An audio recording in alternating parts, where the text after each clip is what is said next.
Moderator. Nicolette, if you're there, unmute your mic.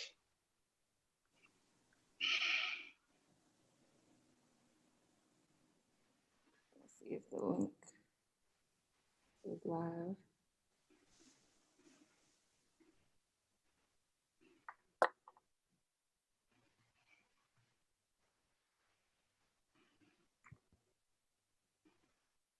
We're live. We're live on YouTube right now. Okay, well, I guess we'll start the panel discussion. So welcome to the In Living Color YouTube podcast and online content panel. I'm your moderator for today, Shanice Lewis. Thank you for joining us. First, let's start off by getting to know our panelists. So briefly, tell me your name and what kind of content you create. Let's start with Joe. But Joe, you have somebody with you today. Yes. So my name is Joe Kennedy. This is David Jewell. We're part of Indifilm LLC, and we're the creators of the online web series Trapped in Anime, specializing in online content creation, short sketches, short films.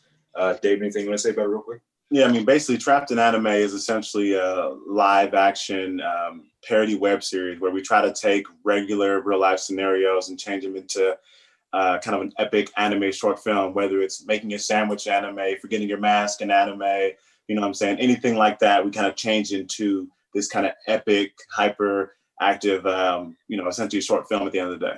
It's good fun. And next, Gamma Ray. Hey everybody, my name is Gamma Ray Cosplay. I'm a lawyer by day, cosplayer by night, and a geek always. I got into cosplay about 3 years ago. Went to my first Comic-Con locally and saw everybody dressed up in all these costumes, and I've been hooked ever since, and it's been a fun, crazy, amazing journey and adventure. I've been able to express myself even more. I've been able to meet a lot of great people. And it also segued me into doing co-hosting a podcast called Geeked Up with my fellow co-host, DJ Young Venom. And I mean, we just talk about what it's like being a Black nerd in the South. And yeah, definitely having a great time. I challenge myself with my cosplays. I like to not box myself in to only doing Black characters. If I want to do a spiky, pink-haired, character, I want to do it, I might add a little Black girl magic with some curls to it. But yeah, I kind of like making it my own. So yeah. And so Tyranesia. Yes. So I'm a full-time graphic designer. And in my free time, I do a lot of illustration work and vintage reselling. So a lot of my content is based off of just me taking vintage clothing and making it more vintage and thrifted clothing, making it more accessible to other people. Sort of like changing their mindset around like things that are old being used and like not worthy of use or whatever. And just trying to build self-esteem through clothing and like the mundane through illustration. So it's kind of what I do. It's a mix of like using mental health or speaking about mental health through various media. Awesome. And Dontarian, am I pronouncing your name correctly? Yes, ma'am. Now tell us about your content. Well, my name is Dante Kelly. I'm the creator of the YouTube channel known as Anime on the Couch. Basically, what we do on Anime on the Couch is we make comedy sketches surrounding anime, gaming, comics, and things of that nature. And we're starting to branch out more and just make comedy sketches about just pretty much anything. Mm-hmm. Awesome. So today, the panel is just an hour. So we're going to do 2 answers per question. So I'll ask the question to 2 people, but if you have something like really pressing to add, please, jump in, but just want to keep it to an hour. So the inaugural Mid-City Microcon in 2018 was inspired by the release of Marvel's Black Panther. It hadn't even hit theaters yet, and its cultural footprint was already enormous. A week before the movie premiere, our first Microcon took place with the theme Welcome to Wakanda, celebrating a defining moment in Black America. Last night, we were all shocked to learn of the untimely passing of Chadwick Boseman, the actor who played Black Panther. Just like his work and the movie inspired the creation of this event, I'm sure it inspired all of you. Do you think the conversation about diversity and inclusion in comic book and the cosplay community started with the release of this movie? Joe, I'm gonna start with you. All right. I think it is definitely, like, movies like Black Panther are definitely important because it takes it to a wider audience. But of course, like, the fight's been going on for a long time. One story that I really love is from Neil Adams, who did very prominent work in DC Comics and Batman. He actually created John Stewart, the first Black Green Lantern. And that was a very pivotal moment because it was a really accurate representation of just like an average American man becoming a superhero.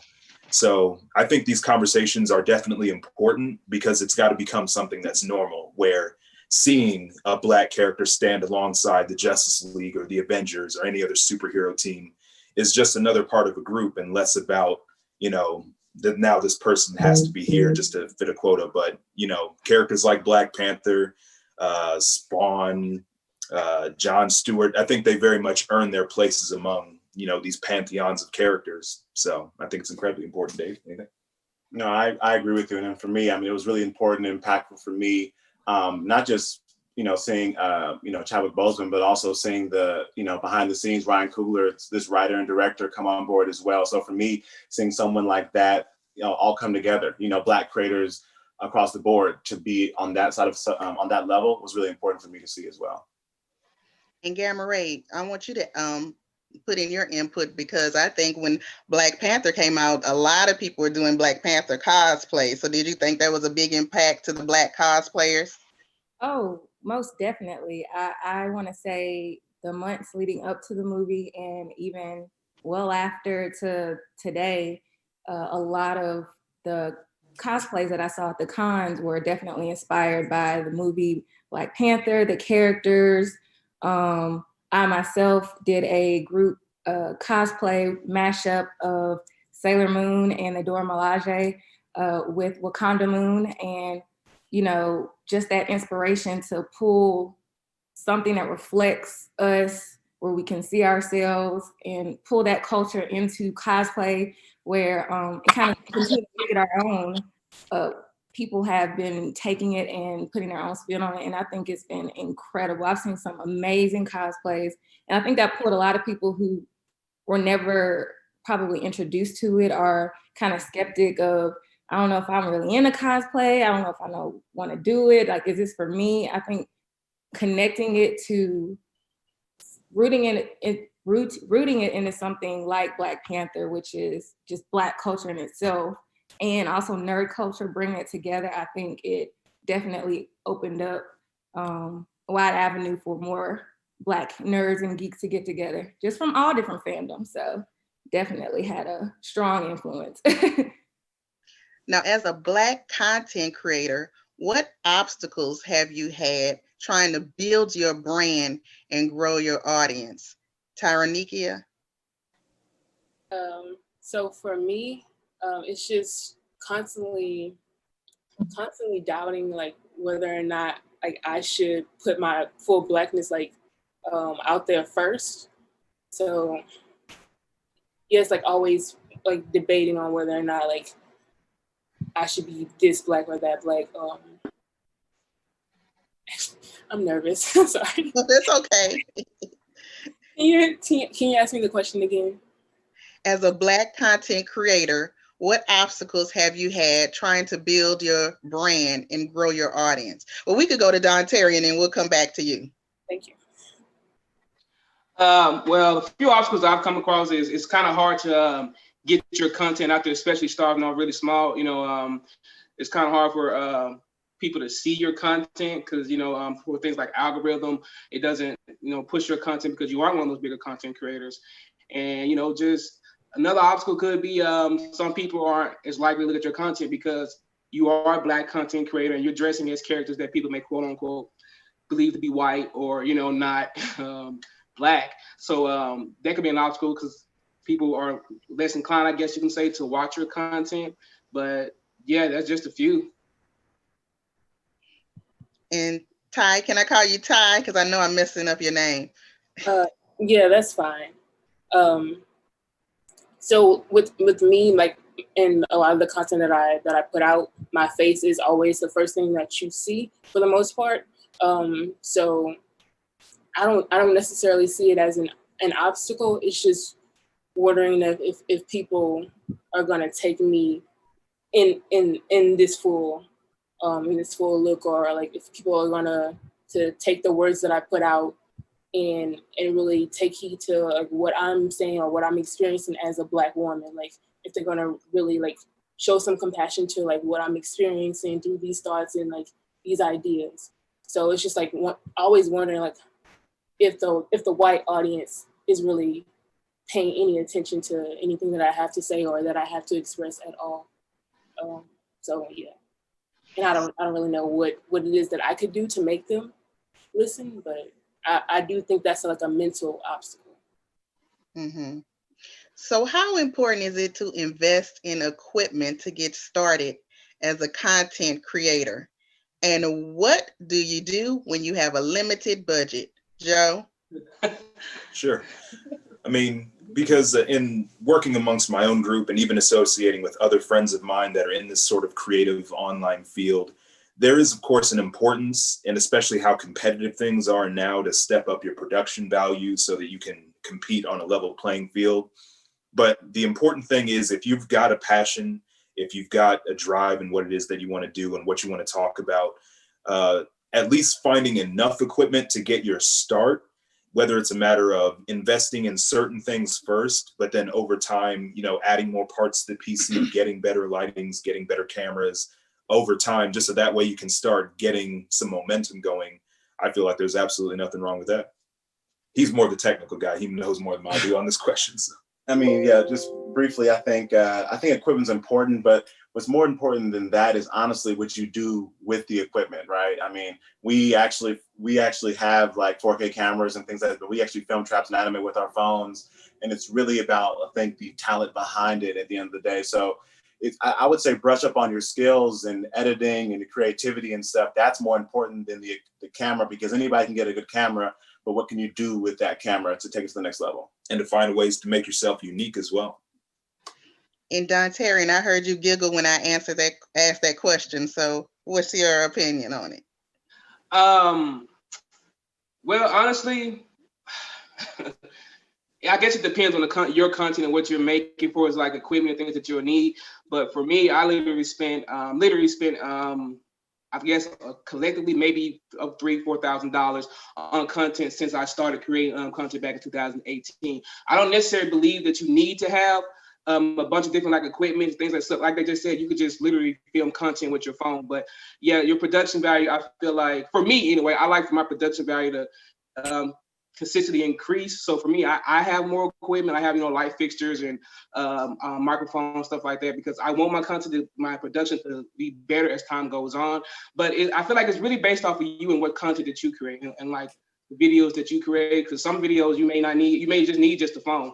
But for me, like I like to add special effects and stuff, just like kind of like trapping anime TV and things of that nature. But I don't believe you necessarily have to have equipment to get started. When I first started, all I had was a camera and my computer, and that was it, but I just slowly gathered equipment over time. So it just depends on you.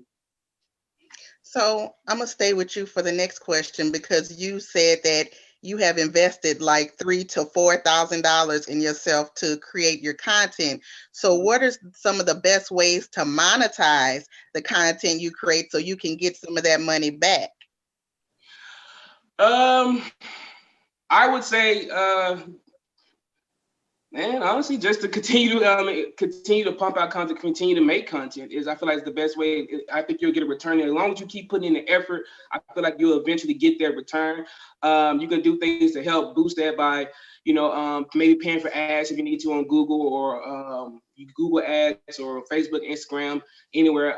Just putting out your content into as many places as you possibly can, so people can see your content. I feel like that's one of the biggest things, the biggest challenges from when you're first starting off is literally getting people to see your content. Because when I first started, I mean, no one would ever see my content until I found out different avenues. Like, you could do things like, I guess, join different groups on Facebook, like what I first did. And I was already in a bunch of anime groups. And for the ones that allowed me, I would post my content in their groups.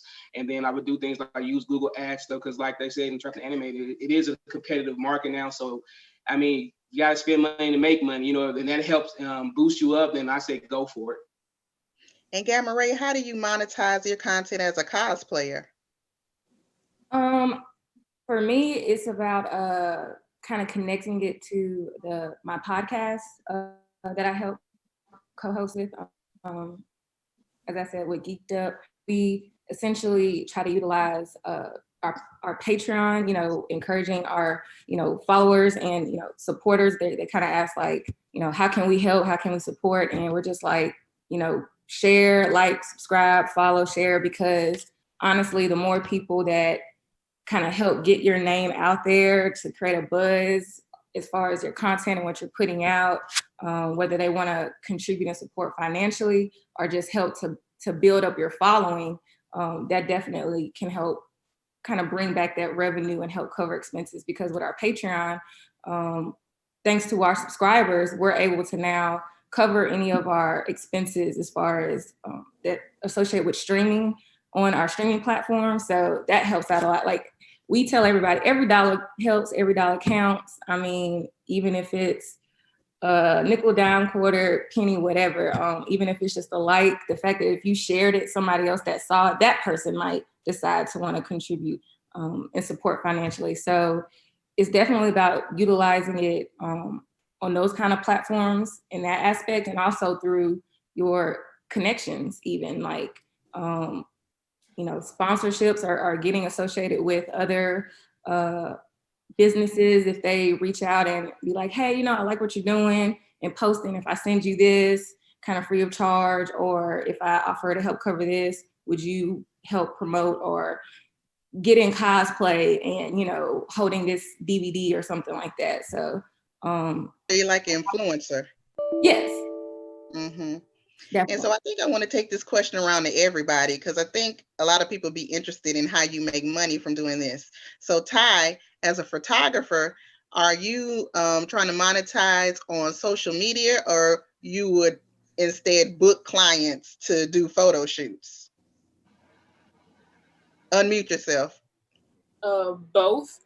I think the beauty of social media is that you do, like Dante said, like, you do get the opportunity to get more eyes on it. So I would say within the last year or so, like, not photography specifically, but I've been getting more illustration clients because I've been willing to, like, produce the content that moves me, and in turn it ends up moving other people. So they reach out to me wanting me to create things on those topics because I was willing to put myself out there. So, like, the money is coming just organically because I'm doing what I genuinely want to do. So yeah. And guys, you want to add to the monetization? Yeah. No, sure. Yeah. I mean, there's definitely a few avenues you can take. Once you hit a certain viewership, sponsorships, is a big thing where, if you can incorporate, I say naturally incorporate, a brand or a company's product into your content, I think that's the best thing. Maybe about a year or so, we did a sponsorship with Gushers where we kind of tied in we do like anime themed videos. So we kind of tied in, like, it was almost like a Food Wars parody, if those who've seen Food Wars, the anime. So it was kind of tying in that. But in general, sponsorship, you can sell your own product. You can sell, tutorials, t-shirts like we have. So there's definitely a lot of avenues, but it's kind of like, I feel like the biggest thing, you have to find those things yourself. A lot of times, we've had people come to us, but a lot of our stuff we found, we went out and emailed companies that we found that we thought fit with us. Like, we did something with a company called Anime Power Effects, which they have a camera app in the App Store where it's just anime effects for video and photo. So we reached out to them. They saw us and kind of fit in line with what we do. We worked with them on a few projects. So I think you have to take the initiative to find potential clients and stuff for your own projects, honestly. Yeah. And to add on that briefly, you've got to come to it with every tool that you have at your disposal. So, and it's going to be hard work finding all those opportunities, but it's problems that you would rather have. So. Nice. So that was, I know a lot of people want to make money from this. So that was great info from everybody. So it seems like everybody here is a content creator as a business, not as a hobby. So how important are likes and engagement to you on your social media posts? If you post something that you took a week to make and get 0 likes, would you be devastated? Who wants to take that? Who wants to start with that one? You feel that? Go ahead.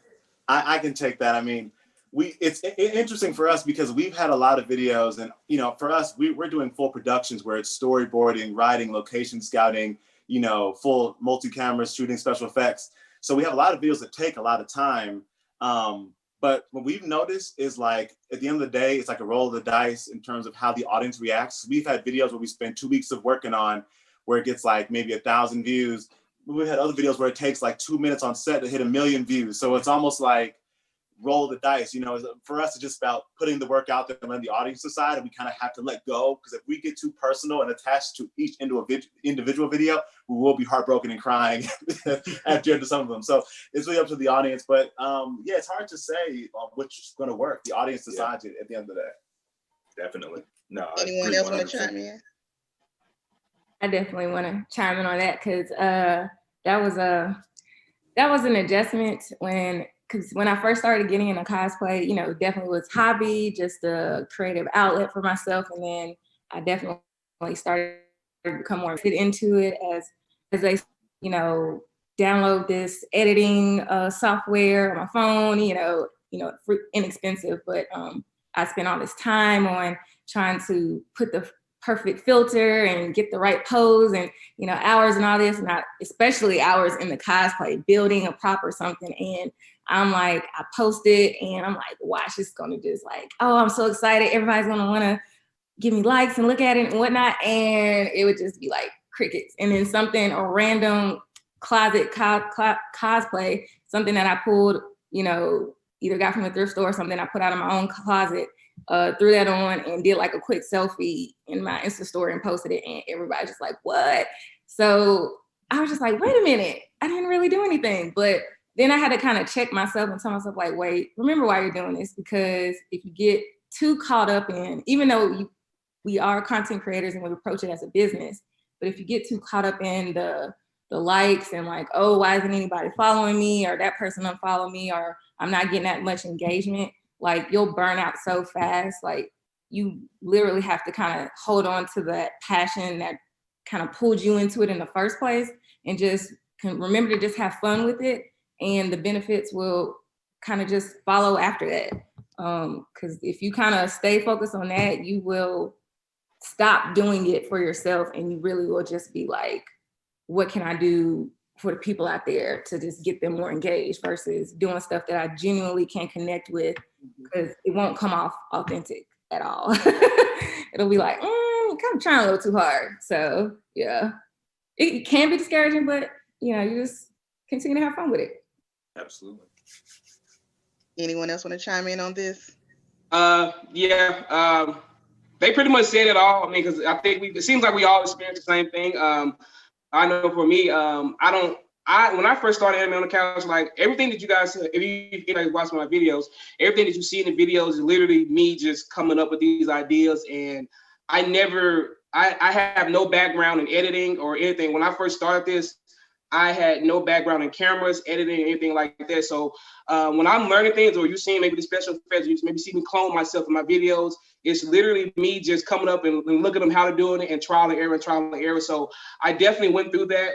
Is the video I made, name of the video is When Shadow Clones Become Self-Aware. I made one and it took me all day to make the video and I didn't know how to do anything. So I'm just learning and learning as I was going. And that video got a great reception. And I thought, oh, this is good. This is cool. I want to make another one. So I made another one. And the other one took me a week to learn, because I was adding special effects. I had set a sword on fire or whatever. And so it took me a week to get it done. And when I finally got it done, I was really proud of it. I thought I was going to do way better than the first. And then I uploaded and it literally got half the amount of views that the first one got. So it was kind of, I was like, what is this? You know, I was a little like upset behind it, you know, and it's part of it, you know, and like you said, that there are sometimes, as a matter of fact, I have a video. The name of the video is how anime groups in a nutshell be. And that video is like one of my biggest videos. And I literally came up with the idea while I was at work that day. And I went home, I made it real fast and I threw it out and everybody loved it. And I was like, it is still to this day, not even one of my favorite videos. I didn't put much effort into it. There were no special effects, nothing special really about it. And people received it way, way better than the Shadow Clone video. I was like, all right. And so like they said, it's kind of a roll of a dice. You don't know what is going to be the video that pops up or the cosplay that pops up that everyone loves. It's just kind of a roll of dice.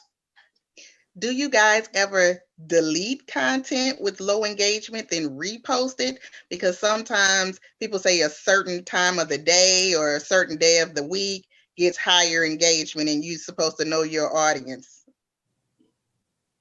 I used to care about things like that, but it doesn't matter. Like, I pay more attention now to like whether or not people are bookmarking things, because it lets me know that they're sitting with like that content.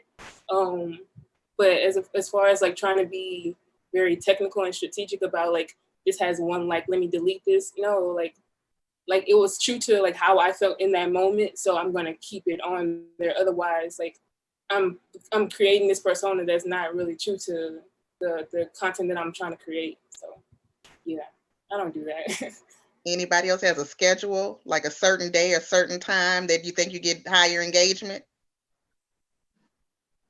I mean, we try to stick to a schedule for sure, but for us, like I said, the videos take so long to make, it's hard to get on a schedule. But we do like try to like look up and like, you know, research. You can look at your analytics and see when your audience is online, you know, in various apps and stuff. So we definitely try to, you know, follow those guidelines when it comes to time of upload. The schedule, I don't think we have a schedule. Really. Yeah, well, there's too many cogs. Whenever we finish the video. Yeah, but even on the level of, because sometimes when we make a video for like a certain trend or for a certain holiday or event, and then if it rolls around the next year, then sometimes we'll even re-upload as like a throwback, and sometimes it pays off. So, you know, I'd say never quite give up on the content you produce, because sometimes you might have a sleeper hit, so you never know. Nice. Now, one of the things that made Black Panther so successful was how it tactfully addressed relevant, hot-button political and economic problems. Yesterday was the March on Washington. Protests are happening in many parts of the country, and even athletes are taking a stand for racial injustice. Do you include current events in your content creation that reflect the times? Let's start with Dontarian. I haven't done anything. I don't think I put anything in my content as of late. When it comes to the no, now I think about it, no, I don't. Not to say I never will, but I just haven't. I can't think of anything that I have put in that would stand out, you know. So no, I don't think I have. It's definitely something in the future that I plan on doing, but it just hasn't happened organically. What about you, Gamma Ray? For me, no. Mostly because I try to kind of put that out there and maybe other avenues as far as you know, hashtag support Black businesses or sharing Black content creators, like their content, their businesses on my cosplay page, because like I said, by day, I'm a lawyer and I'm a state, I work for the state, and this persona, my cosplay persona is very separate from my you know, my regular day-to-day like job life. And I just know I have to be kind of walk a fine line in as far as like what I can really just voice and put out there publicly, because it is a reflection of, you know, my job and my fellow colleagues. That's why I try to not go too far off. But honestly, I don't think that should be seen as a good thing or a bad thing. I feel like everybody in your own right, especially as a content creator, should be able to support the cause and however you want, whether that's by, you know, like I said, shopping and supporting only Black businesses, support sharing Black artists', you know, artwork or videos, content, or if you do want to kind of take your platform to voice just your overall feelings and utilize it that way. But I think it just depends on the person, and that whether you want to decide to do it or not, I don't think you should be kind of judged for it, if that makes sense. Mm-hmm. Add to that. Oh, I'm sorry.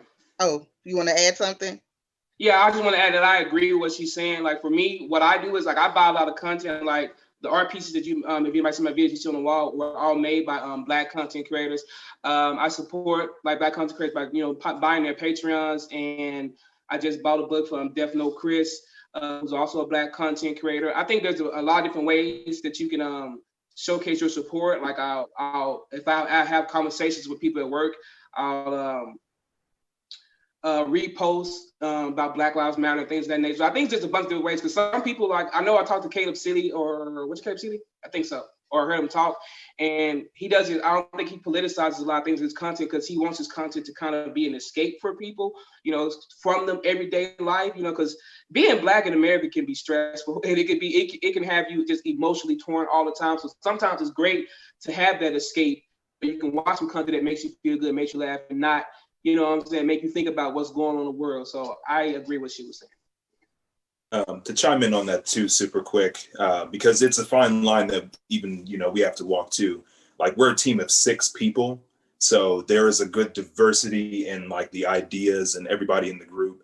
And sometimes some of us actually do want to really say something, but then at the same time, we are business. We are, you know, in the industry of trying to get people's attention.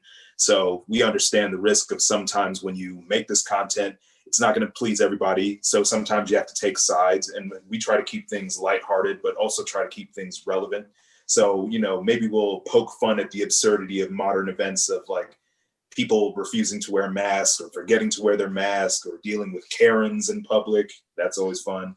But, you know, I feel at the same time, we all have our voices, we all have our own minds and opinions. So speaking up is definitely important, but you don't have to feel obligated to do so, because it is sometimes ugly engaging in that conversation. But sometimes it's worth it to be kind of tough about it and speak and stand your ground. I think you covered it. Mm-hmm. I have recently, especially with illustration, like I speak on racism in a way that is digestible for people who may not know how to start that conversation.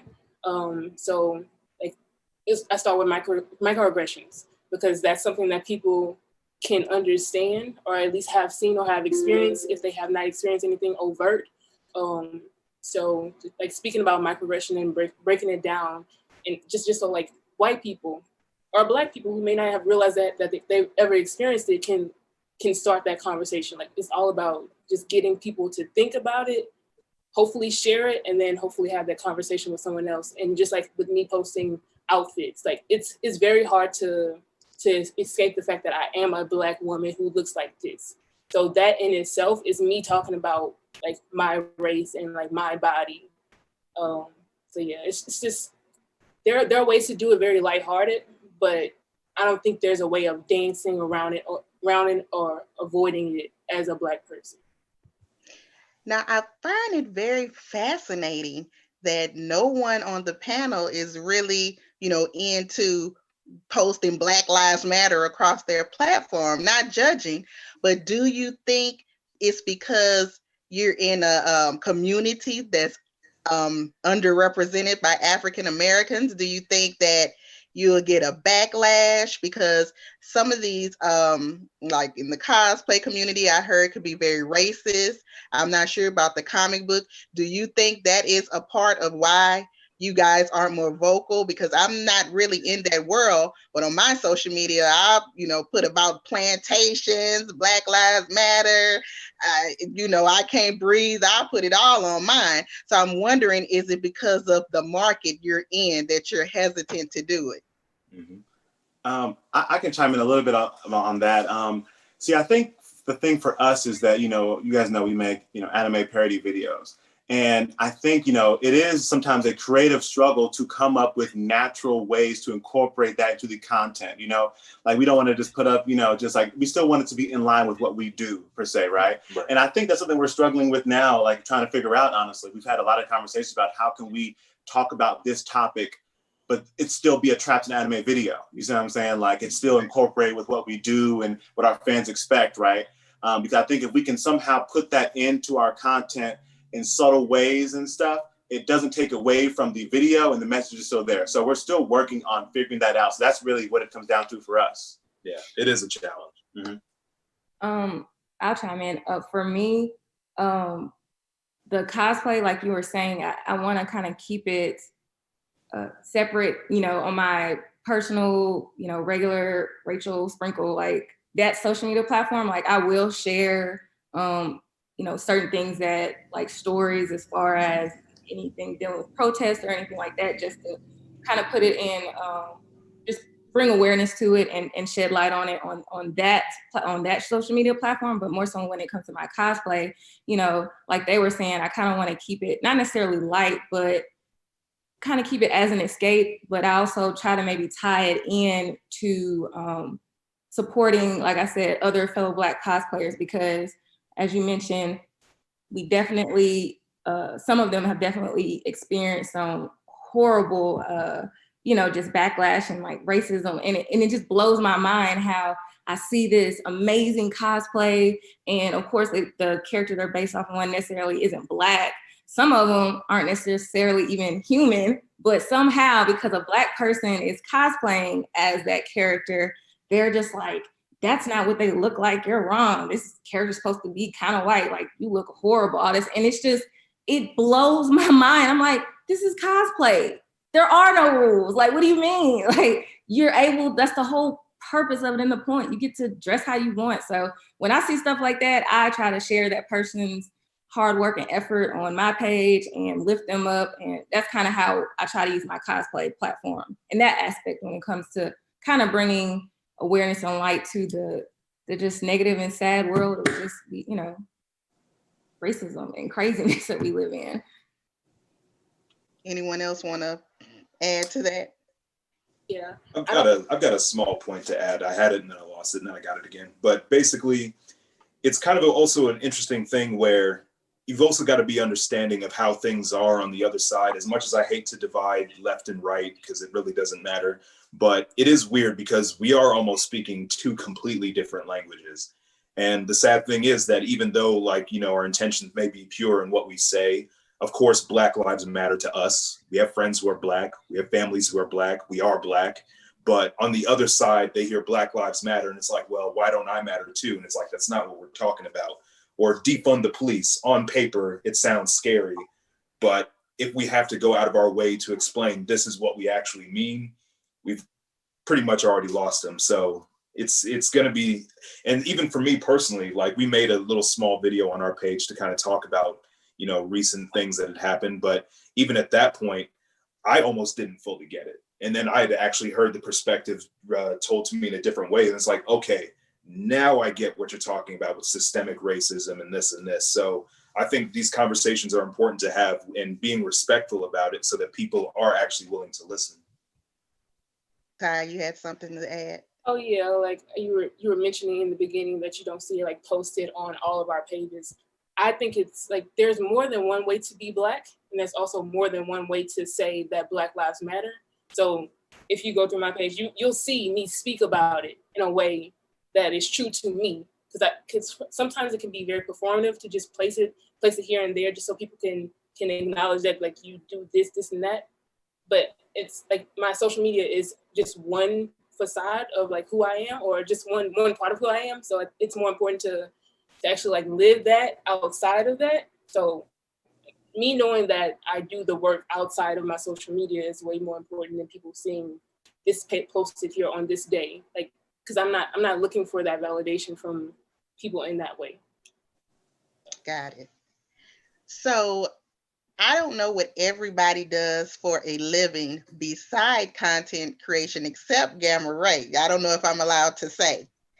But how do you manage or separate your professional life from your online persona? Or in some cases, maybe it's just one thing mixed up. So I'm gonna start with you, Gamma Ray, because I know you have input on that. Yeah, it is definitely a balancing act. When I first started really getting into it, I was very apprehensive, you know, because I'm in that quote unquote kind of corporate America kind of setup. You know, being an attorney, there might be, and especially being the type of attorney I am, working for the health department, you have a certain kind of label almost that you have to present a certain type of persona. So I used to be very apprehensive of being like, man, I don't want nobody to think I'm kind of like weird, or like, what if they think I'm out here trying to, you know, post certain things that are probably inappropriate, or, you know, anything. Maybe we need to report her to the bar association. So I was kind of apprehensive, but then, you know, my husband, who has been one of my top and most amazing supporters, was just like, who cares? Like, I mean, you're not doing nothing crazy. This is just a way for you to express yourself. Like, I mean, how are they gonna fire you for that? Like, and I was like, you know what, you're right. And I started to kind of share it more with my colleagues, and I found out a lot of them were really into attending conventions and, you know, watching anime and stuff like that. And they're just like, what? You know, I thought it was just me. And I'm able to connect to a lot of other fellow Black colleagues that kind of felt that they were, you know, like kind of abnormal, like by themselves. So definitely just keeping it like separate. Like, you know, I have my Rachel day-to-day lawyer kind of social media or persona that people might see with my little, you know, professional profile pic. And then here we go, I have Gamma Ray cosplay, and what kind of cosplay would I come up with this week? So I don't try to get too caught up anymore as far as what people are going to think or what my colleagues are going to think. Like, I know what type of content I'm putting out. I know it's a reflection of me. It's nothing crazy that's going to bring any shame to myself, my family, you know, make my job, put my job in a bad light in any kind of way. So yeah, I feel like as long as I'm able to have those kind of somewhat separate but almost kind of equal, I just kind of put out however I feel.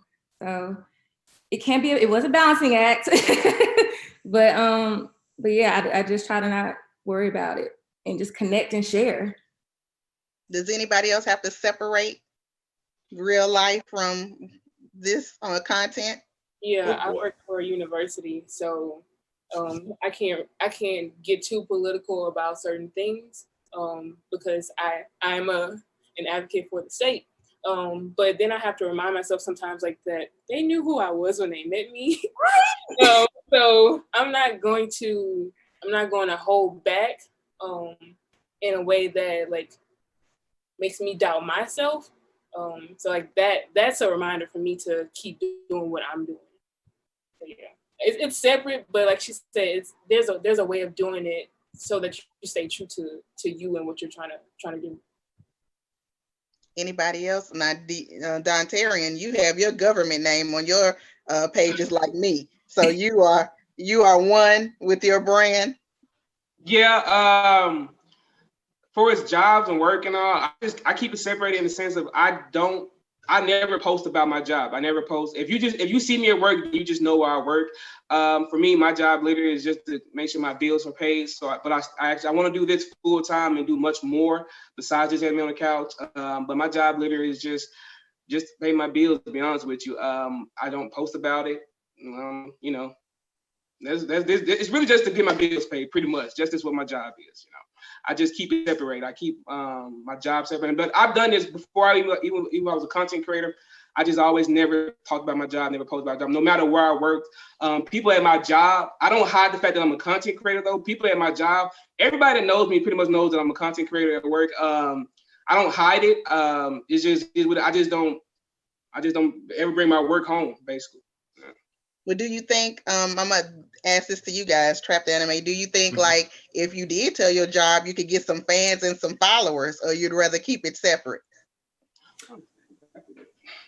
I mean, yeah, sometimes, because I've met people that do keep up with our content. Some of them become longtime fans, but I'm pretty much in the same boat here, is that I try to separate as much as possible. I've still got like computer training I need to do for my job, but it's as soon as I get home, it's the last thing that I think about. But I think the biggest challenge for us is, again, we're like a team of 6 and we're all trying to balance each other's schedules. 2 of us don't even live in the same state as us. So we have meetings throughout the week. We are constantly trying to stay up to date on everybody's work, link up when we can, and try to stay as productive as possible. So it's quite an adventure.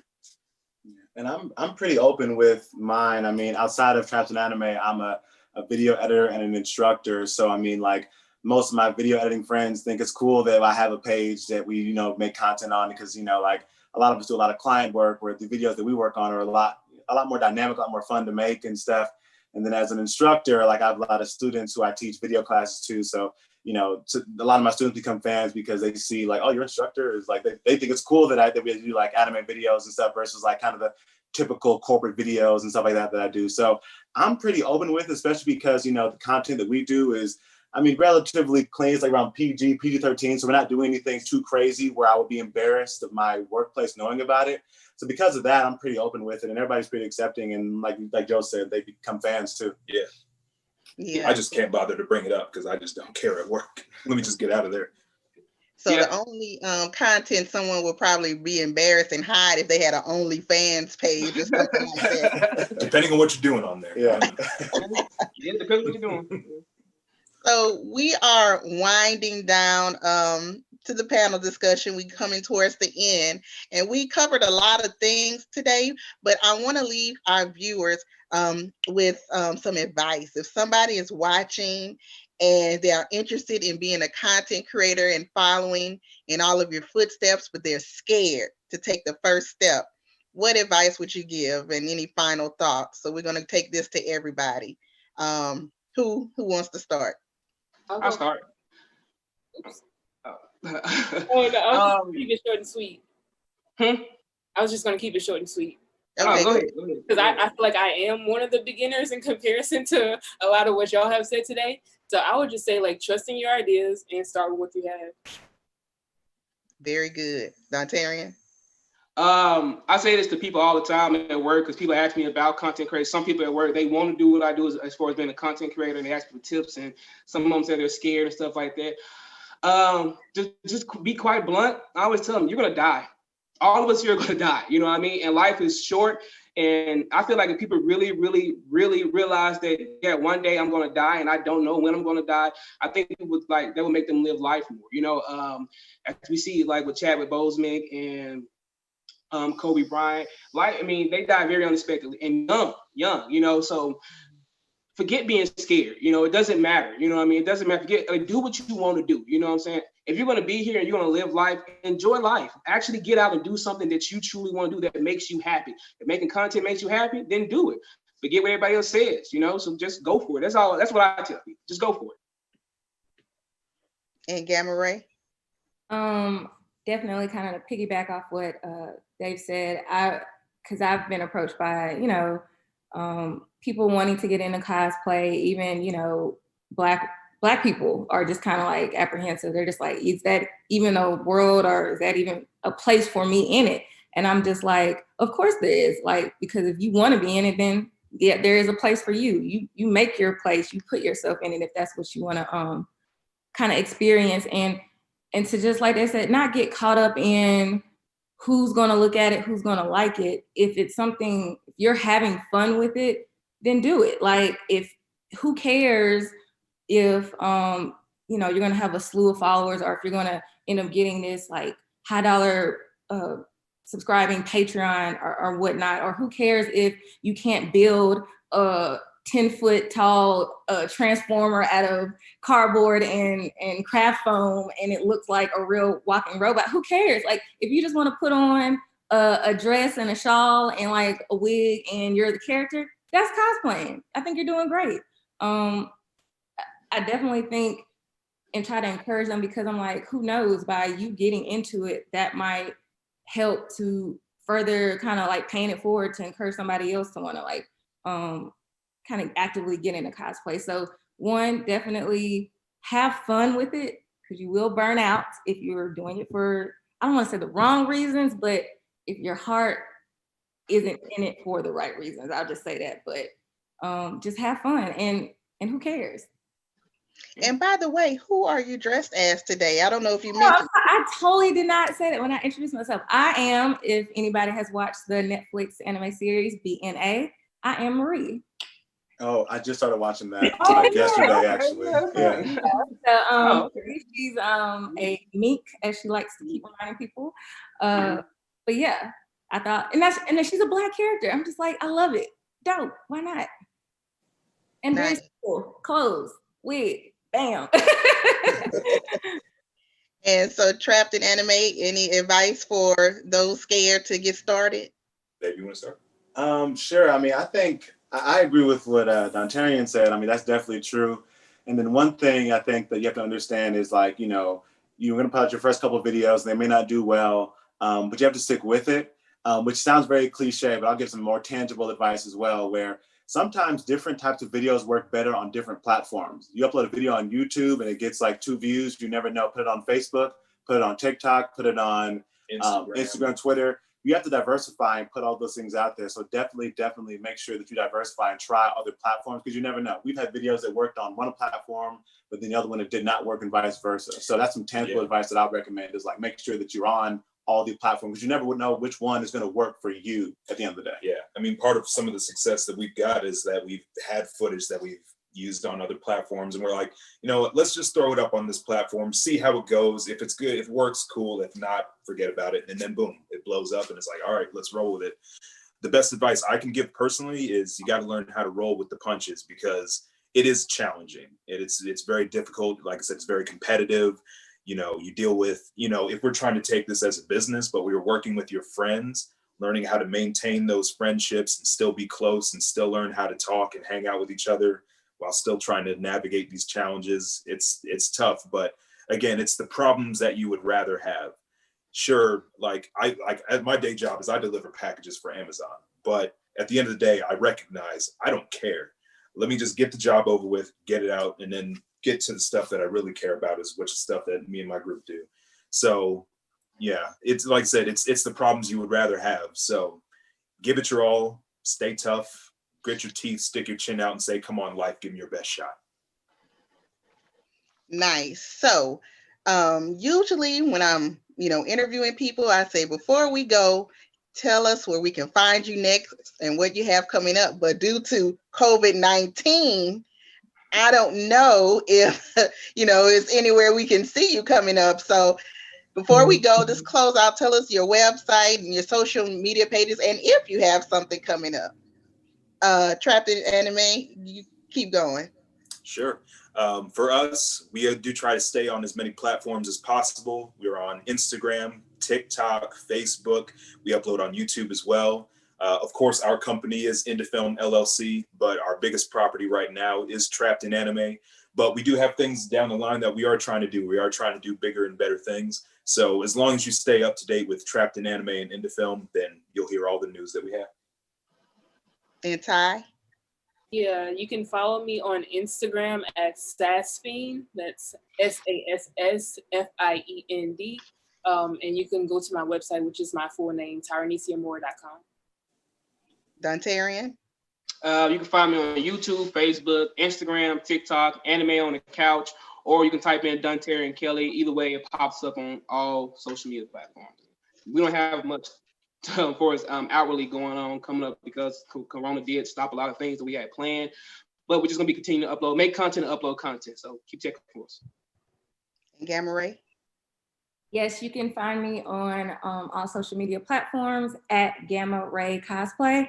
And you can also, where I post all my cosplay and, content and so forth. And you can also check out and listen to the podcast that I co-host, Geeked Up, at Geeked Up JXN on all social media platforms as well. And our podcasts are on all listening and streaming platforms. And for me, what I have coming up, definitely wish me luck, fingers crossed. I am a finalist in the Crunchyroll Expo cosplay contest.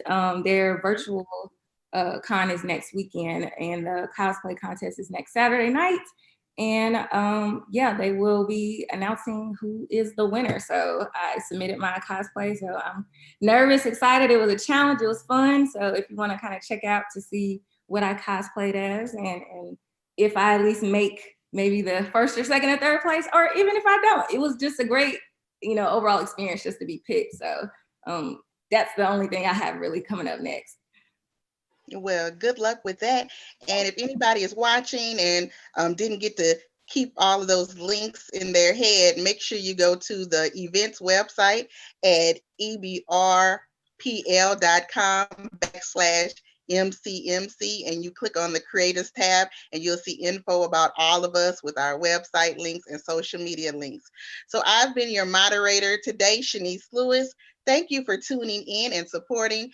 Don't move. There's more programming coming up next. And I believe the moderator is going to take it away from here. Thanks, you guys. I enjoyed talking to you. Thank you for having us. Thank you. Thank you. Thank you guys so much for tuning in. This is Nicolette. I was the background moderator. Thank you all for joining the session. It was really great. It was great to hear all of your perspectives and your insight. Stay tuned for our next session, which will be creating authentic story worlds, Latinx representation in comics. That'll start at 11:15. You can also tune into the workshop, Our Experiences and How They Drive Our Storytelling by Jason Walz. That will also start at 11:15 over on Zoom. So stay tuned for the next session, you guys, and thank you all for tuning in. Thanks. Bye-bye, everybody. Bye.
Hey, can you hear me?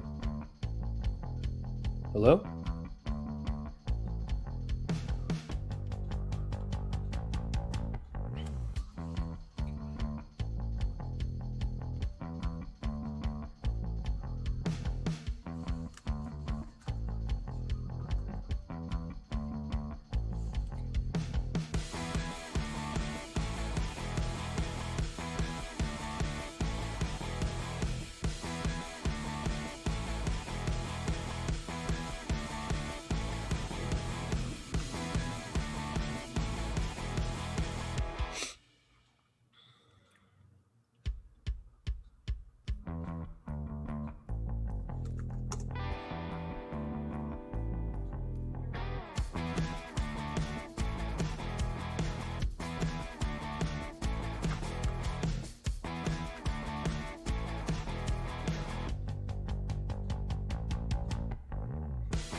This is the end of the line, Joe.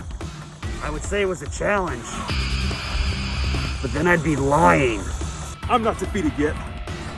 No matter what, I will not let you defeat my friends.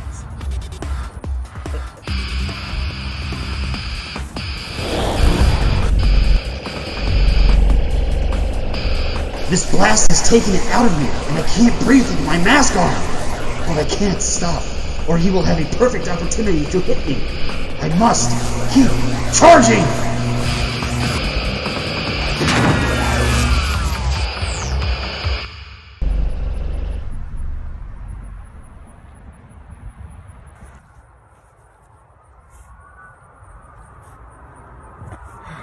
Well, that was anticlimactic. 今すぐまっすぐ君のことを探したいけど君が残し This is the end of the line, Joe.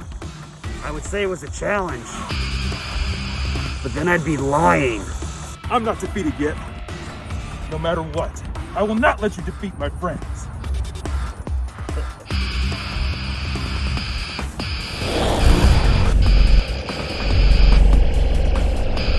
This blast has taken it out of me, and I can't breathe with my mask on. But I can't stop, or he will have a perfect opportunity to hit me. I must keep charging!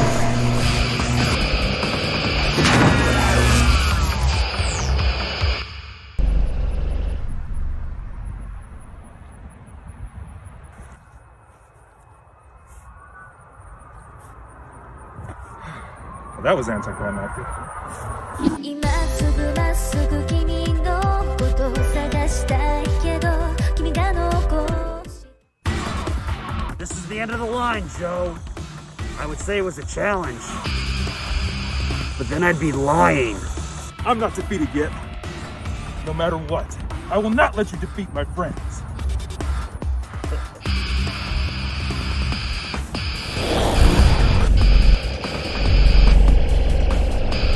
This blast has taken it out of me, and I can't breathe with my mask on. But I can't stop, or he will have a perfect opportunity to hit me. I must keep charging!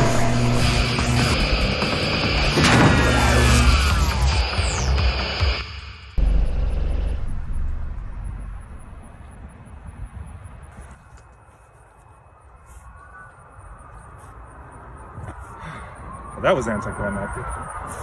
今すぐまっすぐ君のことを探したいけど君が残し How you doing? I'm Keith Cooper, and I'm Mark Dub, and we are the Blurtish Podcast. You can find us at www.blerd-ish.com. That's www.blurtish.com. We're a podcast team, and we interview a lot of Black creatives from all over, check out the different things, and we also sell for them at various events. And coming soon to the website, we will be doing mailing out orders as well too. So check us out. Check us out, man.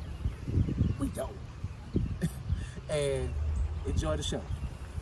How you doing? I'm Keith Cooper, and I'm Mark Dub, and we are the Blurtish Podcast. You can find us at www.blerd-ish.com. That's www.blurtish.com. We're a podcast team, and we interview a lot of Black creatives from all over, check out the different things, and we also sell for them at various events. And coming soon to the website, we will be doing mailing out orders as well too. So check us out. Check us out, man. We dope.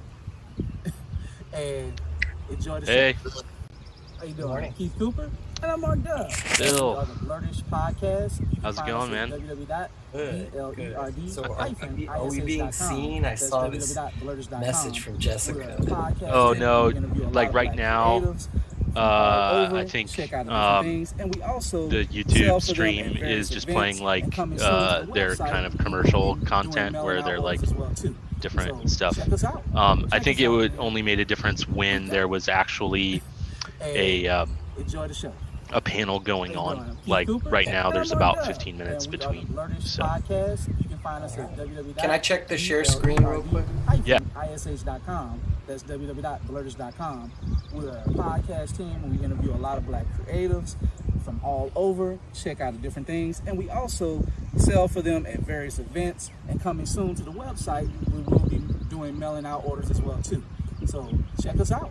Check us out, man. We dope.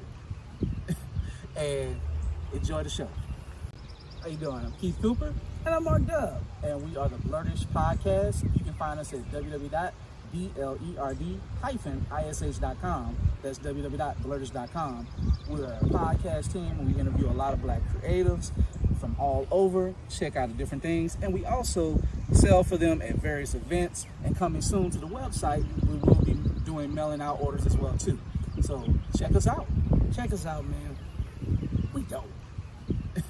And enjoy the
All right.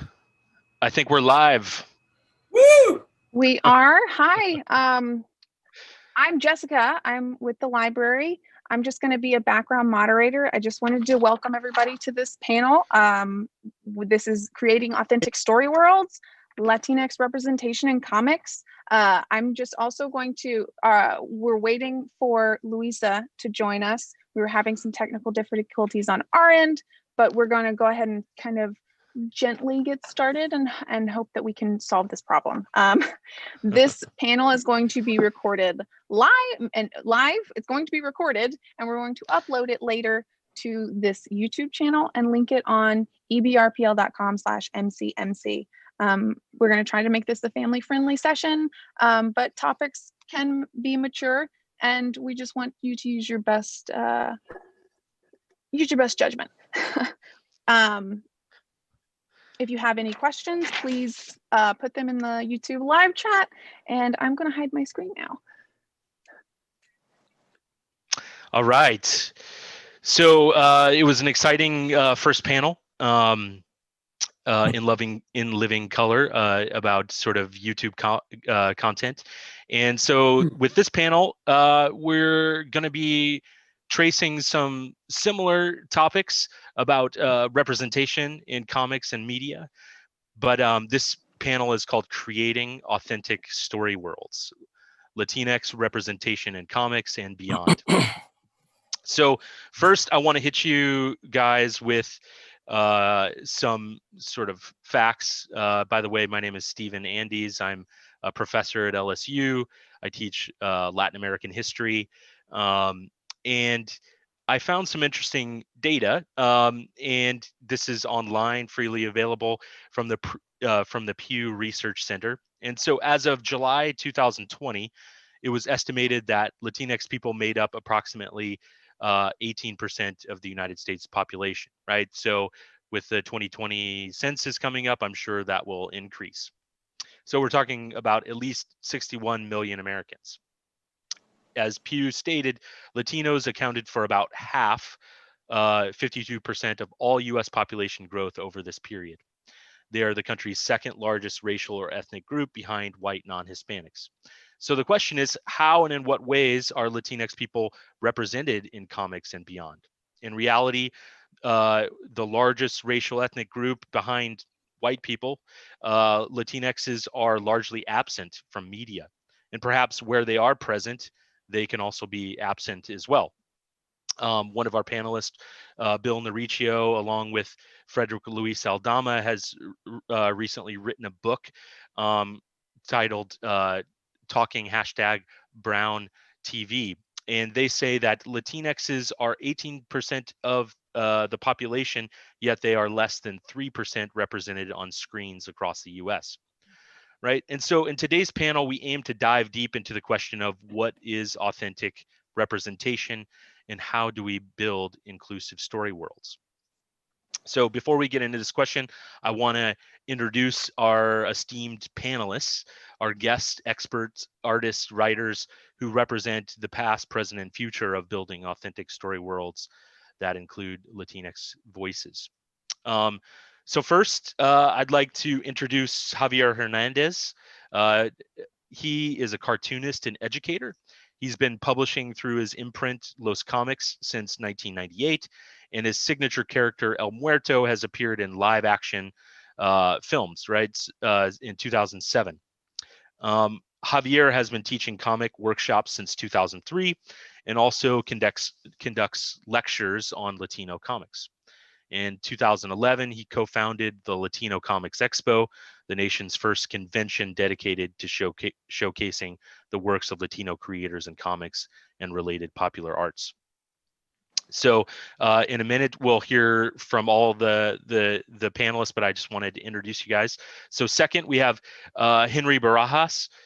He is a Latinx author from Tucson, Arizona. He is best known for his recent graphic memoir about his great-grandfather, Ramon Jauregui, titled La Voz de Mayo, Tatarambo.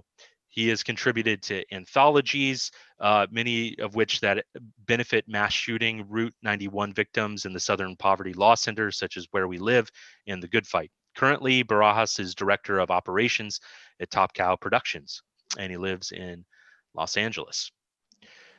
Also, we have with us William Memo Naricio. He is among many different things, but what I will highlight today, he is director of San Diego State University Press and runs A Model Comics, an innovative publisher of graphic narratives, i.e. comics.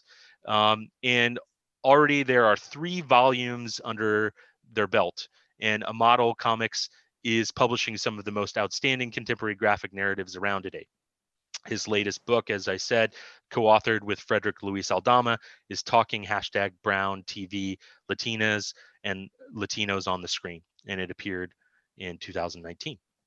So taking it back to our framing question, what is authentic representation, especially as it relates to Latinx people, and how do you build inclusive story worlds? And what I wanted to do first was to let each of you have about 5 minutes to share some of your work and your reflections on this question. So Javier, why don't we go ahead and start with you, and you can tell us about El Muertos, about Los Comics. You also have a new sort of El Muerto comic that is coming out soon that we're all excited for. Yeah, thank you. Nice to meet you, Stephen, finally, yeah. Visually at least. Yeah, so I've been making comics for 22 years. I self-publish my work, which means I finance it all myself. So I take all the credit for it because it's just me. I write and draw my own comics. My first comic I did was this book featuring this character, El Muerto. And I've done other comic characters over the years, but I always go back to this one. And I kind of put myself on this path a couple of years ago to, focus on this character exclusively and knock out a 10-volume graphic novel series. It's always better to start that in your 20s probably, but so I'm gonna have to be really cranking out pretty rapidly in the next decade or so. But yeah, there was a film made of the comic in 2007, which I got squeezed myself a little cameo in the movie. And yeah, I've been teaching. I love teaching comics. If I'm not making comics, I'm teaching them or talking about them. So I'm lucky in that regard that I'm pretty much just focusing on, that which I love the most, comic books, comic narratives and such, visual storytelling. And yeah, I'm starting working on the second graphic novel. Yeah, thanks for showing the web shop up there. The second book, Casa del Diablo, I did a preview comic, which I just did through my first Kickstarter. After like all these years of self-financing the books or doing pre-orders, I decided to try out this Kickstarter model, which I really recommend people look into. It's a great way to, crowdfund your comic, which basically people are kind of pre-ordering the comic. But of course, you got to make sure you produce the book. That's always an issue. And we just announced last night, we're doing our new Latino comic book expo in 2 weeks. September 13th through 19th. It's going to be online, of course. This is 2020, remember? And we're partnering once again with our wonderful friends at the in Long Beach at the MOLA, the Museum of Latin American Art. So it's been a huge learning curve, which I'm sure Jessica could attest to, figuring out how to do your convention with all your panels and everything, and then move it online. So we're looking forward to that. And looking forward to speaking with the rest of the speakers here. And thanks for the library for hosting this. Yeah, great. I am a huge El Muerto fan, and so I'm really excited for the new volume to come out. So let's move on to Henry. Henry, could you tell us a little bit about your work? I loved La Voz de Mayo, Tata Rambo. Tell us a little bit about some of what inspired this work, how because this is really a work, a nonfiction graphic narrative, and how you as a journalist sort of invested yourself into this project. Yeah, hi. Thank you so much, Stephen, for the kind words. And my name is Henry Barajas. I am the author of La Voz de Mayo, Tata Rambo. It's about my great-grandfather, Ramon Jauregue. He was a orphan, a World War II veteran, a Chicano activist, and he helped lead the social change in Tucson, Arizona in the late 60s, all through the 70s, helping the Pascoyaqui tribe maintain their footprint in their land in the Sonoran Desert, which eventually became Tucson, Arizona. The city of Tucson and its officials were trying to grow around the tribe. At a certain point, they wanted to build the Interstate 10 freeway through their land.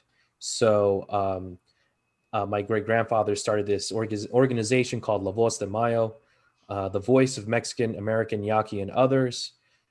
So they had helped the tribe maintain their land, install plumbing, sidewalks, electricity, trash collection. And my great-grandfather, Ramon, was very instrumental in helping them with that and being the liaison between the tribe, the community, and the local government, and also helping them start one of the first low-cost clinics that helped the community that offered contraceptives. Like Javier, I crowdfunded the first 3 chapters of the book, and I was very grateful that my boss at Top Cow Productions, which is a subsidiary of Image Comics, they were kind enough to publish what I had crowdfunded and what I was able to afford to pay my artist, Jay Gonzo, who is a co-collaborator on the project. Without him, it would just be a bunch of words. So I'm greatly indebted to his ability to tell my story about my family and about my hometown, which I love so much. As you're seeing in the preview on the screen, those are the first couple pages, and it looks like things haven't really changed with police brutality and protesters. This all takes place from a protest where I took my great-grandfather to his last protest in solidarity of Rosa. She was she sought asylum in the Southside Presbyterian Church, where she had lived there for 400 days to avoid deportation, to avoid being stripped from her family and her land. And my great-grandfather was a champion of keeping families together, and I wanted him to leave this earth on his 2 feet and go on a march and fight for what's right. So it's interesting to kind of see things have never changed, and watching this type of like political discourse of immigration and just the mistreatment that this country has with its indigenous people and its migrants that make this country so great and beautiful, that nothing's really changed. And being so close to the border, this is something that I've lived with. My family was, arrested and deported, and we had to pick them up on the border. And so this was like a big story, not only about my great-grandfather, about myself and searching for answers, because all the achievements that him and La Voz de Mayo had done, they weren't documented properly. And thankfully, my great-grandfather had writings, photos, and a newsletter called La Voz de Mayo that's printed in the back of the book, so that you could see where I got my information and where I was drawing inspiration from. And my family actually had done some investigative work for me, had some newspaper articles that are also in the book. But yeah, as far as Latinx representation, I think it should come from a level of authenticity and love, and from people that can tell these stories and give them a chance. There's not a lot of opportunities for, brown people, Black people, indigenous people of color that don't get a seat at the table, at a writer's table, or at the publisher's table, or even in many different levels. So I think there's, if you want to tell Latinx stories, if you want to publish Latinx stories, I think it's very important to have Latinx people in your space. Yeah, no doubt. Good. All right. We're just getting warmed up. So hopefully Luisa will be able to join us at some point. But for now, last but not least, William Naricio, I am hugely honored that you were available to be on this panel. So if you could just tell us a little bit about yourself and your work. I know you're excited about A Model Comics as I am, and so we're looking forward to hearing about it. And you're on mute right now. There we go. Uh-oh, you're missing my dulcet tones. Now, can you hear me now? Yes. Cool. Loud and clear. You can't get more authentic than the way I was injected or inculcated at a very early age into the cult of comic books, right? When I was little, my big sister Josie, who's a film editor in Hollywood now, she and I were babysat sometimes during the day. My father was a postal worker. My mother was a telephone operator in Laredo, Texas. Viva Texas, right? And Anna would take care of us. She was a great cook, greatest hamburgers, but she had this habit, and I think it really left a lifelong impression on me. She loved comic books, but she was also ashamed of it. You know how comics are kind of like, ay, Diosito mío, you know, he's reading comics. ¿Qué es eso? What's that? So she would hide them underneath the mattress of her bed. And that's where me and Josie would climb, and we would dig, and one of us would hold up the mattress and pull out these precious comics, Archie comics, Sad Sack, Harvey comics, Casper, Richie Rich. Not much on the superheroes. It was mostly Harvey and Archie, a little Lulu. And we would read them and laugh at them. And, you know, we're not growing up in the American Midwest. We're not growing up in Poughkeepsie. You know, we are in Laredo, Texas, 8 blocks from the US-Mexican border. My grandmother, Ana Juarez, and her family had been in Laredo since it was central Mexico. That is the border across her and her family. And so comics have always been a part of my life. I've always drawn, and I like to think of my life as a professor as a kind of an exit I took, and now I'm coming back. I'm coming back to my grandmother's bed. I'm coming back to the comics, and that sounded slightly Freudian. I'm teaching Freud this week, but I'll leave that to one side. I'm just really excited about being part of this wave of publishing. And maybe if I have a little time later, I'll talk more about where the idea came to me, or where I stole the idea for Amadou Comics. Yeah. So, you know, I'm interested a little bit to hear, you know, from each of you. Bill sort of alluded to this, but what were some of the story worlds that you encountered as a kid? You know, not only the worlds that you encountered that sort of drew you in, but also like some of the first kind of, whether comics, TV, movies, that you saw yourself represented in any way, or that you connected with in some way. And how did that impact you? How about Javier? Why don't we start with you? Well, like probably like most people here, right, in the U.S., I grew up just watching, you know, regular TV and cartoons. You know, the Adam West Batman TV show, Speed Racer. You know, I read a bunch of comics my brother gave me when I was a kid. You know, it's the classic Marvel, DC stuff. So those are the characters you grew up with. But as you get older, once in a while something peeps through. Like in the mid 70s, there was this issue of Spider-Man featuring this character called the White Tiger.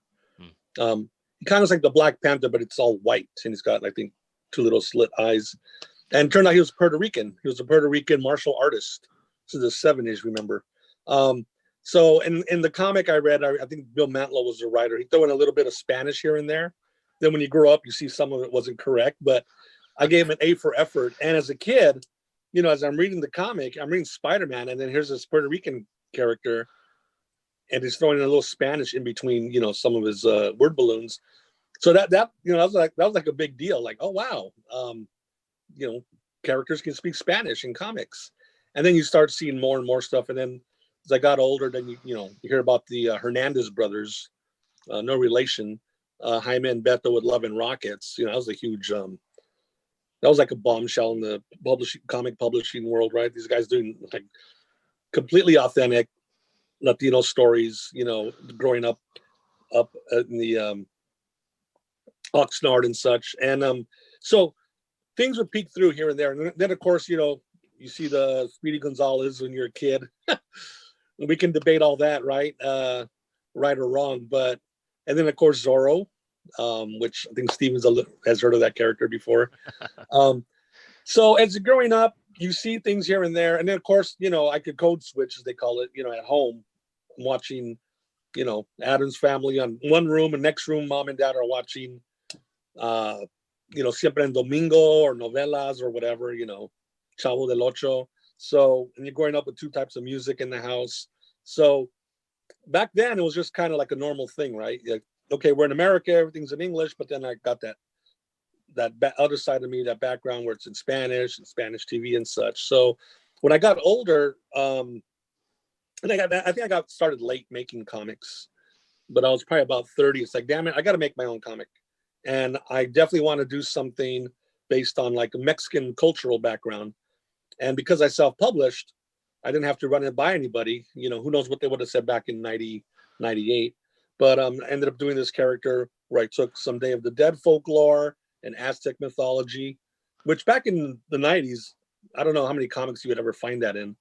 Put them together and came up with this character El Muerto. So I guess what makes my work authentic was just, it's just coming from a Mexican American kid growing up, in this bicultural, bilingual household. So yeah, thank you. That's my statement, Judge. Yeah. Thank you, Javier.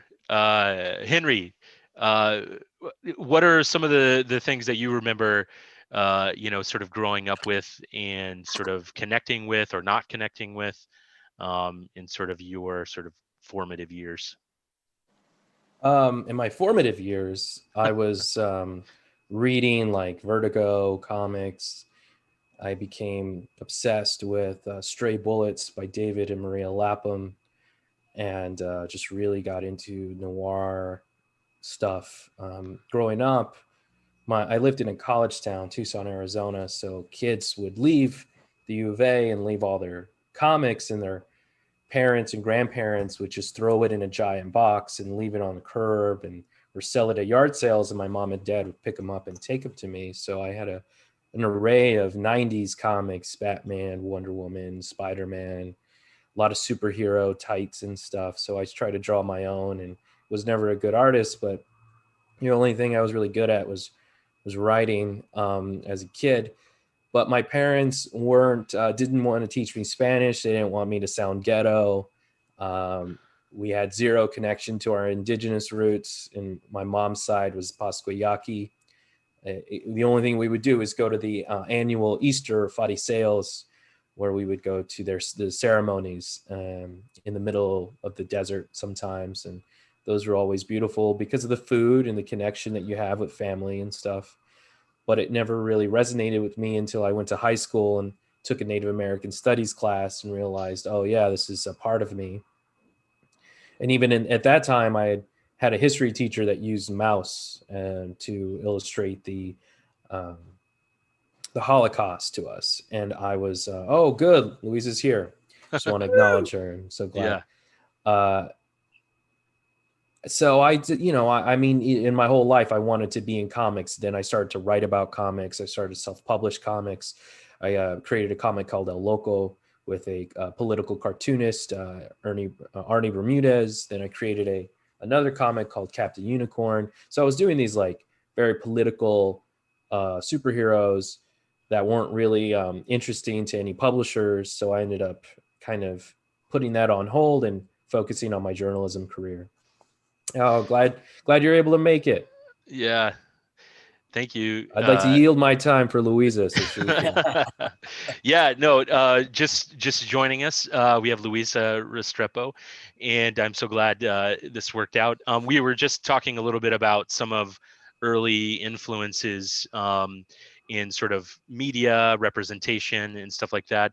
But just for our viewers at home, we have Luisa Restrepo, and she was raised between Bogota and Medellin, Colombia, and she earned her Bachelor of Fine Arts in 2010 and her Master of Fine Arts degree from LSU in 2013. She's an instructor in the Department of Graphic Design at LSU and serves as the creative director for the Graphic Design Student Office. She's received several awards and honors for her work, with the graphic design student office, and she's also can't a hear. board. Can she hear? Oh no, doesn't look like she can hear us. That was so beautiful though, Steve. It was so yeah, I know, like she doesn't Wow. even know. But she is also a board member at the Baton Rouge Gallery. So whenever she is able to hear us and stuff like that, she can tell us some about her art. But meanwhile, we can go over to Bill, and you've alluded to a little bit of, you know, growing up in Laredo, sort of this, you know, sort of place, you know, in the sort of South Texas. And what are some of your early influences, or the where you sort of find yourself as a kid growing up, what you saw in media and comics and stuff like that? I guess for me, the earliest memories are watching the fights and lucha libre with my father. Him drinking Schlitz beer and Tarleton cigarettes. It's my earliest memory.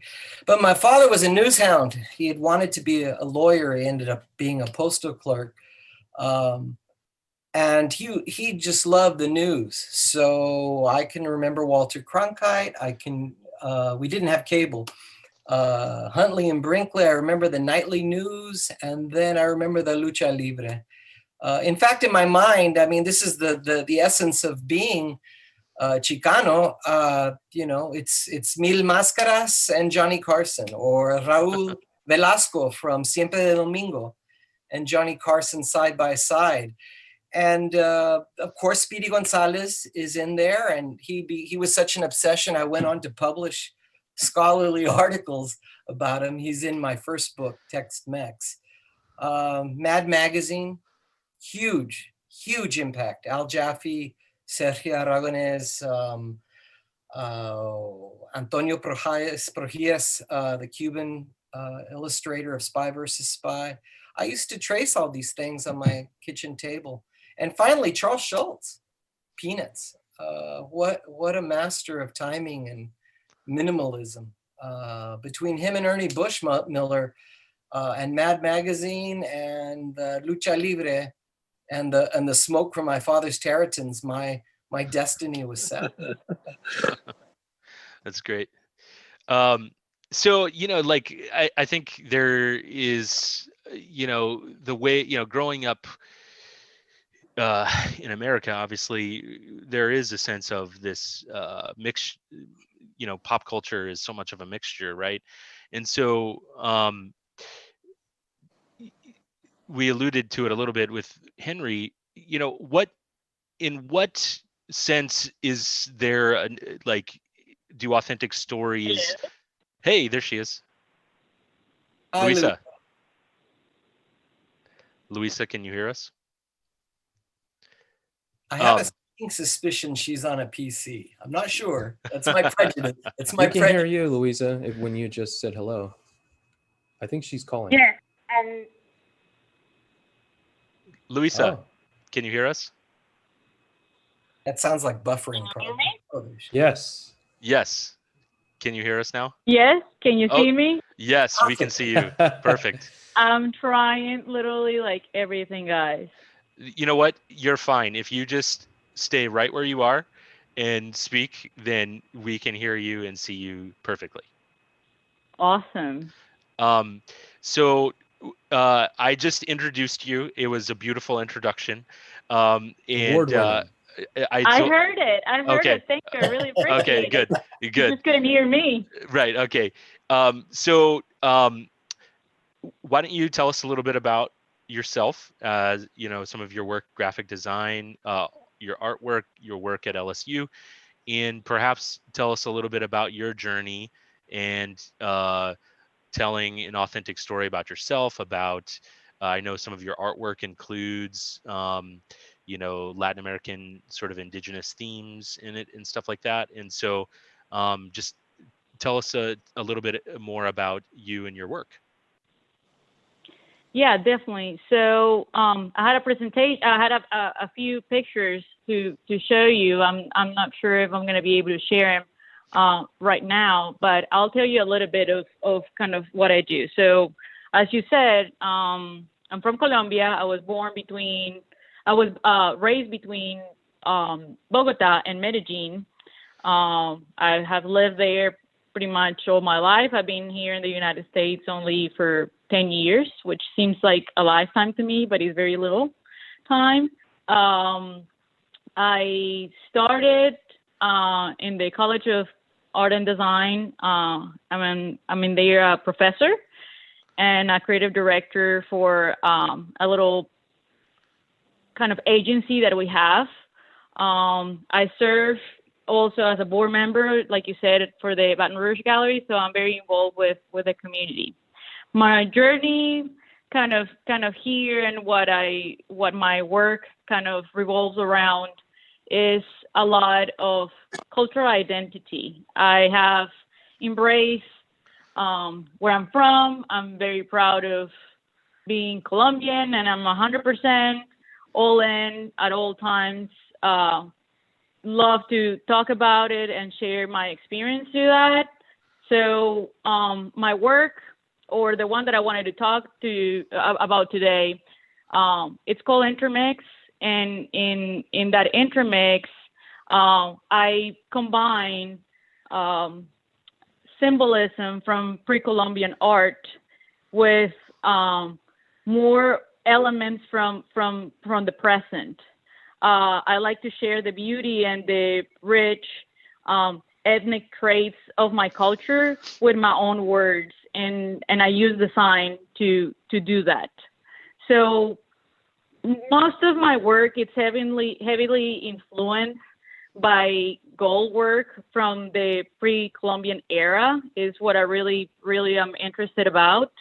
I always love how intricate their designs are and how creative they are. And from a graphic perspective, I mean, they're just really interesting to look at. But honestly, really what got everything started is that I started to think of what could be like an effective visual representation of a culture and its identity.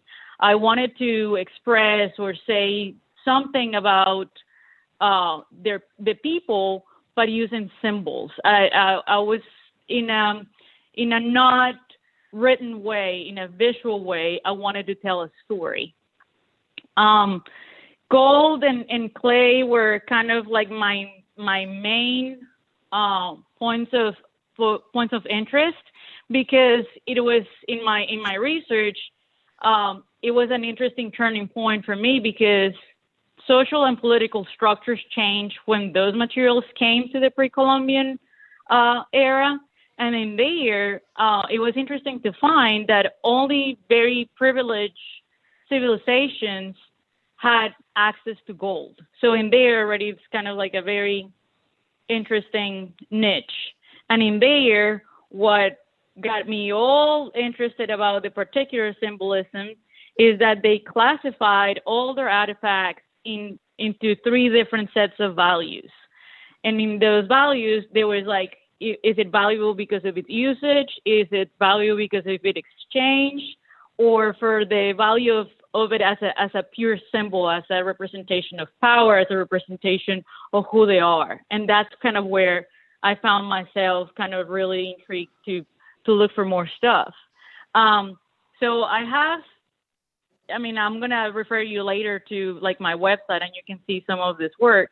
But I have a very long piece where I created a set of like 76 patterns, creating and using that symbolism from using only like facial representations that they use in the gold artifacts, trying to kind of compare and contrast, kind of in a playful way of the hide and seek, to talk about the individuals and the tribes, but at the same time, seeing them display all as a whole, almost like a quilt, where they're all one big heritage, where they're all one big group, that regardless of them being very different and very unique to their particular tribes, they all represent really what the traits of what my culture it's all about. Then, in there, I like to bring things from other cultures, not as an appropriation, but I like the symbolism that other cultures use. And in there, for me, everything kind of goes from a very, starts from a very aesthetic point of view. And I've always loved mandalas. I draw mandalas and I color mandalas. They're just, they give me a good sense of feeling calm. So I started creating mandalas with the symbolisms because they mean this kind of sense of universe, the sense of a structure of like life itself, this larger thing that using the symbolism and configuring in kind of in this concentric forms, it was not only visually pleasant, but it had kind of an understory of kind of representing a whole culture in just one particular shape. And then this is all part of one big body of work. And then so going kind of like full circle on it, at the end, I wanted to really, the purpose of the work was to really look for a greater perspective on my past and to coming to realize that it was necessary for me to understand where I come from to better understand who I am. And not only for today or for tomorrow, but really for the future. It's really kind of, for me, was kind of a tipping point of really embracing it and understanding it and really researching about it to decide kind of what that means for me, what means for me now. And I created this totem sort of prints that were to represent kind of that sacred object or that symbol that serves as an emblem for a group of people, because it was my thank you to them. It was my appreciation for those that were before me that got me here. And then it was also kind of like my opportunity to give back. In a sense, this work is just one example of many that I think of, many that I have done, many that hopefully will keep coming up, because it's a representation of me, it's an extension of me and what I have discovered of myself in the process of putting myself out there. Right. So that's what, for me, kind of working with things like this means, and where I find that is really important to have more authentic stories, where it's not that you have to follow someone's rules. It's where you listen, and when you have the facts, or you go after something that you want to chase, and then you mix it with how that impacts you and how it represents really what you want to say. Yeah, no. So, I mean, one of the things that, sparks my imagination when I am listening to you speak and the rest of us is this notion of the use of symbols, totems, right? Images. Bill in some of his work has talked about the idea of stereotyping, and how, in some ways, the etymology of that word really comes from this sort of typing, right? Like putting a figure out there, and it leaves a mark, right? It leaves a mark. Go ahead, Bill. You can. Well, tipting, the ass end of stereotype, right? It comes from the Greek word for impact, right. Something that strikes you. That's why we will never eliminate stereotypes, because in essence they are part of our linguistic, cognitive structure. Right. And so the best we can do, I think, is inoculate ourselves against them. But I wanted to follow up on something Luisa was saying. Can I share some pictures? Yeah. Please do. All right. You should be seeing some cutout dolls. Do we have picture? Yes. All right, cool. I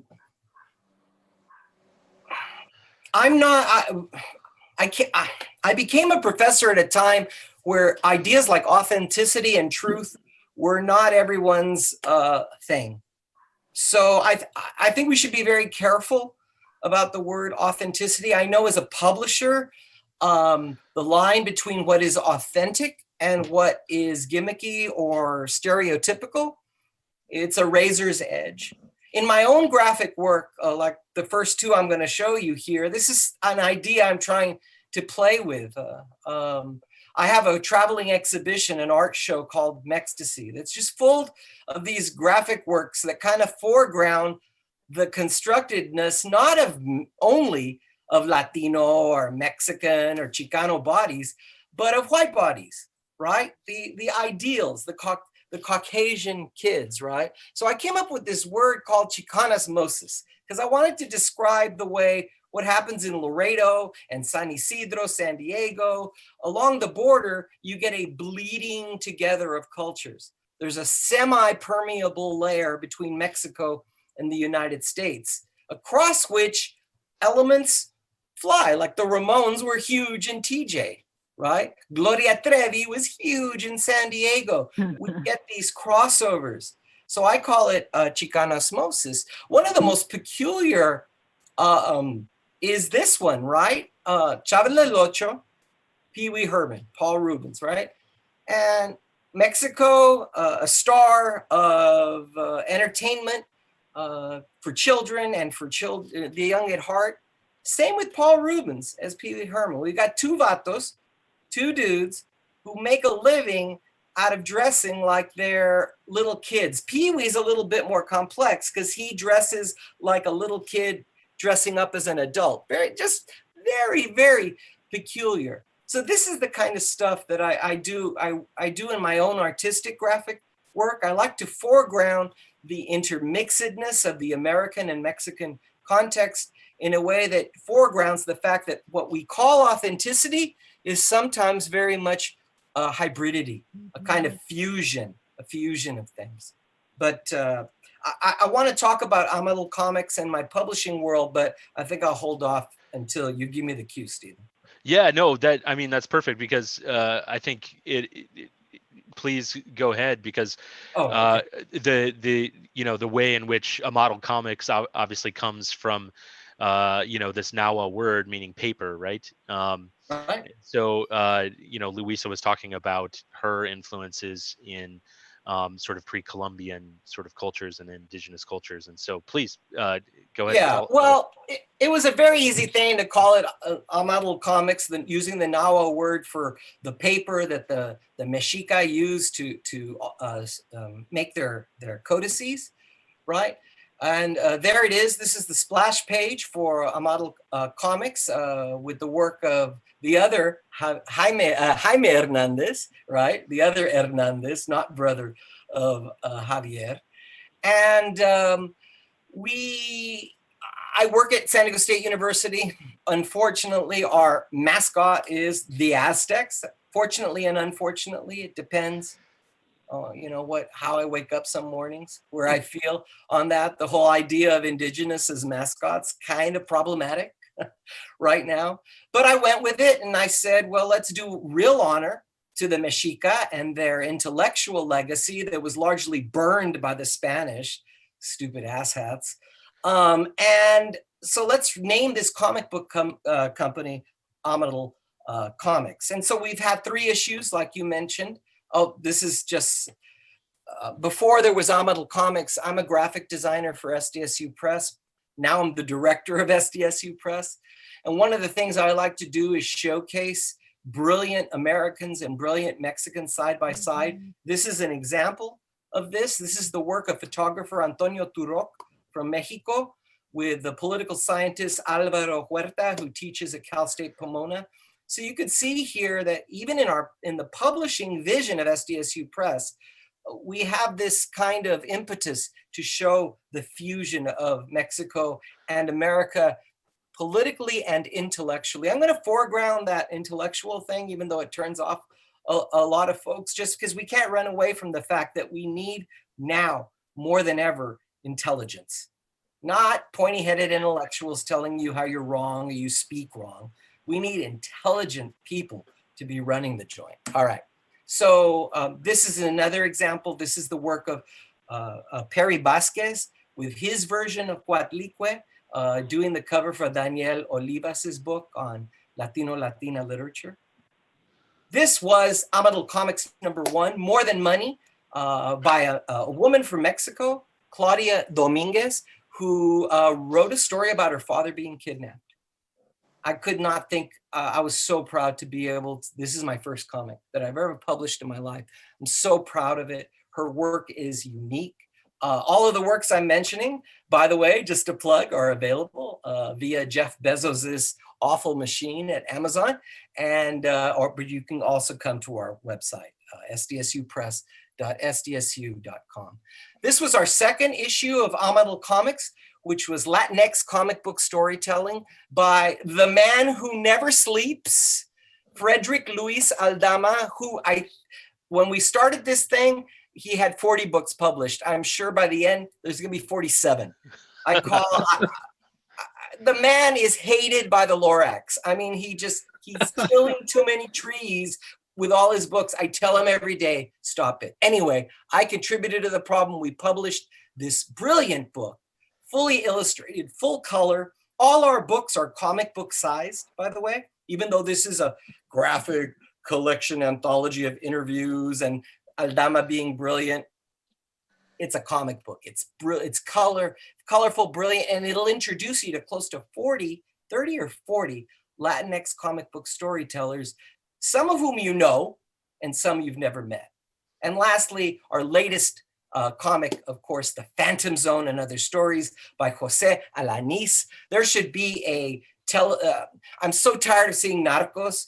Every time, you can't turn on Netflix without some Mexican shoving a gun down someone's mouth or killing someone, right? I want to see a teledrama about Jose Alanis. He's from the lower Rio Grande Valley, and so you're probably thinking, oh, those Tejanos, they stick together. No, I'd never met this guy. He's a professor of Slavic studies at the University of Washington, fluent in Russian, teaches Slavic literature. Oh, and on the side, he's this Chicano cartoonist. And for our third issue, we put together an anthology of his work from across his lifetime. And so that's Amador Comics. All right, enough, I'm out. Yeah, no, that's beautiful. I mean, I think one of the things that comes up for me in thinking about this topic is the way in which, exactly, right? So if we think about Javier, your work on El Muerto, infusing sort of Aztec deities with Day of the Dead imagery and stuff like that. But then at the same time, and we think about your work as authentic, right? But then everywhere, my students in my Mexican history class are like, all they know about Mexico is something to do with like the Day of the Dead or something. Frida Kahlo. Right, Frida Kahlo, or like these tropes, right? And so what is that razor's edge within your work, Javier, or with Luisa or Henry or Bill, in trying to define how you are presenting something that is real and important, as opposed to something that is just reinforcing kind of the images of Latinxes in America, etc. Yeah, excuse me. Yeah, for me, like El Muerto, the starting points is definitely the Day of the Dead and the Aztec mythology. But it's just the starting point, because there's so much in there. And what I want to do as an author, as a writer, yeah, I'm Latino, and I wanted to make sure my first comic was definitely a very Mexican cultural identity. But I have as much aspiration as any writer or filmmaker, like a John Carpenter or a Ian Fleming or whoever. Like, I just want to tell stories. I'm going to pull from Mexican culture when I can, which is a big part of it. But there's so much I want to do is in the stories. It's not always just like, yeah, what's like the most current Mexican trend I can put in there or something. It's just part of it's like me,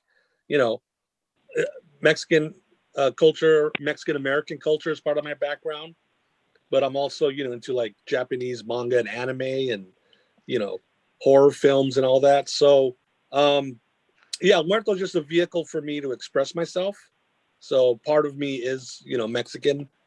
Part of me is, a fan of horror, a fan of drama, a fan of comedy.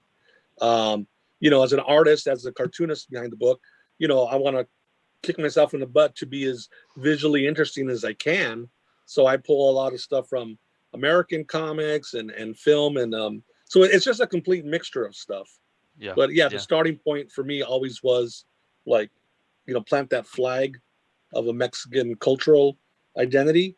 But for me, that's not the only thing that drives my work. Right. Yeah.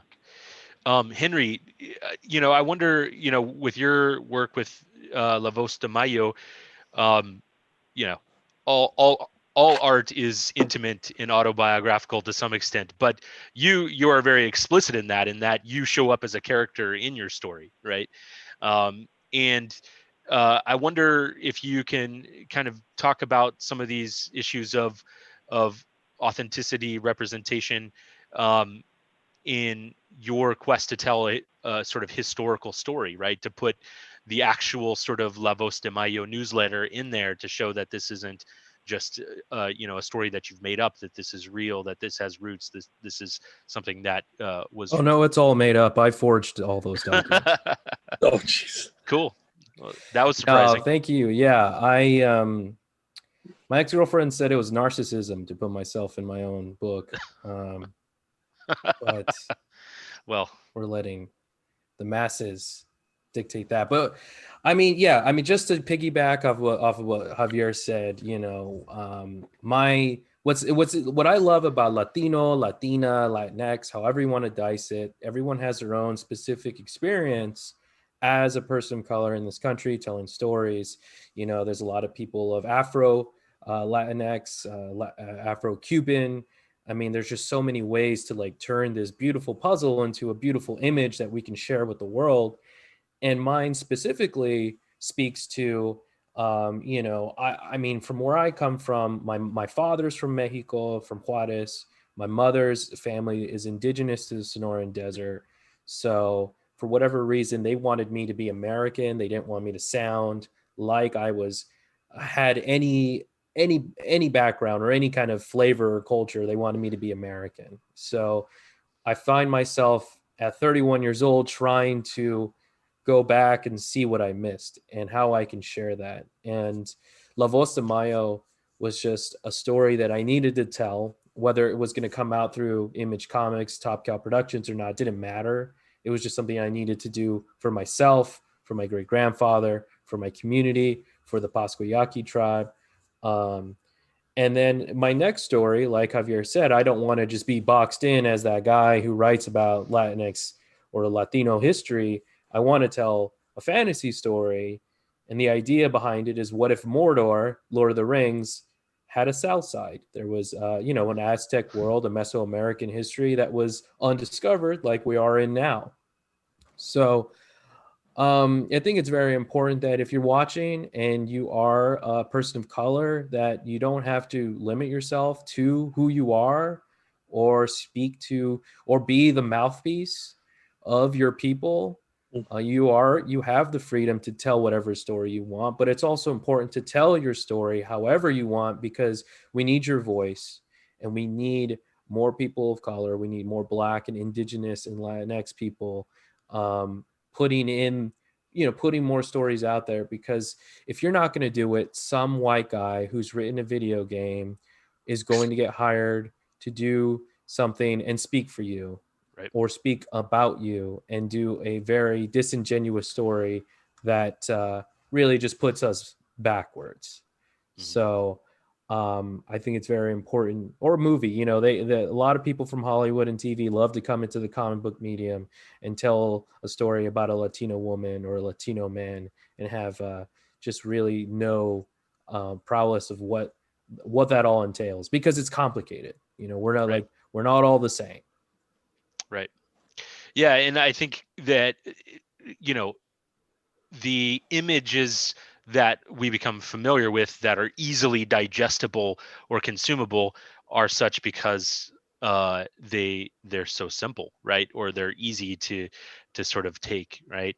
And so I wonder, Luisa, with your work, especially dealing with, and so they lack nuance, right? But Luisa, you told us about the way in which you looked at these different elements, these sort of physical elements, but in how those made it into your artwork, and they had a huge symbolism. But that symbolism is oftentimes lost on many within culture that just see, oh, well, that is some sort of indigenous symbol that they don't understand, or even the way in which that symbolism is used in advertising. And so I wonder, in your space as a graphic designer, how you have encountered the lack of nuance in representation of Latinx people, and how you sort of sit with that, how your presence has been important in trying to dispel that, or to sort of nuance that. Well, I think that what I have discovered with kind of this work is that putting it out there, it starts a conversation, and that's a good starting point. Pushing it out there and letting other people see it and wonder what it is about. And even if they don't have the right sense of what it is, they wonder what it is. And then if you stick around, or if you continue with this work and you follow it up with a little bit of an explanation, or a little bit of that you bring to it, it brings the conversation, and it is the opportunity for change. So that visual language becomes the language that, regardless of where you're from, or if we speak the same actual language, because my first language is Spanish. I mean, these things are not things that I research, that I didn't know of. I grew up around these things. So for me, it was actually from a different point of view, not that I grew up knowing that I was part of this culture, but I was not exposed to it. For me, it was the opposite, is that I was always flooded with images of these kinds of styles and representations, and I just never really paid a lot of attention to them because they were always there. They were part of my everyday. And once you have an opportunity to kind of walk away from that, and you get, call it, a little bit sentimental, or I don't know, I feel like when you move out of your place, out of what you really call home, it's sort of kind of you feel like this responsibility, at least that's how I see it, that you need to be like a good representative of your people, of your culture, of where you're from. So for me, it's like, imagine if somebody gave me the title that I was the ambassador of Colombia. And by no means I'm no expert about everything Colombian, and I have so much to learn. But for me, what I love about doing this work is just that. It's just like, oh, that's cool. And it starts in the cool. And then it's just like, what do you think about it? What do you like about it?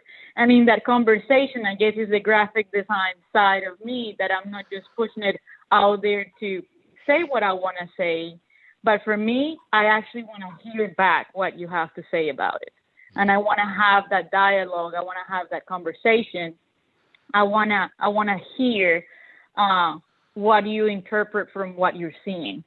So that's how in design, I guess, since we are more of a collaborative art, that we work most of the time for somebody else. We are artists for hire in a good, in a sense. But with your conditions, when I step out of that particular role of I'm doing this for you and I'm doing it for me, I still want somebody else involved in it. It's not just to expose it, but it's to also get kind of that sort of feedback. And like everything, when you move into a different culture, you have to fight the stereotypes or deal with them, however, or embrace them. I personally, in a sense, embrace them. But as stereotypes or, of good and bad kinds, it's easy to embrace the good ones, but it's not so easy to embrace the bad ones. How can you change that point of view to other people? How can you feed them a different kind of information to put on those spots so they get the negative side out, or the things that are not the truth out of their system? Right. So I think the library powers that be have given us an extra 10 minutes to partially because of some of the technical That's difficulties. how kind librarians are. I know, right? They just extend time. That's great. That's great. Yeah. Thank you. So what I thought we could do was, of course, talk about whatever you want. But I was thinking that, Henry kind of alluded to this a little bit, but we have young people watching today, and what kind of advice would you give them? They're young, they love comics, or they love graphic design, or they they are thinking about how to do it. What's one piece of advice that you might give to them about their journey and stuff like that? So Bill, why don't we start with you? Yeah, thank you. I'm going to share my screen again. Yeah. And I should come up there. Do you see a rip-off of Andy Warhol? Yeah. My advice would be to steal and to break rules and to make mistakes. What we're looking at here is a banned image. This was a t-shirt I had made. It's actually a banner in my traveling Mextasy show. And it's my homage to Warhol, who was, of course, in the 20th century, the biggest thief of copyright who ever existed. So when I got banned from a t-shirt site, a poster site, for posting this on copyright grounds, I thought it was a huge irony. This is my brand, Mextasy, with a ripped off picture of a Chapulín Colorado making the Y. And of course, this is the famous Warhol Brillo soap pads box that changed art history. And I didn't know what I was doing when I started playing with graphics. My advice to young folks would be just to play with the media, not the mediums, the media, regardless of the form that you take. And I guess I'll just end on this one. This is one of my latest Mextasy confabulations. I started taking illustrations from the 1950s of middle America, the ideals of America, the friendly policeman, right? Pointing out to the child, ooh, the very scary Mexican. That's Alfonso Bedoya from The Treasure of Sierra Madres. Most famous for the line, I don't need no stinking badges, right? But I put him in the foreground there, superimposed him. It's a real rascuache, chafa Photoshop job, but that's part of my aesthetic. One, because I don't know what I'm doing half the time, I'm self-taught. And two, I like it when it's messy. I like it when it's on the edge. All right, stop share. That's great. What about you, Javier? Yeah, well, I teach a lot. I teach a lot of comic classes in fact, I'll be doing one in about an hour here on the same channel. But as far as the advice, I'm going to piggyback off something Henry and Luisa both said. I would tell a young Latino creator, do the stories that you want to do, but don't get burdened. Don't think that you're with that one comic or that one book that you have to represent the entirety of whatever your background is, you're Cuban American or Mexican American, because there is no one type of Mexican or any other group. So because sometimes what's neat about social network is people put their thoughts on their Facebook post or Twitter, and some of them really wrestle with like, oh, I'm not sure how to draw like the correct type of Mexican. I'm like, what are you talking about? There's like how many millions of Mexicans are there? I mean, so just do the story you want to do. If it has to do with some type of Colombian background or, you know, Mayan mythology, whatever, you know, do your research, whatever, research it how you want. But I don't know. I don't think you should be burdened by having to like represent it 100%. Unless you do something like Henry, where you're doing an actual biographic piece. So yeah, you got to get the person's, life story and whatever, all the news articles you can find. That's different. That's a biographical piece or a historical political piece. But, you know, even then you probably have flexibility, but tell the story you want to tell just as a creator, you know, like, again, like I said, my background, Mexican-American, that was my starting point, but I don't sit there and like fret about it. Like, oh, am I going to piss off Bill because I didn't do something the right way? He doesn't care. He's saying, do whatever you want. So you didn't do a story on Laredo. You need to do a story on Laredo. Oh no, can we cut the show now? No. Luisa, what about you? What advice would you have? I think the advice is think less and do more.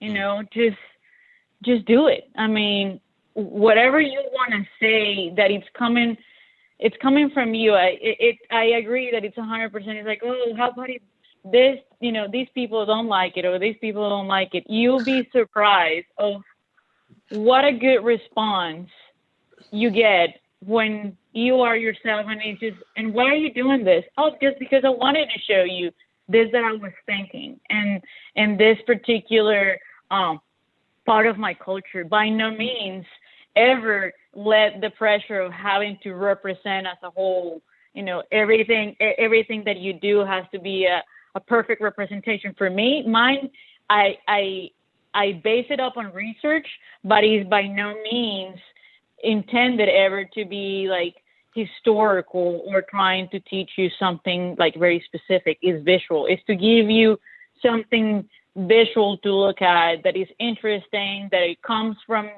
that it has different shapes, different textures, different things to just get your mind going into a different place, somewhere that you probably have never seen, that you have not related to, like my culture, right? So just that. I'll say do more, experiment more, and then later, if you want, you can curate. After you have a whole lot of stuff, then be selective.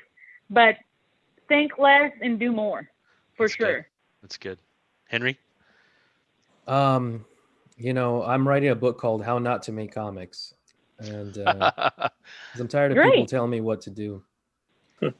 And, you know, I want to take a moment to recognize the passing of Chadwick Boseman. Yeah, thank you. You know, you don't know what everyone's suffering in a personal way, in a way that you'll never understand, and everyone's dealing with something. So always be kind to everyone. You know, we didn't know that, you know, the Black Panther was fighting a terminal illness while he was inspiring countless lives. And he lived his life. And I always want everyone to live. Like one of the best pieces of advice that I ever received was live life. I worked for a bank. I wrote for 2 newspapers. I helped start a jazz festival. I worked on a film.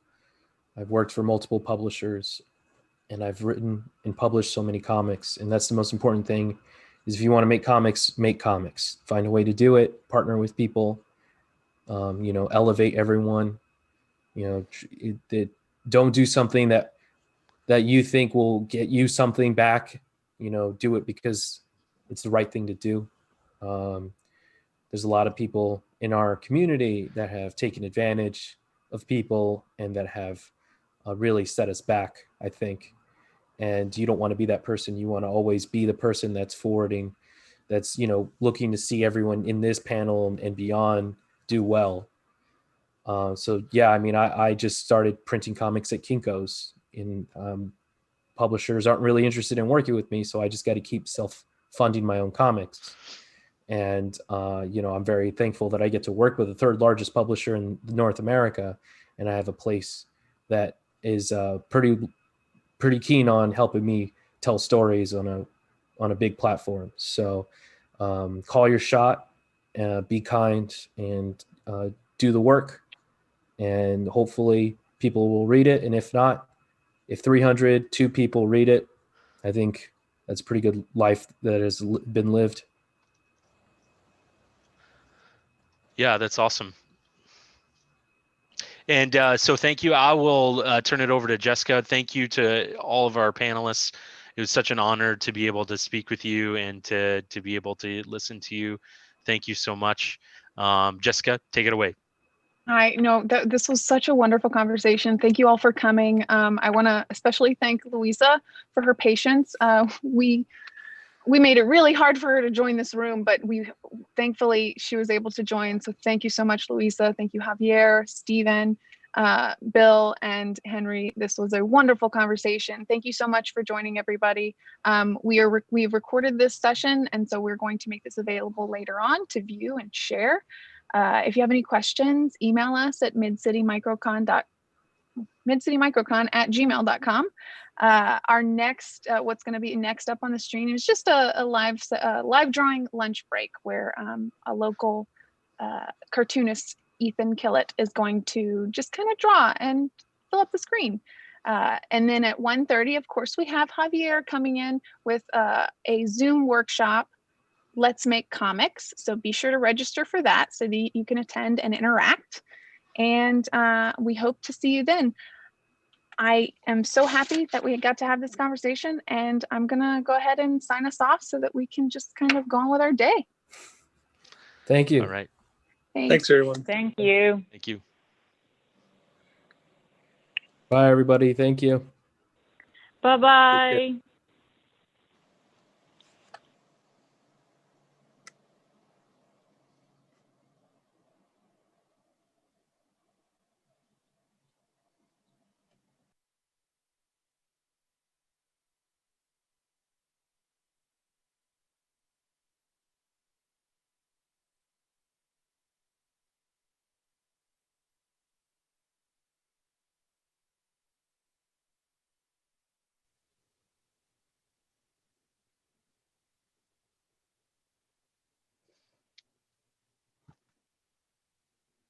Hi, Ethan.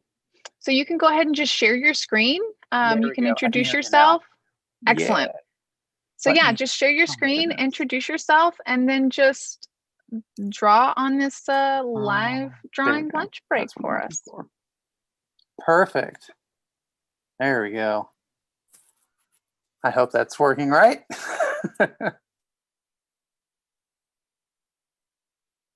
Hey, how's it going?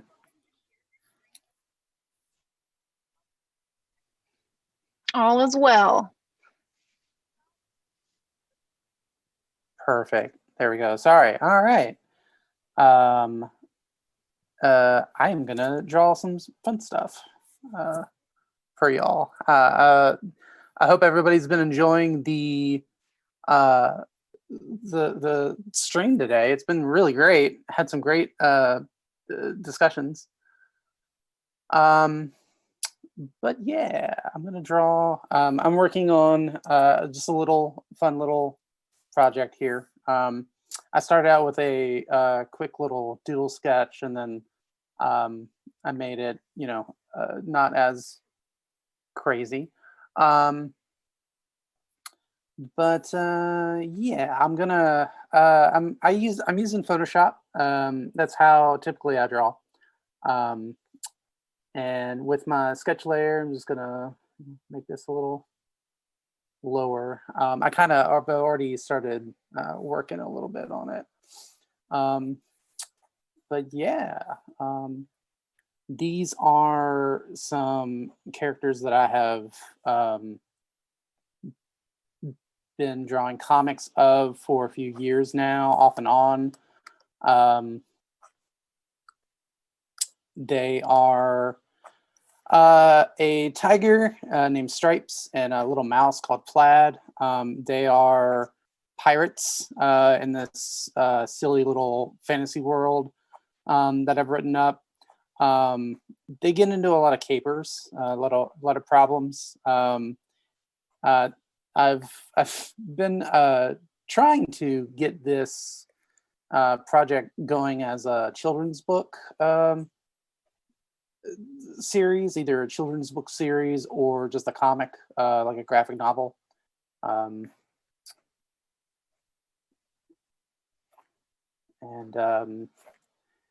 The fun thing with digital art is a lot of times it's kind of going back over and over and over to get the right lines. But just like any other kind of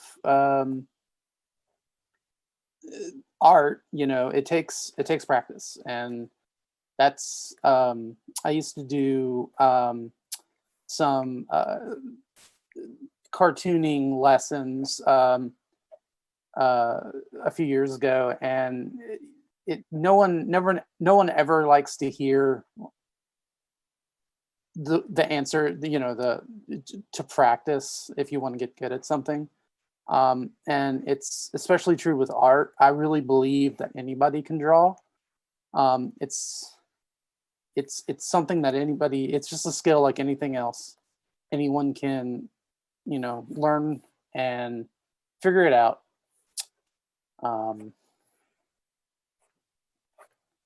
Yeah, that is not how that should work. But yeah, so I'm drawing Stripes here, and she's I don't know, I kind of made like a little story in my head for this morning, and since they're pirates, they get into, you know, capers and they get into trouble, and I figured it might be funny if they were maybe looking for buried treasure and they found it, but then they found something else that didn't want them to have the buried treasure. Let me get rid of that tangent. So a lot of times when I'm drawing like this, I'll come up with like a little story. Definitely is true for when I'm doing a comic. But just for like a little illustration like this, I kind of think about, you know, composition, how I want it to look, what the little story is that's being told, and whether or not I can draw a tiger tail, which is right now a lot harder than I thought it would be. Come on, there we go. I am using the tools I'm using as Wacom bamboo tablet. It's not one of the fancy ones with the screen, though that is, you know, I would like to get that one day. But one of the earlier panel this morning, the anime guys, Trapped in Anime guys, they were talking about how it doesn't really matter the tools, what kind of tools you have. If you have the best, you can have the best camera, you can have the best, you know, drawing pad, Cintiq. It matters what you do with it, and that's great advice. Coming up with your own content, your own little story to tell, your own little style, that's what's important. You can always improve, you know, the tools you use, but the skills that you pick up along the way, that's what's important. That's what's gonna make and break you. And my other suggestion is basically fake it till you make it, because that is certainly something that I have tried many times, doing comics on myself and for other people. You know, just kind of know what you're about and go for it. If you like to draw ridiculous, silly comics, go for that. If you know, want to do superheroes, you can be the superhero person. But you know, at the same time, it's good to branch out. It's good to try new things. It's good to draw huge pinkies that don't actually work. So yeah, so this is Plaid. He is a very cranky pirate mouse. And he usually gets Stripes into all kinds of trouble. In my old comic, Kaboo Cove, where these characters come from, they got thrown off their pirate ship by their old sea captain. So now let me,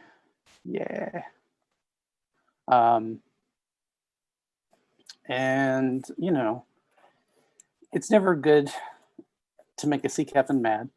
One of the advantages of drawing digitally is that, especially with Photoshop and anything else like Clip Studio, Procreate, pretty much any art program is going to have a layer system, and you can draw on different layers and just erase things very quickly and easily without having to worry about going over and getting rid of line art that you wouldn't have wanted to get rid of earlier. So that is what we're doing right now. I'm going to draw. I like to draw octopus guys for monsters. They're fun. They're scary.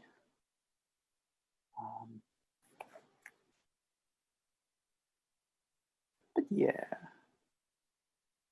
And I was hoping to try to speed through this a little bit, and maybe I can start throwing down some color on this real quick. It's going to be a little quick sketchy. Usually it takes me, maybe it takes me quite a few hours to finish a comic or an illustration like this from start to finish. This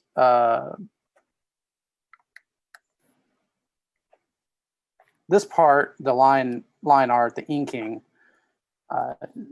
usually takes a lot longer. I'm a little more precise, but for today, I figured it might be a little okay to be a little sketchy. But yeah, I wanted to make this creepy octopus monster. Very mad at them. Kaboo Cove, my comic's kind of like a fantasy type world, so not everything is exactly like it is here. I'm gonna draw this pirate chest, something treasure chest. That is not correct. But yeah, for anybody who just likes drawing as a hobby, anybody who likes drawing as, if you want to get into it professionally, really it just comes down to just starting. Whatever kind of idea you have, just go for it.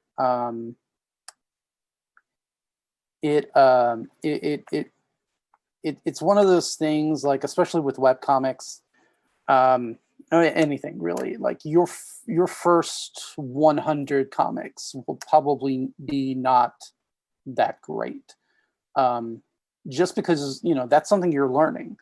But the more you do, the better that it's going to get. Like this is awful. I gotta erase this. I want this to be, yeah, there we go. It's a better handle. So, okay, I got most of this. Let's go back to this tail and try this tail again. The important thing with this kind of area in this picture is that there's a lot of lines going around, and I don't want to create any tangents where it kind of connects to each other. So there we go. That's close enough. And then I put in another layer. I've got a very little small mountain that I'm going to do back here. And let me put in a horizon. Perfect. So now I'm going to take this hastily drawn sketch, and I'm just going to clean it up a bit. Once I figure out, there you go. It's always very important to name name your layers when you're working digitally, because it'll save you a lot of time to try to figure out what is what.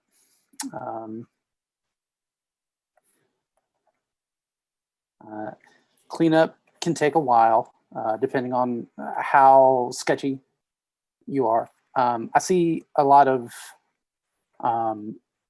times, and I do this myself a lot when I look at other people's artwork, is I'll note how, especially digitally, like how clean their line art is or how sketchy it is. And really, it's kind of personal preference, but just because it's sketchier, that's that person's style. It doesn't necessarily make it wrong, if you know what I mean. It's just, it all comes down to, their technique. Sometimes sketchy, really works, but if you want cleaner, a more technical finish to your artwork, you can do that as well. I typically try to go for more cleaner line artwork. Not the whole time.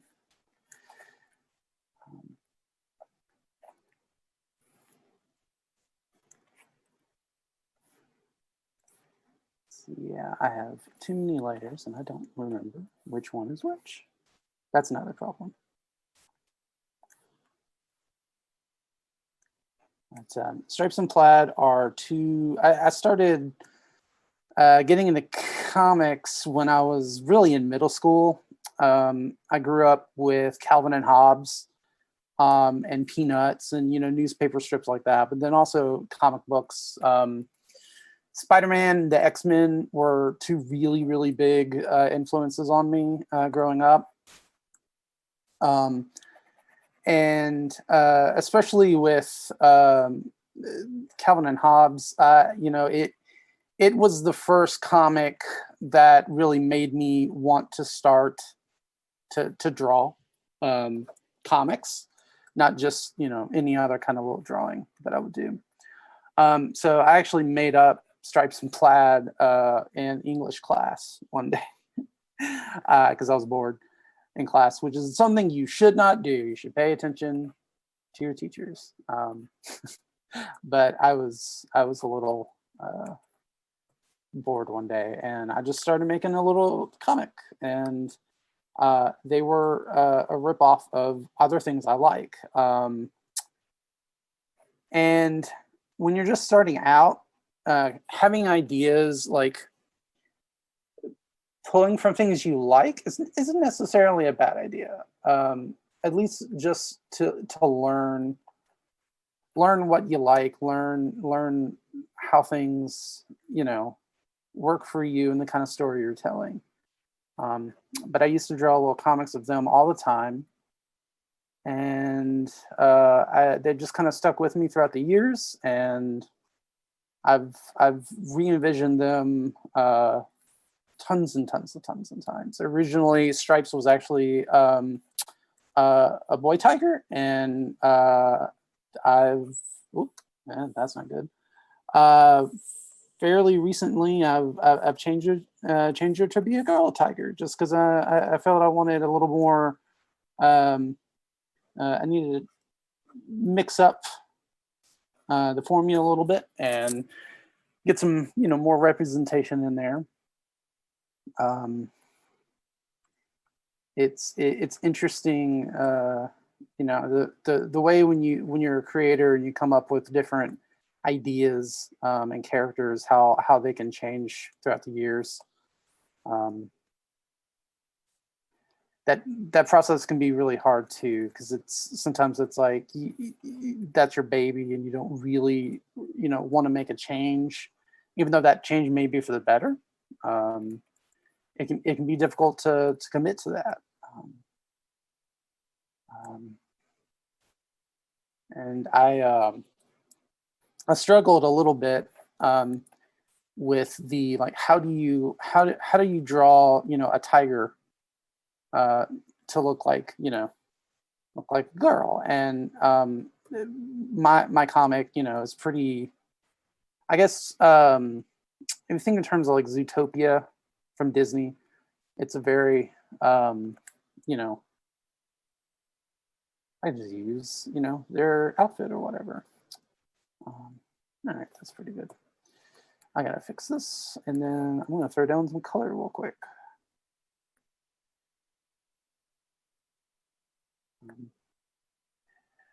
But yeah, like I said, I'm drawing in Photoshop, and that's just what I like to use. I'm familiar enough with it. I use it in my other work that I do with graphic design.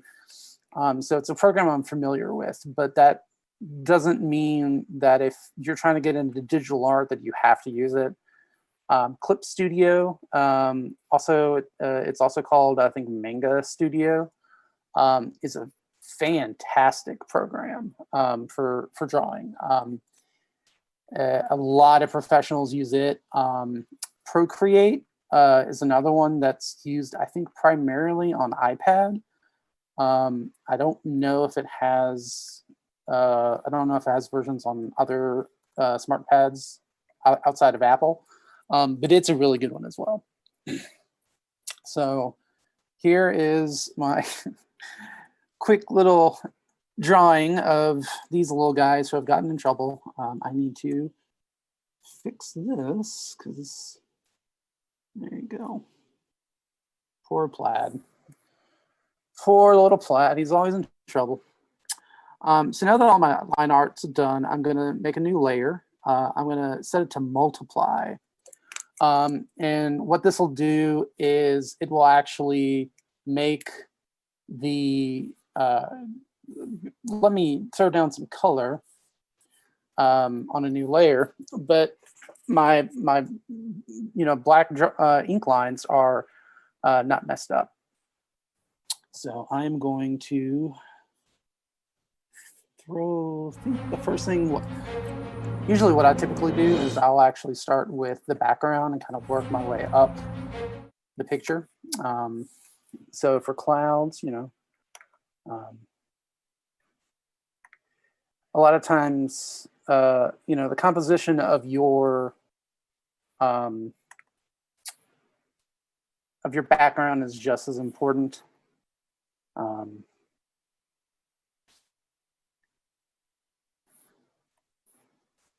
As the foreground. You don't want to make it too busy.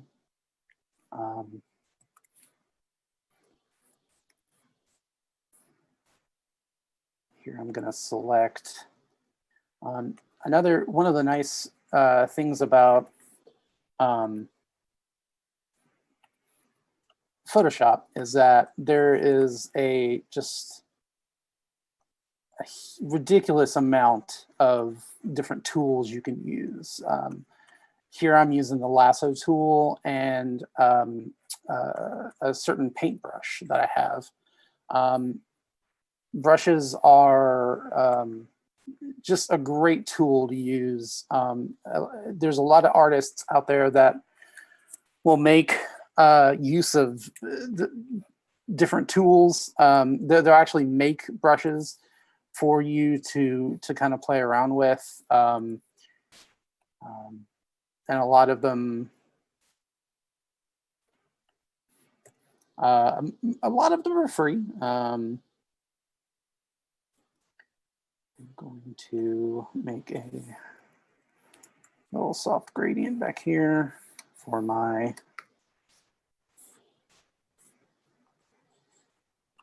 come on. All right, doesn't want to work. That's always good.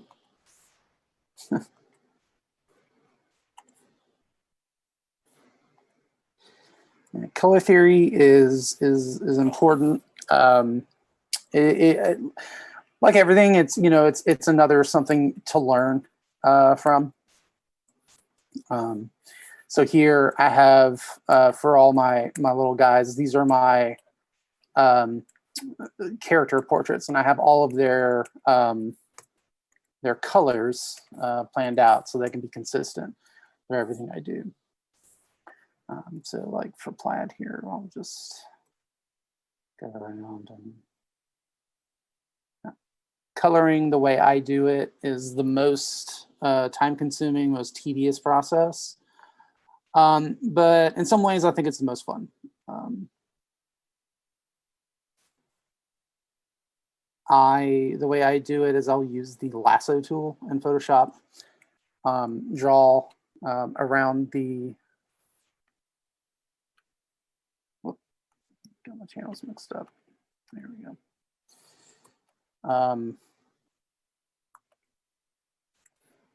Draw around the shapes and then kind of just fill them out. When you zoom in like this, it really shows like all your little imperfections, and that for me is a hard thing to get around. Because if you look at something long enough, especially for some artists, it's just like you pick everything apart. And if you do that and you self-criticize too much, you can definitely hit a roadblock. I know I do. One of the scariest things is a blank page, because you never know, there's just too many possibilities and you don't want to mess it up. With digital art, it's very easy to fix mistakes.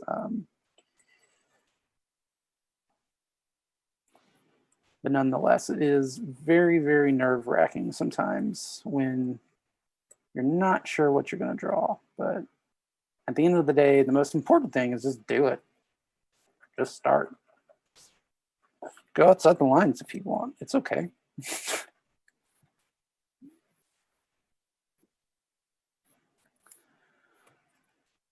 So this poor mouse. This poor mouse.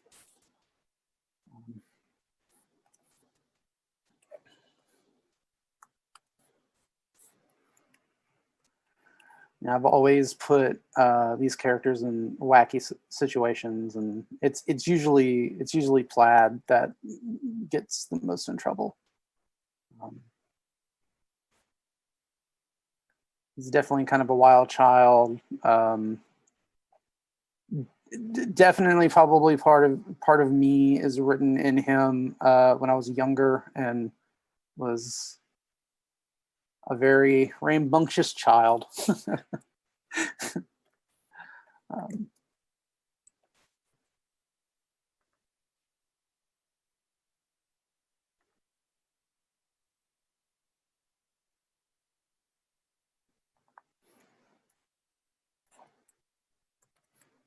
Well, that is not the right color. That is terrifying.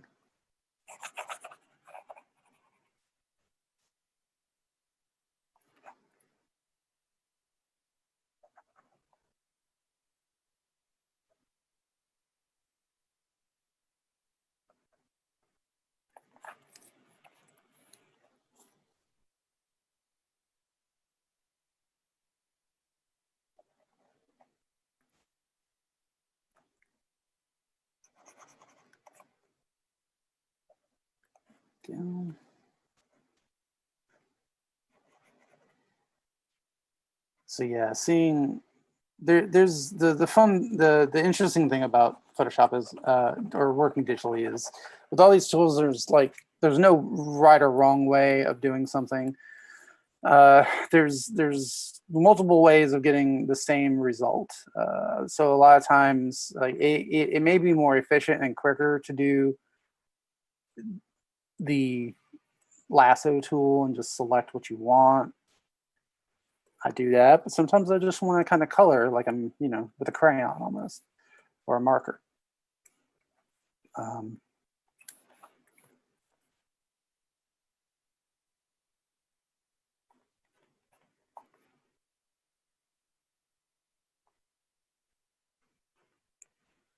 There we go. This poor little guy. There we go. So like pirate, Plaid's a pirate. He's got a little, coat that's been ripped up and some trousers for his costume, which we can't really see too much here because of he's all wrapped up at the moment.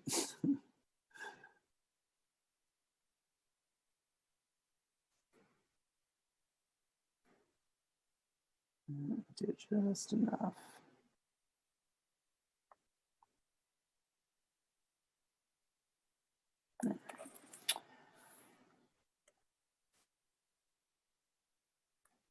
Oops. Paint that too. But yeah, I was very, very excited and very thankful that Jessica's let me do this during the lunch hour. I hope folks that are watching have enjoyed the mini-con. I'm glad it's happening after this year. It's been kind of crazy. So I know a lot of different conventions around the country have gone digital, which you know, I guess is the next best thing of actually being there. Kind of uncharted territory for some. I'm sure, especially like for cosplayers and people like that. I don't know. I've always enjoyed conventions like this. I love the camaraderie and everybody coming together with, you know, shared interests, and really just being an area where people can just, you know, feel free to, you know, be themselves. And kind of, for some people, a lot of them like me, coming out of their shells, you know, just being able to, you know, hang out with people that like the same thing, maybe discovering something new.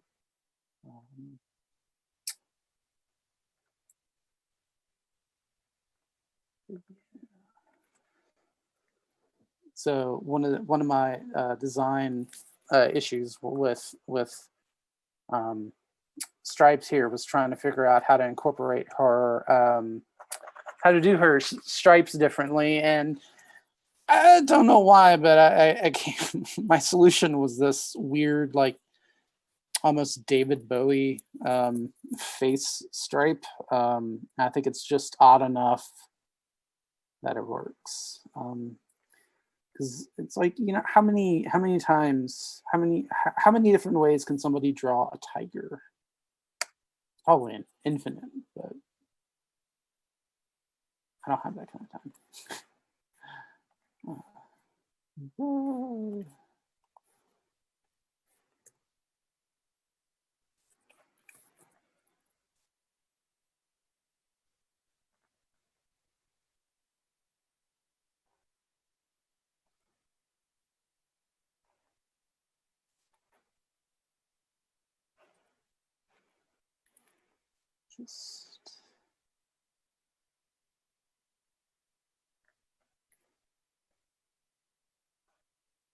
So you can see here, this was an older version of Stripes. Her like, I guess fur is a little puffier, but I kind of just gradually started drawing her with this more angular shape to her face, and to go along with that triangle stripe, and I think it looks cool.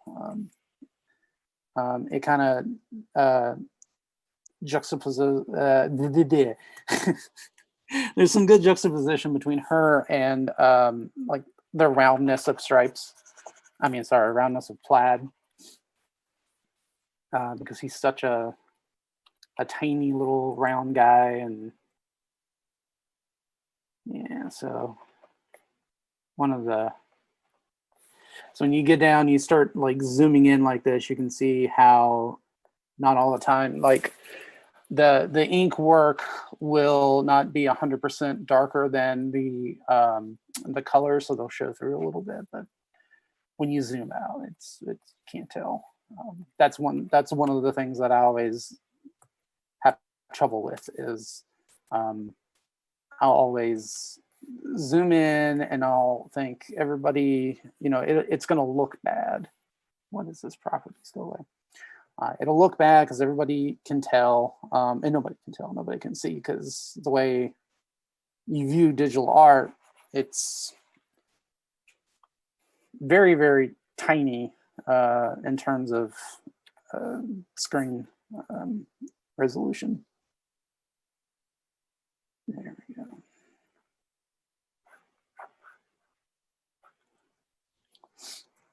So there she is. That looks a little weird. So what we're gonna do is I'm gonna switch to a white, and I'm gonna take my tool here, my lasso tool, and I'm just gonna put in a little bit of white there to give her some teeth. She looked kind of silly without it. And then I'll just do a quick little line there. Much better. Okay. Moving on. Stripes has got a little handkerchief.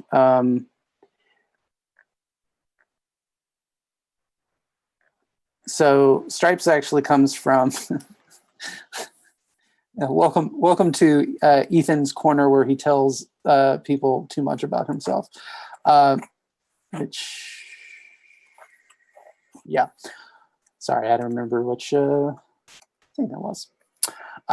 So Stripes comes from when I was a kid. My sister got married, and the day like before the wedding or whatever, my dad took me to this really cool like safari zone thing, which turned out had I got a little tiger because my sister went to LSU and I liked LSU, and it was like, just a big thing. So I named the little tiger Stripes, and that's where Stripes came from.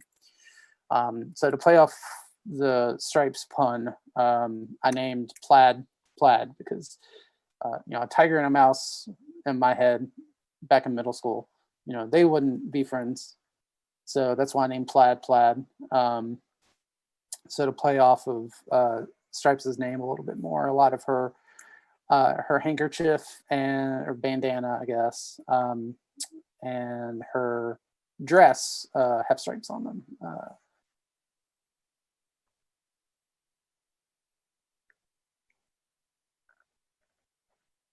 I like character design. I like trying to come up with fun, interesting characters.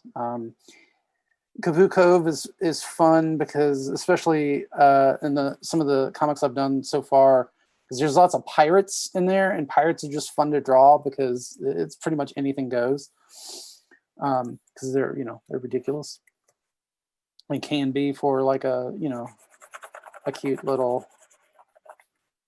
thing. So what I'll do now, actually add in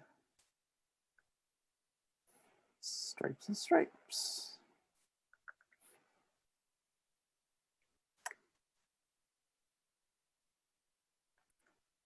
I try to be a little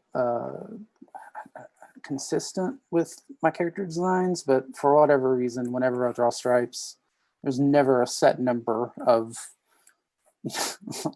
of triangles on there. I just kind of do what looks good.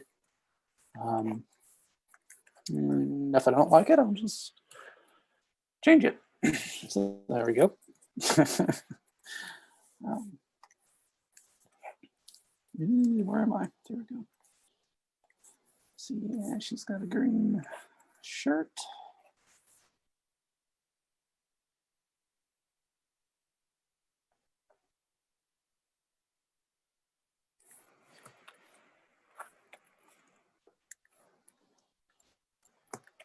Kaboo Cove is a very it takes place in like a on a tropical island like Hawaii almost.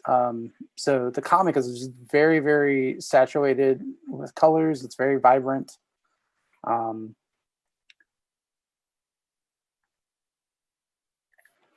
I've been toying with the idea of maybe turning the color palette, the vibrancy down a little bit, maybe going towards more of a muted pastel look. But I don't know. I just kind of like the brightness of the comic. All right, let's do her.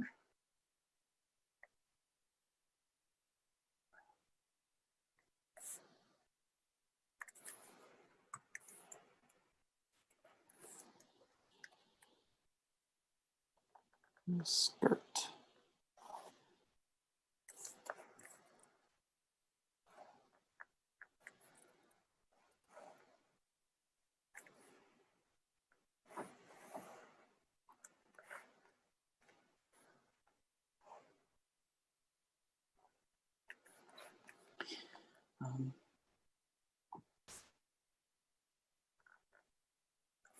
Oh, that's exactly what I meant to do, but that's okay.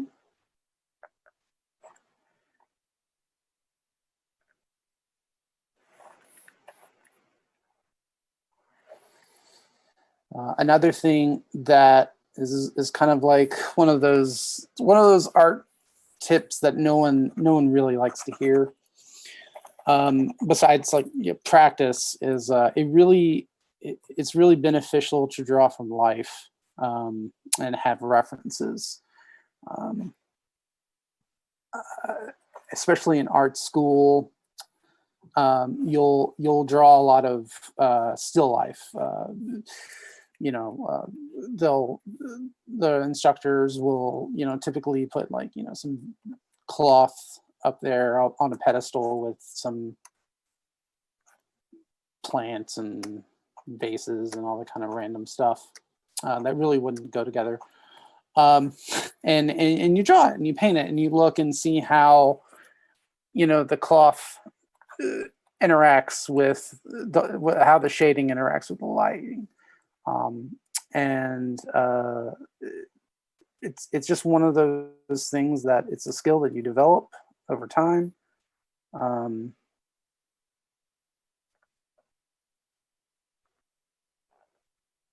There's a lot of times that I'll have to look up stuff. Like one of the last Kapoo Coves I did had this elephant in it, and from the angle of the panel, you could see the elephant's feet, and I was like, I know. Sometimes you think you know what a thing looks like. I was like, yeah, I know what an elephant's foot looks like, and then I went and looked it up for real, and it was nothing like what I drew.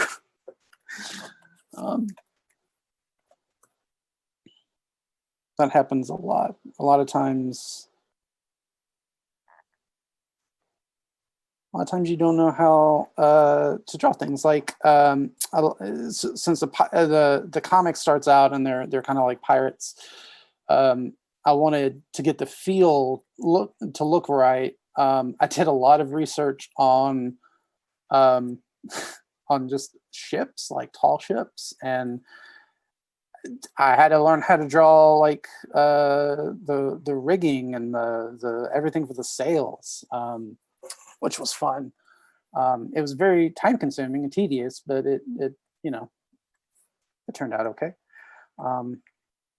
So this foot, I don't like where her little toe beans are, so I'm gonna select the toe beans on the layer that she's on, and we're just gonna move them up. That didn't work. There we go.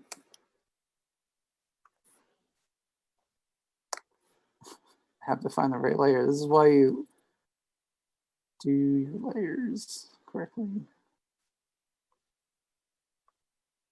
There we go.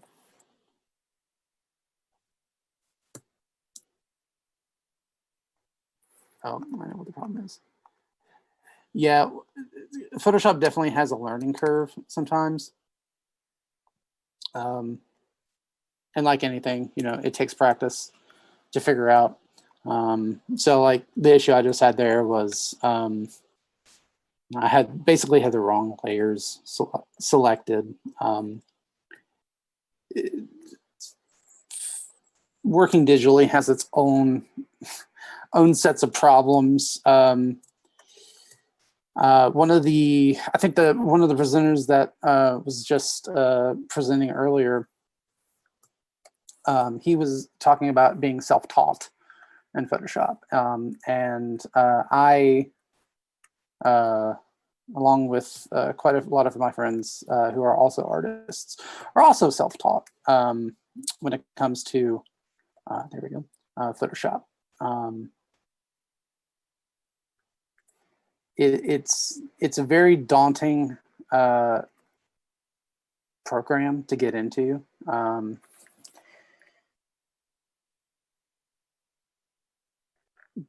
But there are some basics that you can learn, and they'll serve you well. And any of those other programs like Clip Studio and Procreate, they have their own, little learning curves to figure out. But generally, they're all kind of the same idea. It can be tricky to go from one program to another program. If you're very familiar with one, that's one of my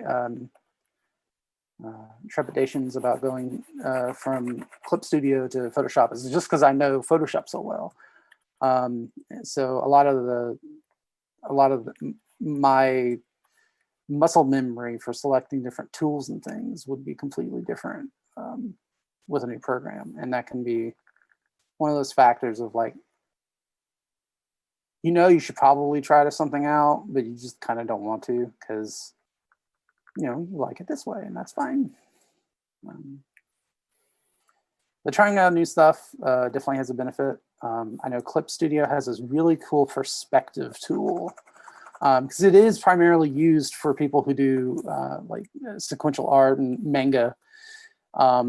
And as someone who hates drawing perspective, having a tool that can help you do that, especially if you have like a comic where you're going to be in like a room for a long time, it's so super helpful.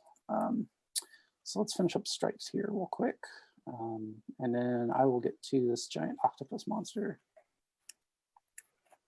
Let's see how far we can get.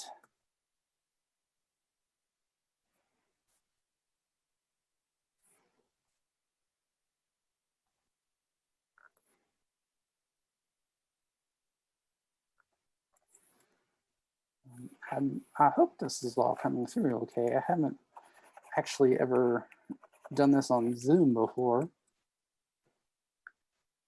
so hopefully there's not too much of a delay from me drawing and what's actually showing up. Yeah. And then this little ribbon on her tail, I use it for the rest of her. It's like part of her bandana up here.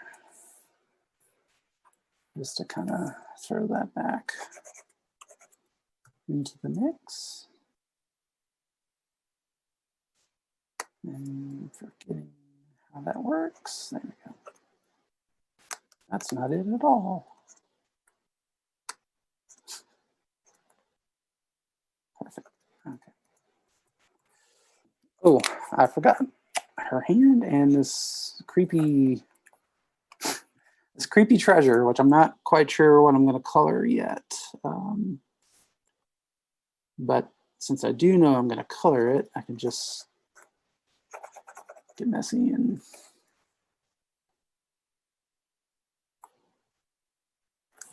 so let's do this real quick so she'll be finished.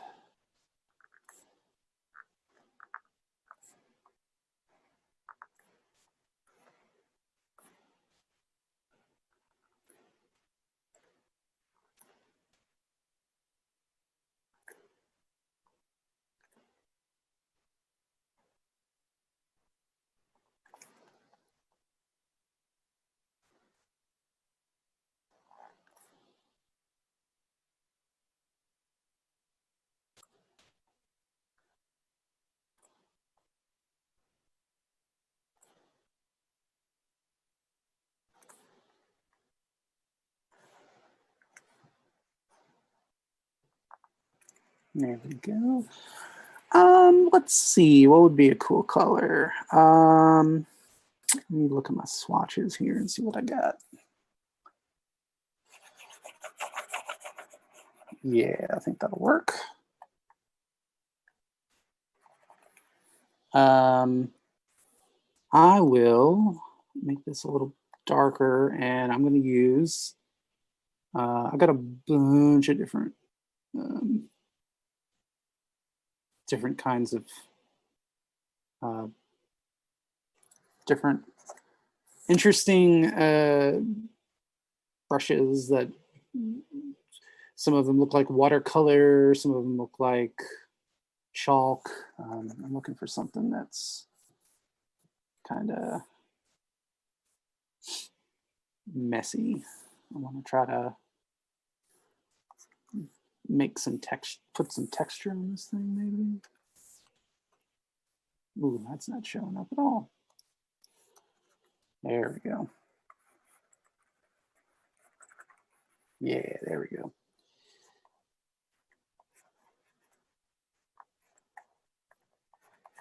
Yeah, sometimes you just kind of have to work with the program sometimes, especially doing like live drawings like this. I've streamed, I used to stream once in a while, and it can get a little wacky once you're trying to. I always worry about the people watching when I have to try to figure out like what's wrong. Why is this broken? Let me go through all these menus. Meanwhile, people are watching like, what is this guy doing? I don't understand. So I'm gonna add a lighter color to this guy. That is not light enough. There we go. Just to give it a little texture. And I'm gonna take so green's complementary color is red. So I'm going to make a spooky red gem color in here. And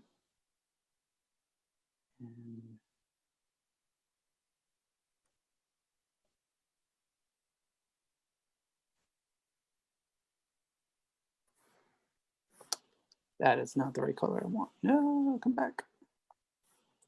I did it too much. There we go.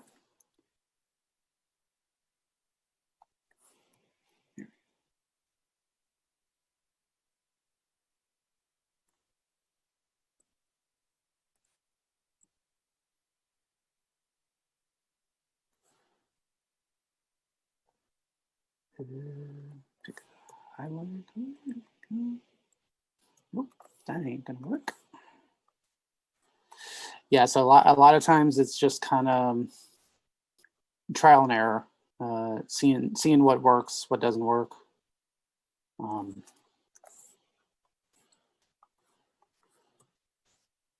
In the long run, you know, it'll look okay in the long run, hopefully. And that's generally my outlook is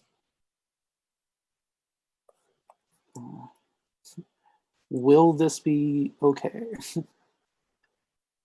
Yeah, so we got a cool little gem going.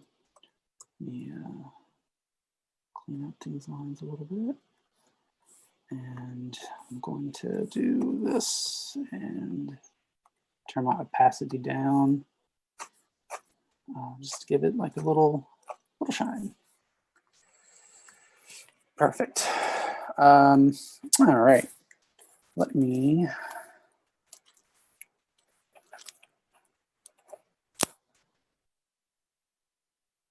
start on this guy. First thing I gotta do is select this big old noggin. So it's 1:20. I don't know. I think the lunch break might be over in a little while. But if you've been watching me, I hope it's been a little entertaining and my ranting was helpful in some way. If you're if you're looking to be do comics, do any kind of drawing, just go for it. Just dive in head first. It's something that is really, really difficult to start, but super rewarding once you do. Whether or not you want to do this, for a living or just as a hobby or something in between, there's plenty of ways of doing it. And there is no one right way. I think that's, so we're gonna make this scary guy purple. Yeah, perfect. Big purple octopus.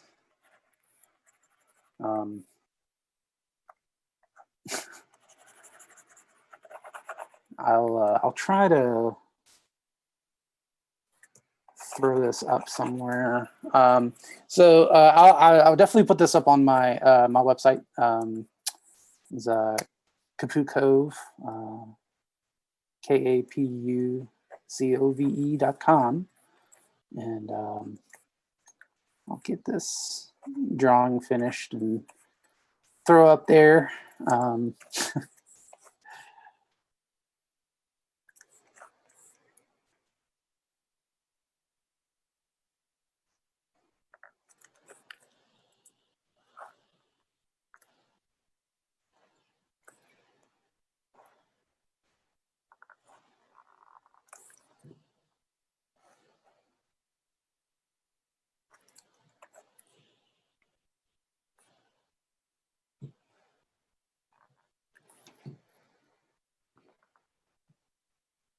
This is a little tricky here. I really should have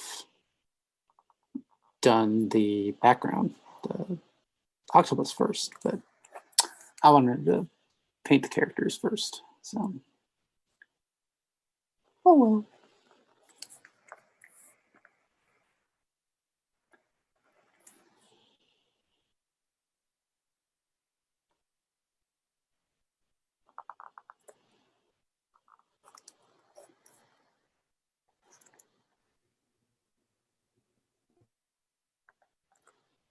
Almost.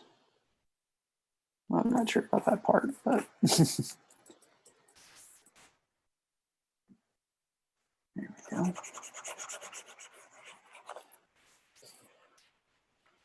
Perfect. This guy. So I kind of want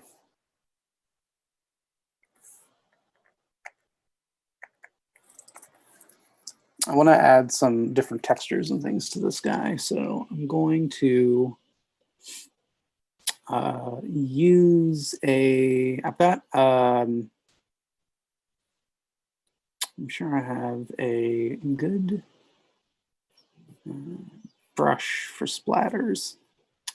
There we go. There we go. Perfect.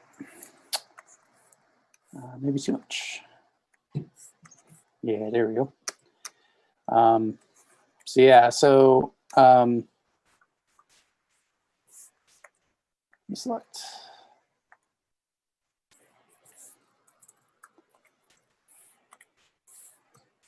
There we go, perfect. So now I can add some, don't want them quite so dark. There we go. Put some texture on this guy. Make him, give him some visual interest.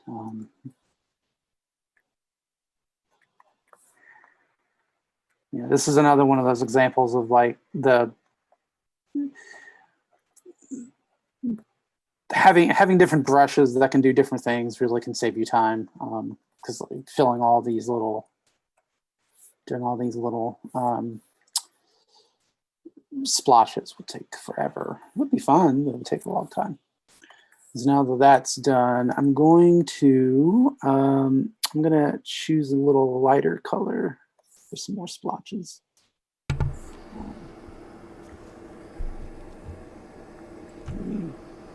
Oh, that's all multiplied. There we go. Not light enough. That's a fun thing about color sometimes is you think it might be, there we go, that's what I want. Might be a lot lighter than it actually is. That looks amazing, Ethan. My friends need to stop sending me messages on Facebook because I'm streaming to all the awesome people that are watching the MicroCon right now. And with that, I wanted to do, I wanted to give him some stripes. That looks amazing, Ethan. Thank you. I don't actually know if anything is coming through, so I'm glad. It is coming through, and this has been super great. This is Adam, by the way. Hey, Adam. How's it going? Good. But yeah, this has been an excellent lunch hour. Great. Drawing well, time. I'm really appreciative that you let me do this. This is Yeah, awesome. we've loved having you, man.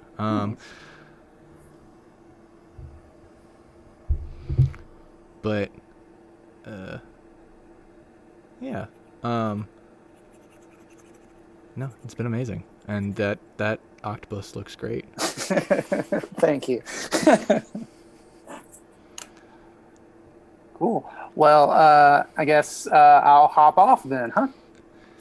This has been fantastic, and as always, your art is amazing. And Thank you, I posted appreciate this it. earlier to Facebook, and we got a ton more people that joined the stream when they Awesome. were driving or while you were drawing. So Well, I hope they stick around because so far the panels have been great. So, all right. well, thanks y'all. Have a good one, and just draw something. All right. Thanks, Ethan. Thank you. Okay.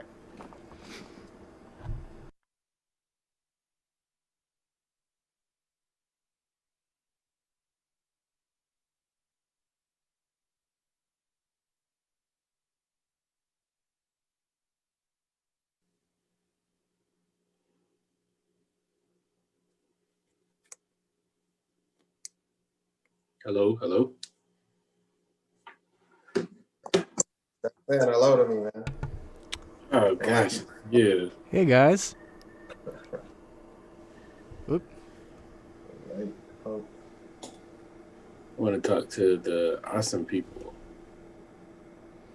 The awesome people actually don't exist. I hate to break it to you. There's only good people and decent people.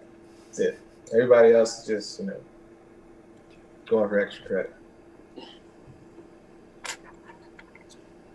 All right, what are we talking about? Process of Yeah, it's self-publishing. What's up, There y'all? he is. Hey. So what's going on, sir? How y'all doing today? Good, man. So before we start, of course, we got to, just let people know this is the virtual Mid-City MicroCon. We're talking about self-publishing today. Of course, we're with the Tuskegee Heirs, Marcus Williams, and Greg Burnham. This live session is being recorded. It will be made available on the website soon. It's family, but conversations may be fluid. So we ask that people just keep it respectful in the comments as well, and we will try to keep to the topics. So I see Marcus got up and wandered off somewhere. Do that sometimes. I wonder. Grab books like I don't have books on deck. I got books. I got to get these books, man. So before we get started, I want to introduce myself. My name is Keith. I'm one half of the Blurtish podcast, and I'm also an employee here at the East Baton Rouge Library. And we're just happy to have you all back for your second Mid-City MicroCon. Thank you, sir. Appreciate it. Happy to be back. As I told you earlier, I wish that we were actually there, not just because of the food or because, my niece goes to LSU, but just overall, we really enjoyed the convention. And we could use that type of happiness right now. Yes, as we know, a lot of stuff has been heavy on the mind. But today we're going to try to bring some levity into people's lives as much as we can. And we're going to get started. So self-publishing. So $1 million question. What got you into taking the self-publishing route? Oh, there's many things. We only got an hour, so we're gonna truncate. I don't know. I know you've heard before, but I don't know if the people have heard our story of how we actually got started making. We got started. I met Marcus because I was trying to find somebody to do a comic book with. We did one. Turned out pretty cool. We were selling it out of a store. We were selling a nice amount of copies, but we were printing them up at Kinko's. And we actually were losing money every time we sold a comic. We were like stapling them by our, doing everything ourselves. But, we didn't really understand the business. So fast forward, we stopped that after a while because it just wasn't lucrative. We were like young, and both of us, Marcus didn't have his children yet, but they were coming. And so we were like, we got to figure out something else. So we did some other business stuff. And then I think we really started learning when Marcus started doing Hero Cats, which is published by Action Lab. And at the same time, we had done a couple of children's books, and, I went through a publisher for those. And I think the whole time we were like double agents, like reverse engineering everything that was happening and figuring out how we could do this for ourselves. There's a need like for what we do, especially when we got started. It was rare to be able to see the type of content that we make. And so we wanted to do it so we could have control over everything. Nice. So I guess that kind of leads. I'm gonna try to find visual reference while we're talking about certain things. I should have those files, but if I find it, can I share it to my screen? Is that okay? I believe so. Okay, cool. So you kind of mentioned some things, the benefits. So I guess if you want to go deeper into the benefits of self-publishing, what has it been for you all? I think first off, and we see this all the time, like with comic books, we see like these really cool comic book properties that are being released. A few years ago, it was Power Man and Iron Fist. Sanford Green and David Walker was doing that book. I loved that book, man. I mean, it was like my number one. I loved everything. I could hear music when I was reading that book, you know what I'm saying? And the clothes. The clothes details. Yeah. And then they canceled it. And so in my mind, I'm like, you had a really, really good title, but it didn't meet whatever standard, whether that was selling or whatever. So that was our first thing, was like, as you know, with Tuskegee Heirs, we don't put them out monthly, so would a company, like if we did get on with Marvel or DC or any publisher, would they just say, hey, we're not selling enough and cancel it? So we're doing pretty well with them, to where it's like we want to keep going, but we're doing it at our own pace. So that's one of the, the control to be able to say, hey, I'm going to keep going with this series because we know what the end game is. We know how it pays off. And, we want to really get it to our fans. That's the number one thing. But then you also have all the other stuff. So when you go through publishers, like I still, 2 of my children's books are done through publishers. So they maintain like online sales and all of that. And you get like, I think it's like quarterly. I don't even be paying attention, I'm not gonna lie. You get quarterly, checks, like royalty checks for the amount of books they sold, which is totally different than me selling a book right now online, selling Tuskegee Heirs, and that money coming directly to our business. So you're not having to wait around. And that middleman thing, which there are perks to it, but in a lot of instances, that middleman they're just there and they're going to take their cut and they're going to manage how you get paid, all of that stuff.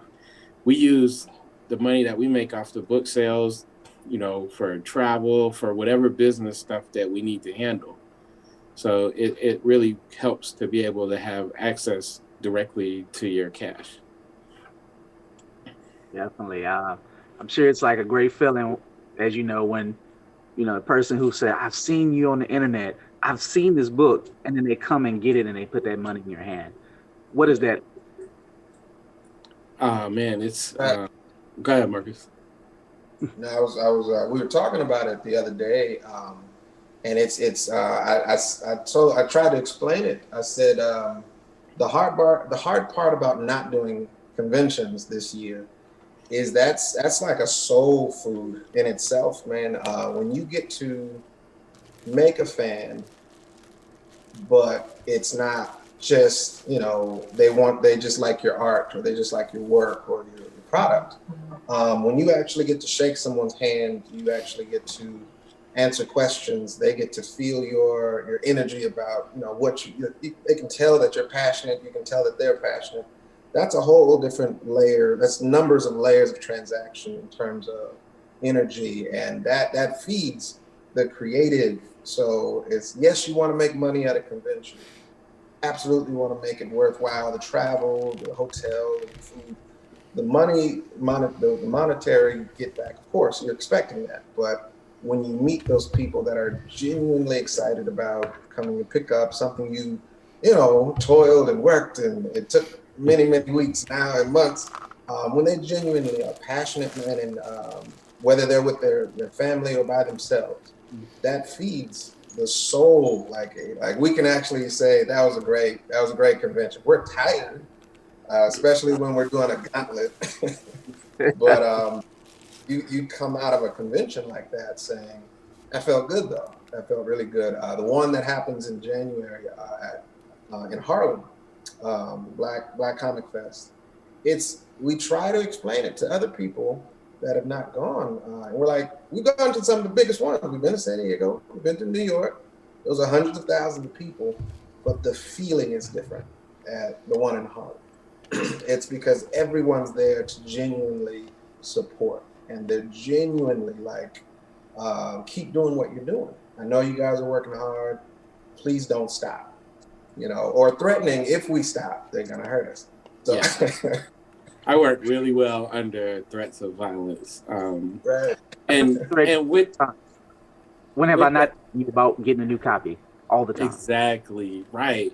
And keep just to your point, like when we were doing the Blurtish, podcast, what was that, about a month ago? Everything quarantine just messes everything up.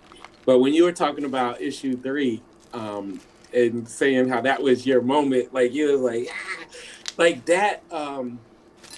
When you get that and you're face to face with people, it's really like a different level of validation, right? Like we make these books, and people might see it online and be like, "Oh, that's some cool art. Let me just get this," But we don't. Sometimes people come back online and they tell us, how they love the books or whatever. But overall, we can't really tell that. And even if you tell me by typing on Instagram, it's not the same as when we're talking to people face to face and shaking their hands and seeing that, legitimate excitement for what we do. So like when we were in New York Comic Con last year, and I had just released The Search for Sadaka, and I think I told you about this, the lady and her husband came and they were on their honeymoon, and she was like, "We need to go here," because she found out I was going to be there. And she was like the first person, like they came to get the book. And, that kind of stuff is like, okay, you're always looking at yourself saying, is this, am I doing this right? And when people are showing you that, it's like, it gives you that fuel. So those days where you feel like not pushing on, it's like you can bring those things up. Marcus said something a long time ago. He was like if you can see behind him, you got a big Tuskegee Heirs banner behind him. You know, we put that stuff up in our houses just to, you know, remind, like, I got to keep clicking on this, you know? And just to say, and just to confirm what that lady on her honeymoon was, every time I see you all, y'all empty my pockets. So I'm like, you know, I got to get new things. I still have like my man cave that's going to be like probably a wall dedicated to you all. And I want more, you know, so I just like, you know, I have it saved in a special place. I'm gonna frame each one. You know, I have the Black Panther ones that you did. Of course, they're gonna definitely be in the special frame. You know, considering things. But I wait. So you know, I'm glad that you made her honeymoon. So you kicked off the wedding in a very special way. Yeah. But so we heard about some of the benefits, but of course we got to ask, what are some of the downsides of being a self-publisher? So I'll just explain real quick my morning. Like I traveled. I'm out of state right now, but I moved. You know, I got tons of books, everything. I tell Marcus I'm a mobile distribution center right now, and this morning went to me answering people. A guy ordered volume 1, but he thought it was 3 separate books. So I had to, you know, do the customer service part. We handle our distribution, so we're mailing out. Where you know, you're always dealing with customers who were like, "Where are my books at? Sir, you ordered it yesterday." Oh, okay. You know, so we deal with a lot of that and a lot of great customers, but you know, so your customer service has to be tight. Marcus, you want to talk about like the actual producing of a book, because it's so much more than what it would seem. Right. No, I think so I've gotten the pleasure to work with actual publishing companies. Action Lab was one of them. I did Hero Cats back in the day. So what you come to understand, the normal comic pipeline is, you know, you have a writer, you have a penciler, you have an inker, you have a colorist, you have someone that does the lettering, and you have usually an editor that makes sure everything's right. So you have multiple, like you have a whole X-Men roster that's like, we're gonna do this in a month. Yeah. And I just want to add, sometimes you have multiple inkers or multiple pencilers or colorists. Yeah. Right. Or multiple writers. There could be multiple writers working on one. So when you divvy that wonderful roster of 7 or more people and you whittle it down to just 2, or, you know, 2 or 3, sometimes we do get help for coloring and things like that, or additional inking. It does help, but it's still a low-man crew.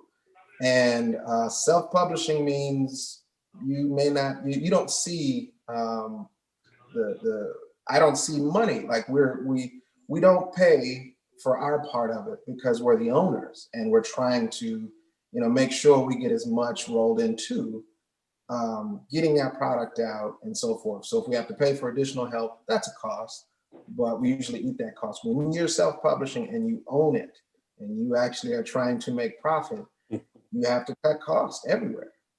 You have to actually absorb costs as much as possible and hope that you actually say, okay, hey, we did spent thousands on a print run, we traveled, this, that, and the other, but we made enough to actually cover those costs. And now we can think about printing the next book, or we still have everything we sell after this point is profit for our company. If you're going through a publisher, you don't have to worry about any of that. They do all the printing, they do all the marketing, promoting, traveling to shows. Some artists, I think to them, I talk to them and they're like, yeah, I don't even like going to shows. I'm like, huh? So wait, you just put a book and you don't go to shows? But in self-publishing, it all falls to your shoulders. And I like using the analogy. It's like having a kid. Producing a comic is the first step. You know, you did the work to make the book, and it's out. This is first day it's been born. You're holding it in your hands. You're like, oh, this is great. that's not where the work stops. That's where it starts. And producing everything up to that point is it's a labor of love. No one is gonna know how much work you put into each book, but you and your fellow teammates, and then everyone else is just gonna read it in 15 minutes and say, that was great, when's the next one? You're like, I don't think you understand, sir. I'm gonna read this thing 11 times. So it's really a labor of love producing comics. It's not supposed to be a low man thing. You can do it. I tell everybody, you can do it because it feels really, really great when you complete it. But unlike children's books is a different market and a different beast. You can do one children's book and people will love that one book. They will never say, they may even ask, are you gonna do more? But they will cherish and read that one children's book every night to their children, over and over and over and over and over and over. They don't do that with comics, man. I mean, passionate comic fans probably do, but children's books and comics are different in that way. Comic books is episodic and it's expected that you hurry up and do the next one so the story can continue. A children's book can have an isolated, a story and a cliffhanger even, but people will be like, yeah, I loved it. It was our favorite book through my kids' childhood. I was like, oh, that's cool. So it's a very, very different process. I do love, finishing a book. It feels great, but man, it's a lot of work. I heard the struggle in that man. I heard the tense.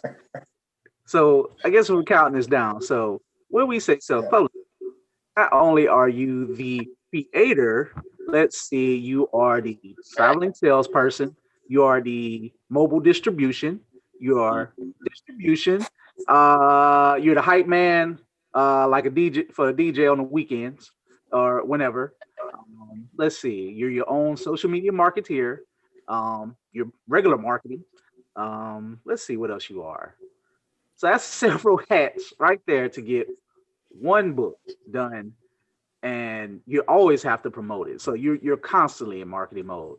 But there's also another title, and hopefully I'm not going too fast, but y'all probably can explain this one in vast detail. You have to be a banker. You have to raise capital. You have to get funds to do this.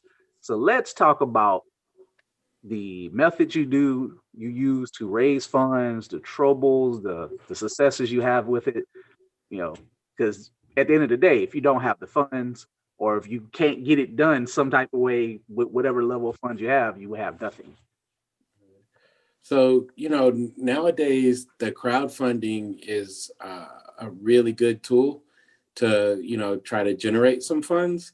To me, it does a couple of things, right? Because it also gives you if you do it pure, and what I mean by pure is if you're putting it out and trying to see what the fans' reaction is to it, it can kind of give you a gauge on how to go forward, right? So if you do a crowdfund and you only get 75 people or 100 people to contribute, maybe right now, to order less books, when you do your print run. Whereas if people go crazy, you can go, okay, man, maybe I need to, try to grab 3,000 or 4,000. But Kickstarter, I think, is working. It's the one that I prefer. We did a Kickstarter for Tuskegee Heirs. We were trying to raise $10,000. We ended up getting 10,000 in 8 hours. And then, we went on to raise a total around 74,000 in a 30-day period. So that, of course, is the quickest way, I guess, the most painless way. But what it does right away, you're bypassing gatekeepers, right? If you could take the greatest idea, think about, I always think about Stranger Things, the TV show. They went to, they got 18 no's before somebody said yes, before Netflix said yes. Really? That show is one of the shows that I feel like is going to define a generation of shows. And so they had this awesome idea and people just said, no. Kickstarter, crowdfunding, it automatically, knocks that out of the park. You're not worried about somebody telling you, nah, we're not going to do it, because you can raise the funds directly through crowdsourcing. So it's cool. And I think, we didn't all the way have our plan. We weren't expecting to get the kind of attention that we got.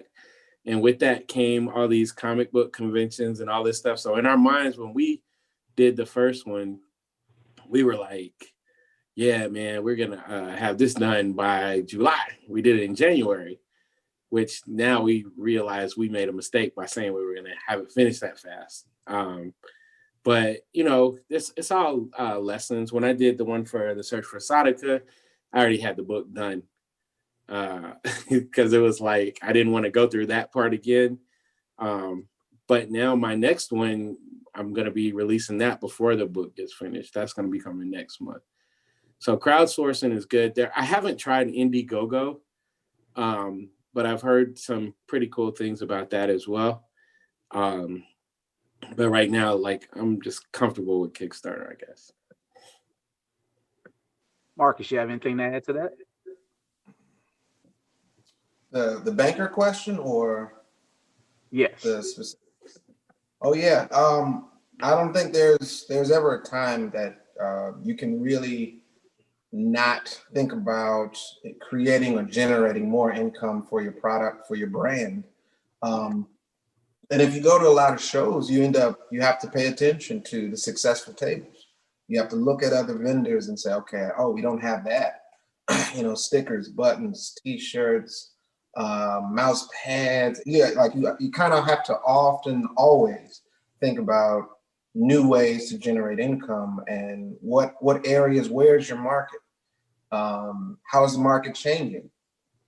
Things like that. So I don't think there's any shortage of conversations between me and Greg about Tuskegee Heirs brand, things that we want to do with the brand, different ways we want to approach, generating income. Do a great job with the comic, but posters, T-shirts, and more it's all we can either, if we're doing something, we're thinking about doing it better. Yeah. Is there a better way to sell comics? That's a question that everyone in the comic industry is asking, but you have to think that way, because that's your product. And but it's not the only one that you can have. So if you say, let's sell T-shirts, that's not a small venture if you understand the business of T-shirts or apparel, period. There's 10 different ways to do apparel and T-shirts. So yeah, you have to do that. It's anybody that isn't doing that is kind of shooting themselves in the foot. It's like slashing your tires before trying to go on a road trip. You're gonna get somewhere, but you're probably not gonna make it to where you're going before breaking down. You have to generate as much income as possible. So no, I think me and Greg wear that hat all the time. And so, yeah, that's I think it's a necessity, especially in comics.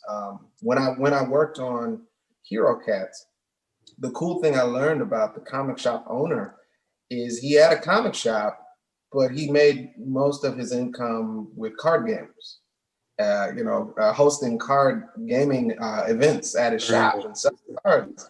And I was like, but you sell comics? And he's like, yeah, no, comics are good, but card gaming is where it's at. That's where the money is. And a lot of kids were interested in that. So hosting events at his comic shop brought in hundreds of dollars every tournament, things like that. So as a vendor, as a retailer, he was trying to stay ahead of the curve because he saw other comic shops close in the wake of not selling enough comic books. So you can't keep all your eggs in one basket, so to speak. Yeah. And I would just also, as far as the banking and everything, we took the proper steps. We went and trademarked our property. We started a publishing company. And I guess since we're talking about self-publishing, these are important things to mention, right? So we started a self-publishing company. We have, it's a legal entity. We have our banking, our bank account, specifically for the publishing company, because that's a tip that, we learned over the years. You don't want to be mixing your money. So we've always had like a separate bank account that handles that. And what happens is you can end up, spending, because I was doing it with my children's books and my other book, my other comic up until, recently. And then a couple of days ago, I'm working on a new children's book, and the artist was, we were talking about the down payment and everything. And I was like, oh man, I got to wait till I get this. And, I spent like a whole day, like, I got to wait. I'll be able to get it to you Friday, before I realized, nah, stupid, you got a whole account with money sitting over. This is what you planned for, So it's important to definitely separate your money out and take care of, go through the legal procedures, which is trademarking, starting, your company. We have our publishing company is called EBRPL LLC. It's owned by Marcus and myself, no middle people, and we could, so we can definitely grow, pay business taxes, do all of that stuff, and not have to, be personally liable. Cool. So I guess kind of something that I think Marcus said about the guys who don't want to sell their stuff. Can y'all elaborate on that? Why do you think an artist would do all this work, go through all this hassle, raise this capital, and not feel like they need to sell it, or the stigma of selling? Because I come across that myself. I see that. I think number one, so let's, and this is no slight, this is just, actuals here.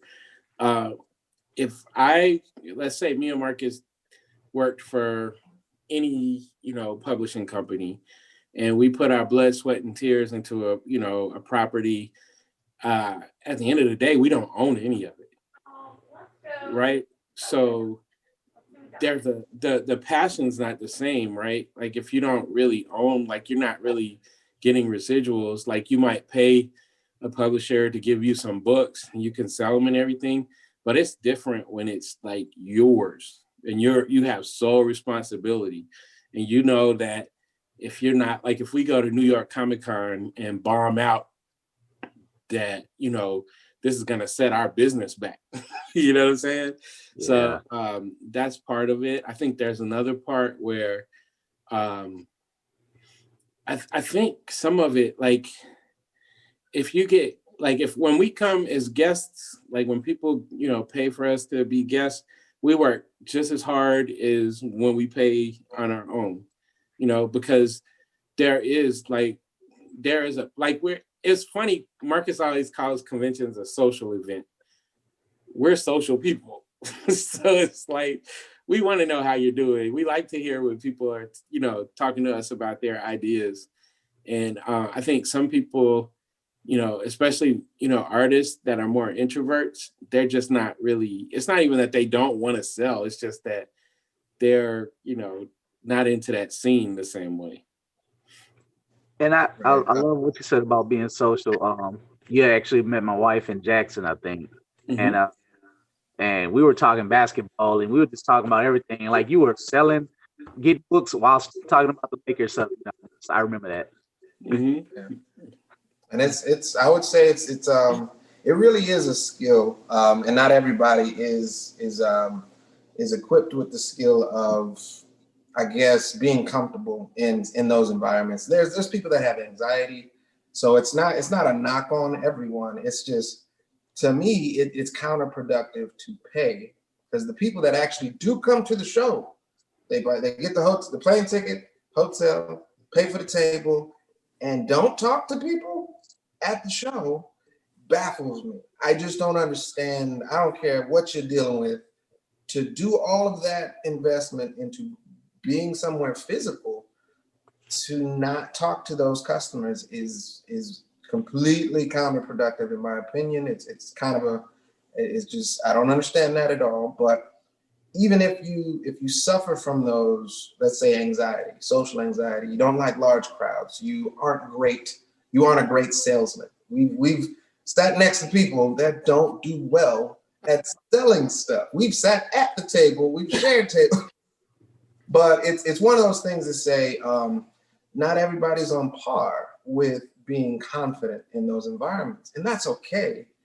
But that's the same as to say, if you want to open a business, you want to open a restaurant, and you're not good at dealing with people, you're sabotaging yourself. You have to either get better at it or be open to improving that skill. Go to classes, go to workshops, whatever you have to do. But going to a Comic-Con I call it a social event, and it's a business convention at the same time. You go to any business convention, what do you have in your pocket?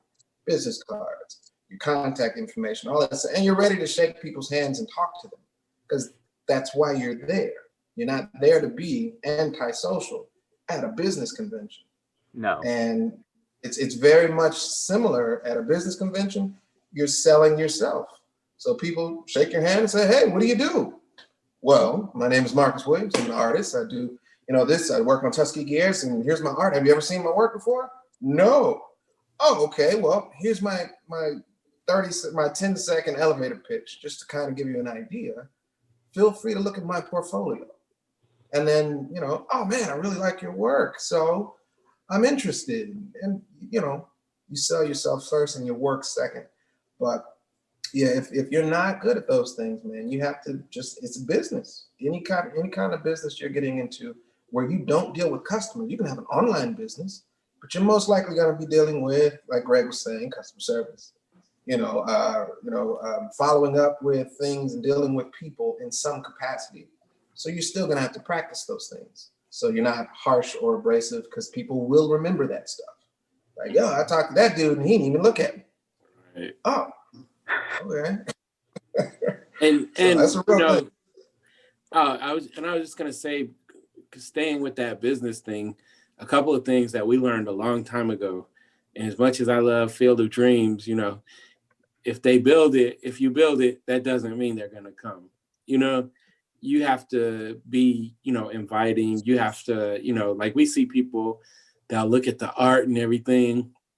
If you lock eyes with us, just simple. We're not trying to go out of our way to sell anything to you. We're not badgering anybody. Hey, how's it going? Those simple little things, can help. And they might walk by you and then they might come back. I was looking at this, but it's just, just those simple things. And treating it like a business. So when we go to conventions, my eyes are watering like crazy. When we go to conventions, a lot of people, like other artists and sometimes fans, they'll be trying to get us to go out and hang out. And we're like, man, and it's nothing against them. Some of these people are awesome, but it's more of a thing like, man, we already know we got to get home. Like, you go to New York Comic-Con, that's 4 days, man. I'm talking to thousands of people each day. Same thing with San Diego, same thing with C2E2 and Emerald City. So your voice, like our voices are gone, by Sunday evening.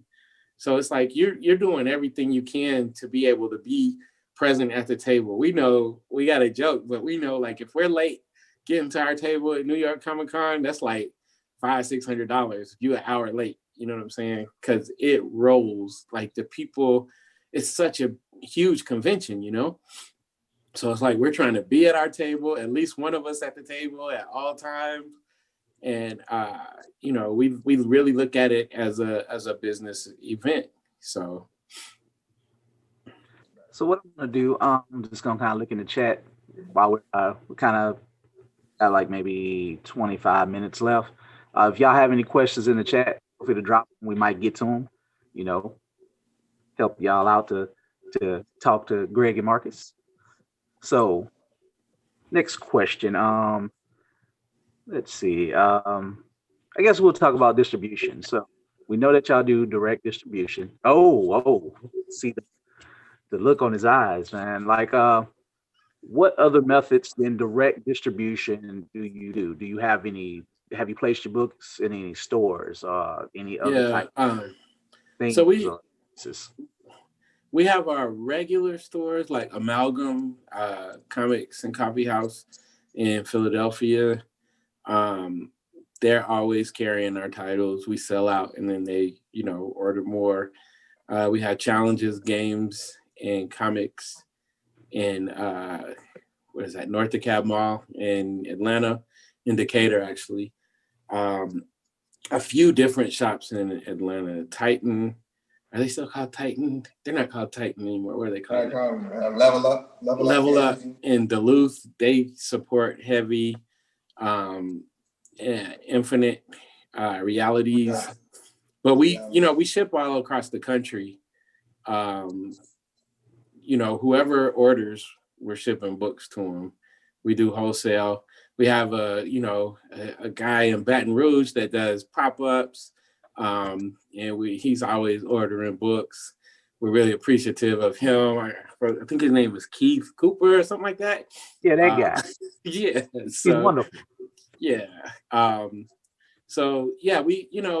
We're moving in that way. We're not in every comic shop, but the shops that order, we work it out, get books out to them, regularly.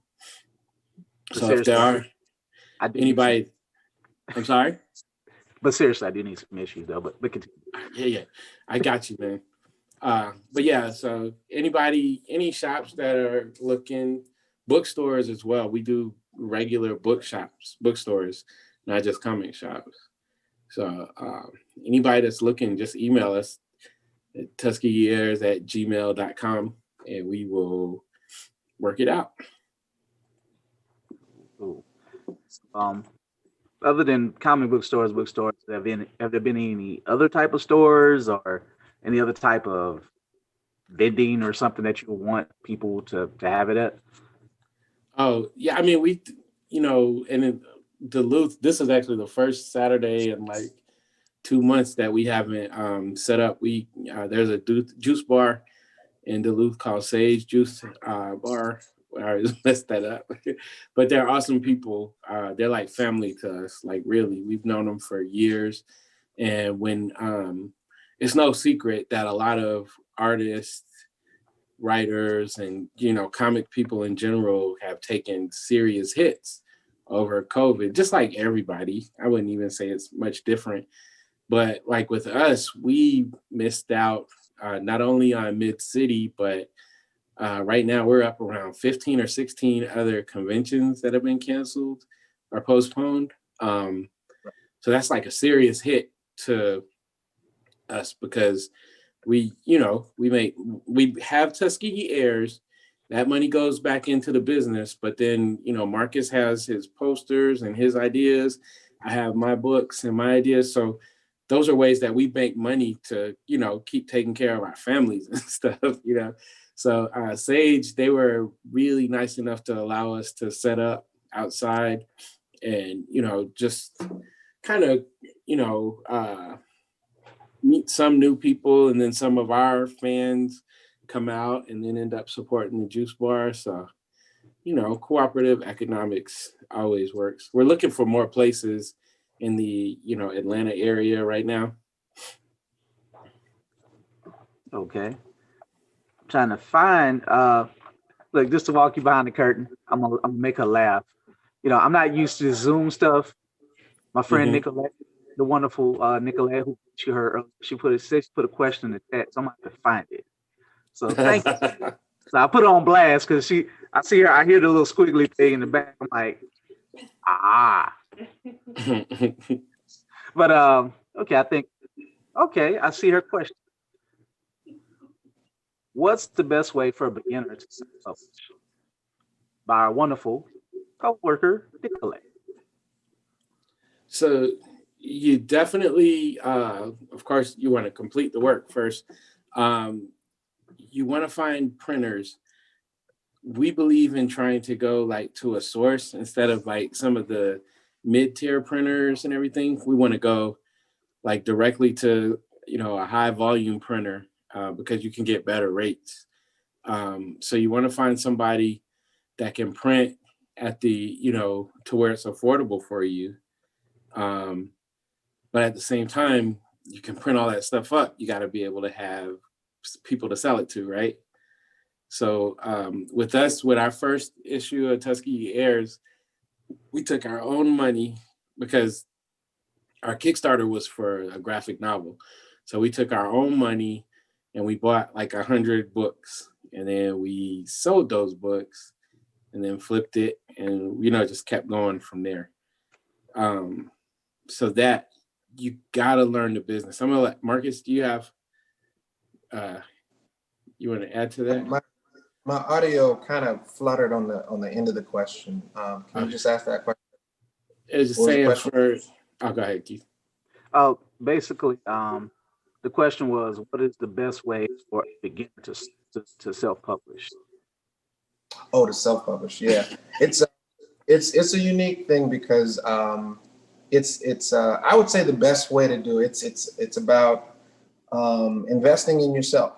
So on the front end, it may sound like a lot of money, and depending on everybody's situation or whatever this individual situation is, it can be. If you say you want to lower the cost per book, per comic, let's say you have a 22-page book or something, and if you go to a smaller print run, let's say, oh, well, I only want 100 books.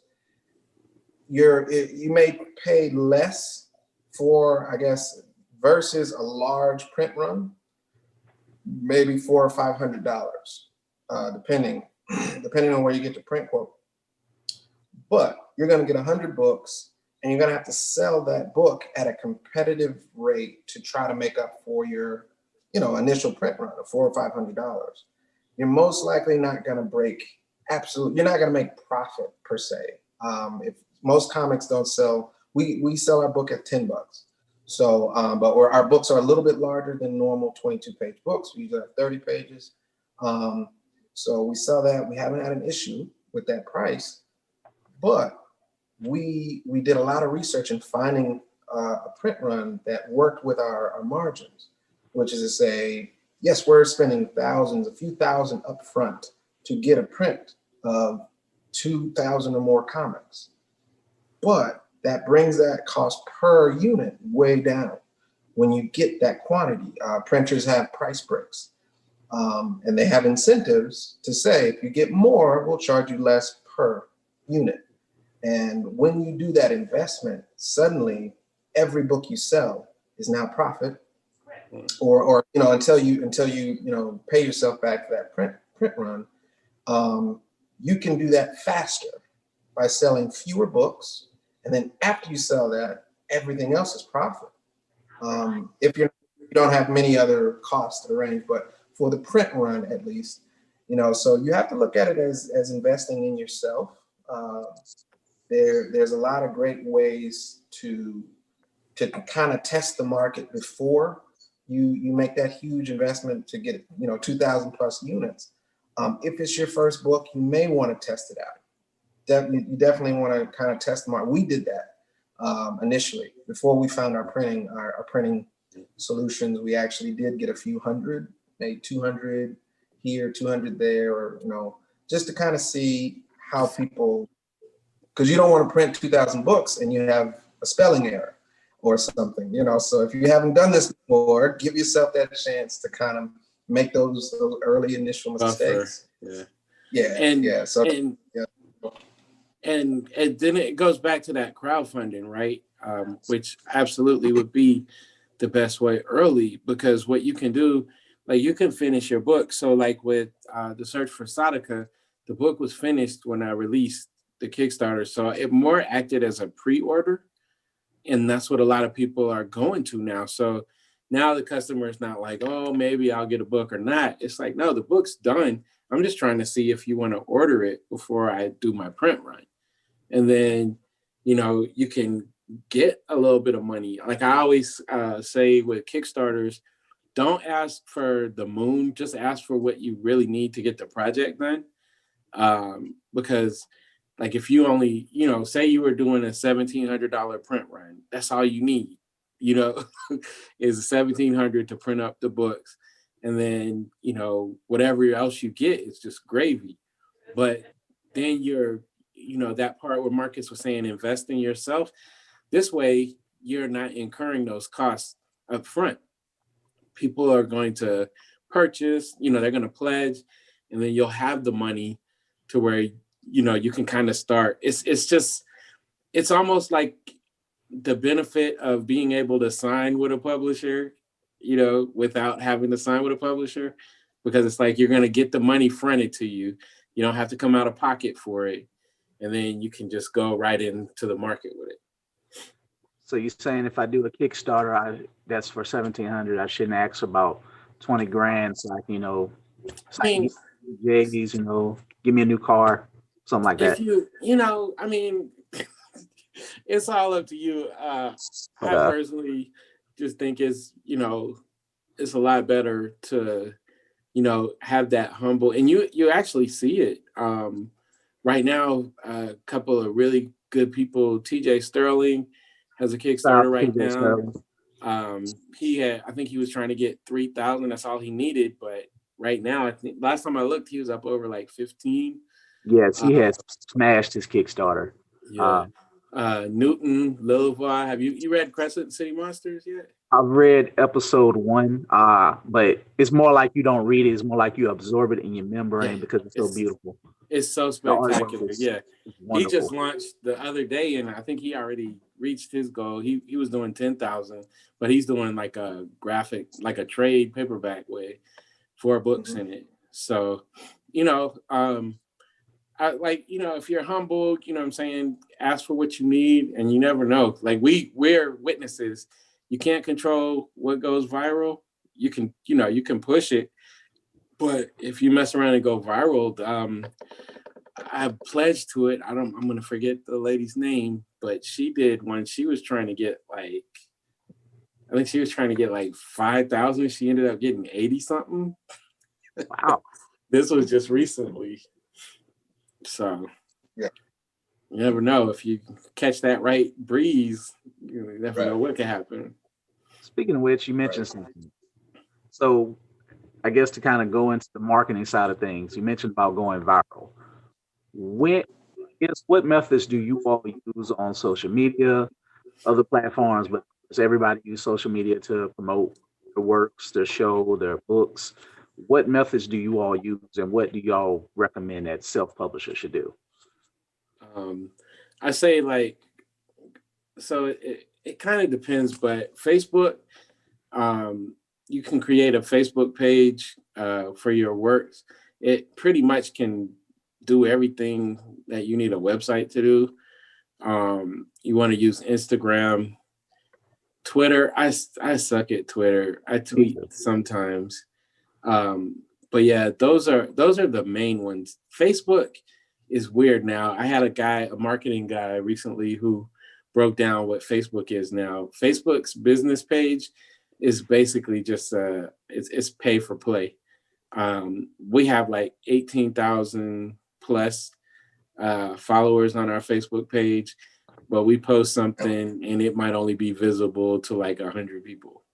So Facebook, they really want you using their ads now in order to, kind of get that visibility. So they want you to boost your posts and promote your page, all that kind of stuff. Instagram is similar.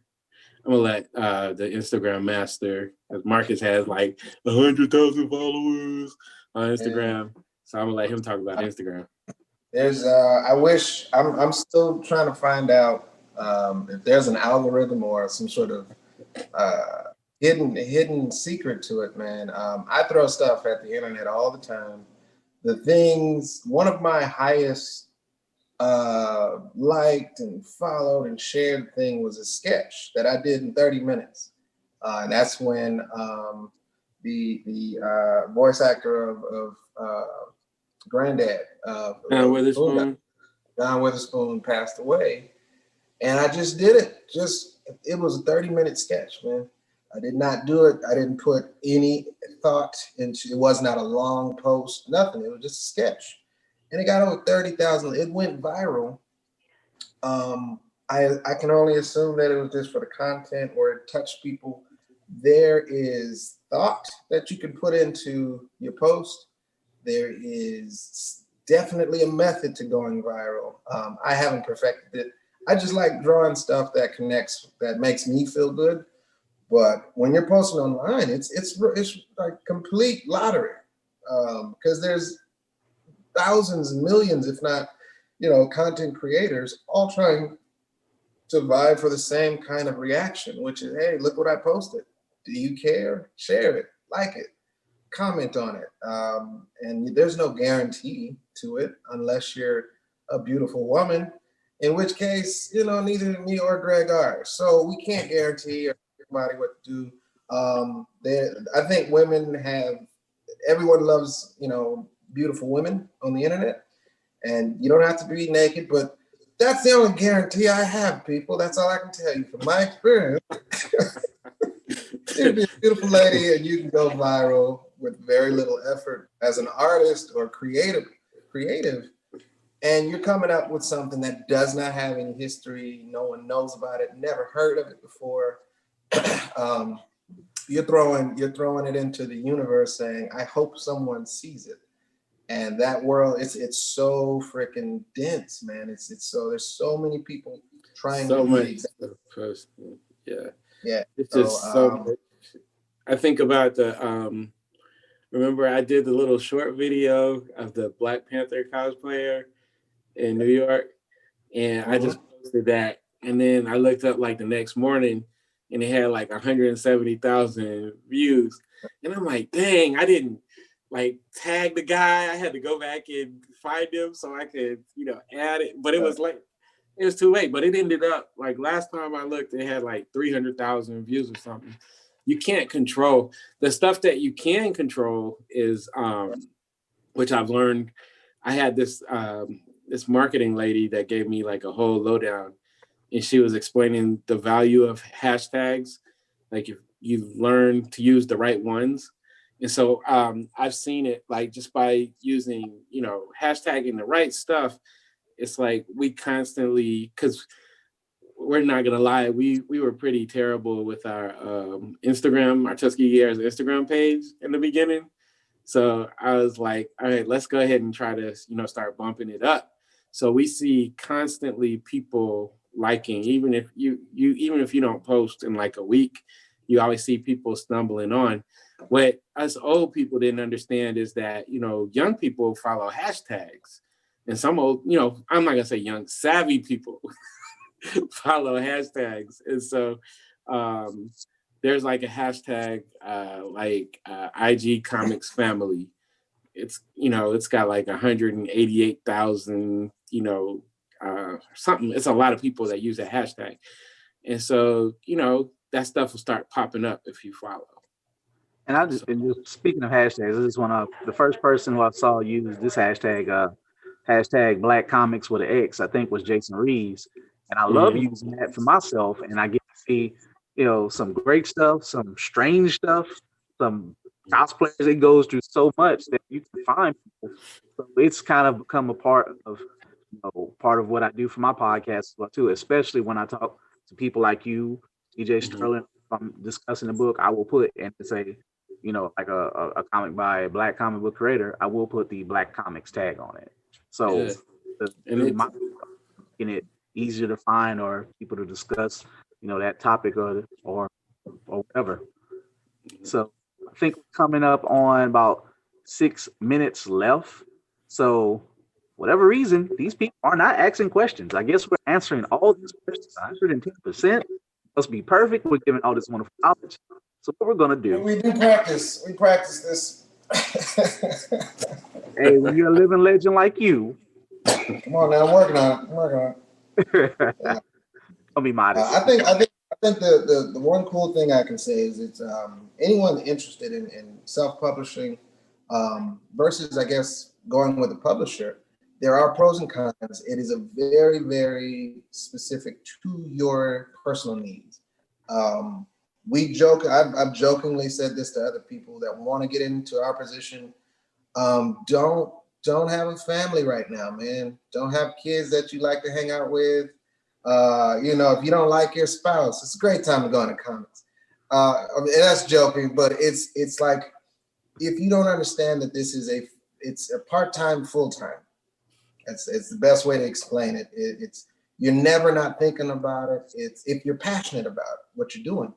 It's like it's being an entrepreneur in essence, and to say, if you try to do this part-time, I'm sure someone does comics in part-time, and they don't need the money, they don't need to make a living off of it. It's just for fun. And I believe that their life is probably great. Anybody trying to survive and pay bills with comics, man, you have a good analogy is comics is like a burning building that everyone's trying to rush into, which is, it's not for the faint of heart. You're gonna have to literally, deal with the bumps and bruises of producing something that is, it takes a lot of effort. You have to really pay if you want a quality product. Once you get it, you have to then not only deal with trying to make it successful, you have to deal with criticism. You have to deal with feedback.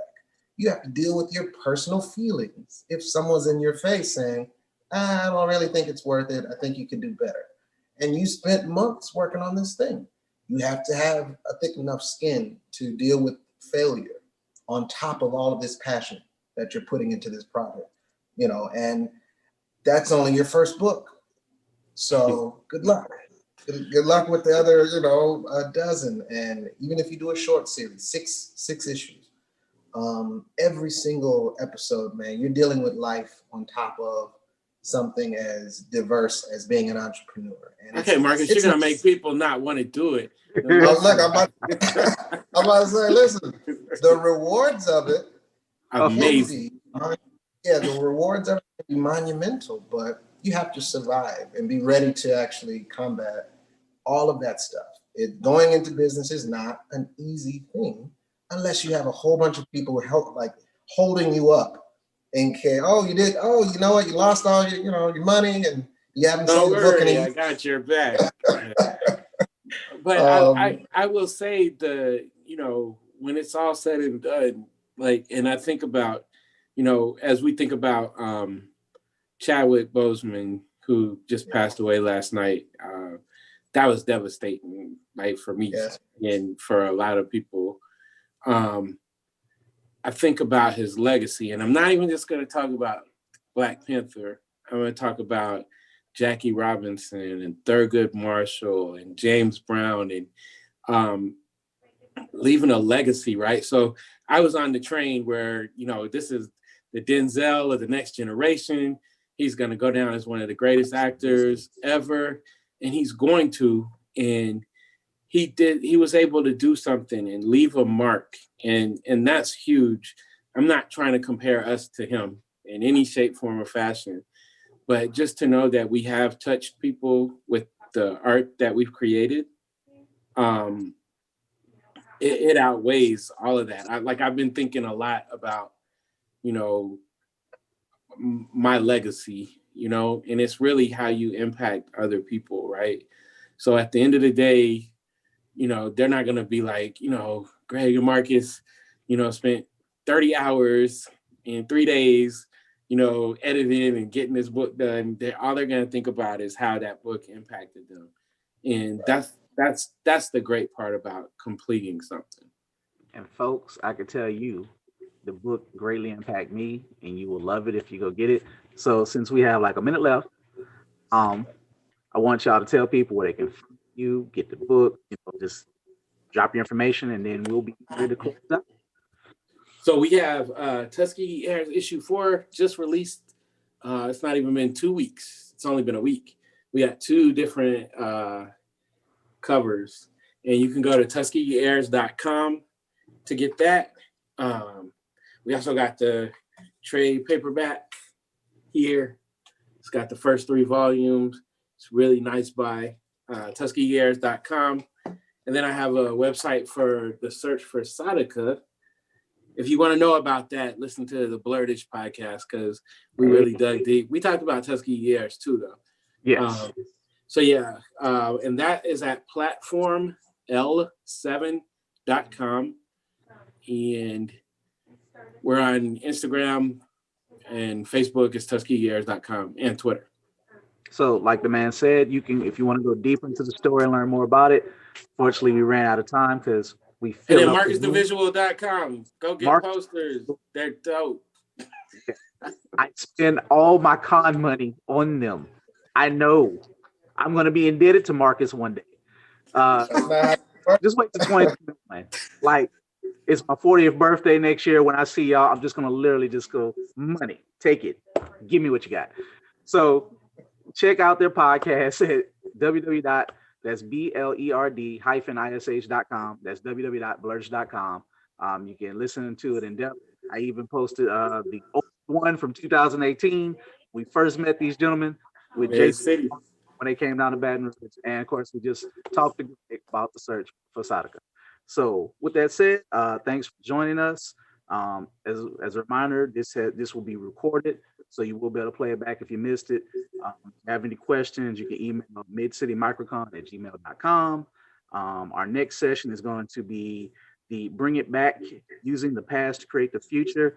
I've got some wonderful people like Nuwana and Nuri McAdams, wonderful people, and we're going to have a great time. So thank y'all for tuning in. This has been my time, and I'm going to sign off. Thank you, guys. Appreciate you having us, man. Thank you for having us on. Thank you. All right.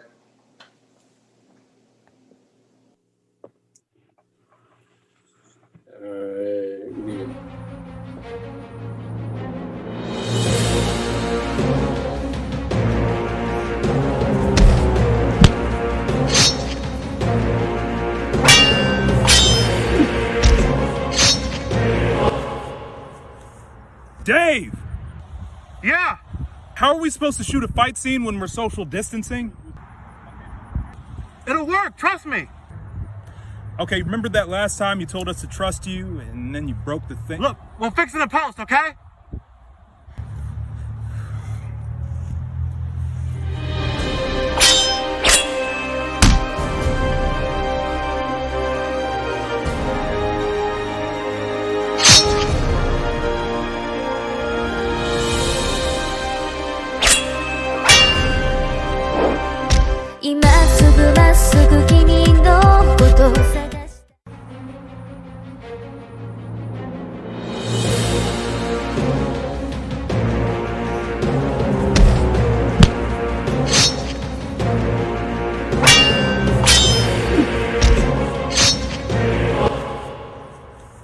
Dave!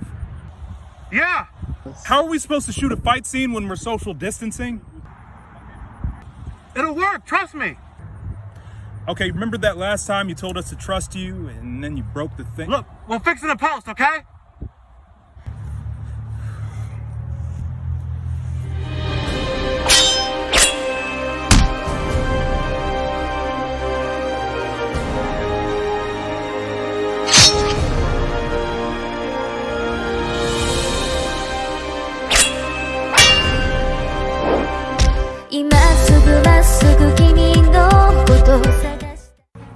How you doing? I'm Keith Cooper, and I'm Mark Dub, and we are the Blerdish Podcast. You can find us at www.blerd-ish.com. That's www.blerdish.com.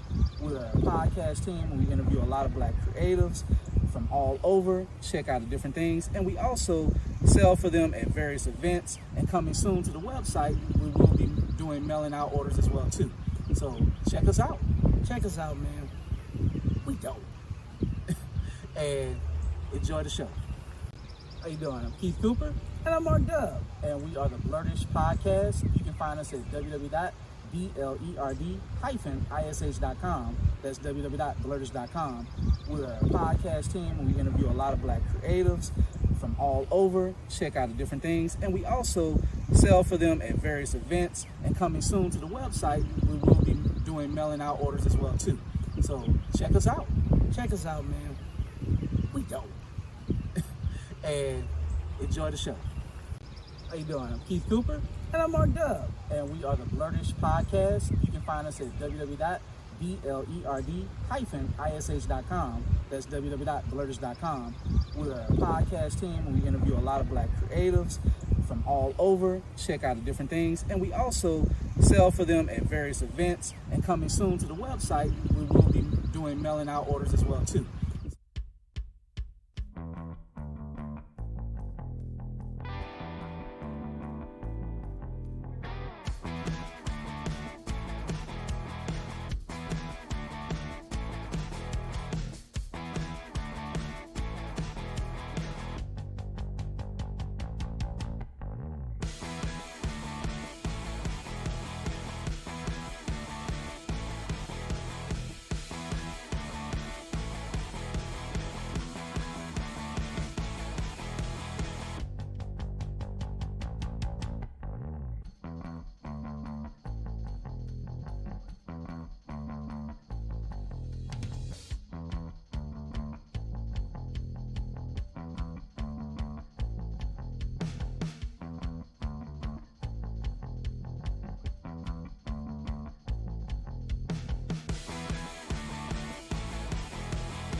This is the end of the line, Joe.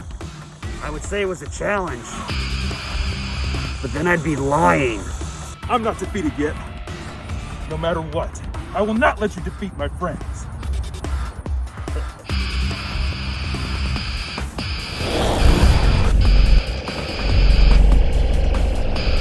This blast has taken it out of me, and I can't breathe with my mask on. But I can't stop, or he will have a perfect opportunity to hit me. I must keep charging!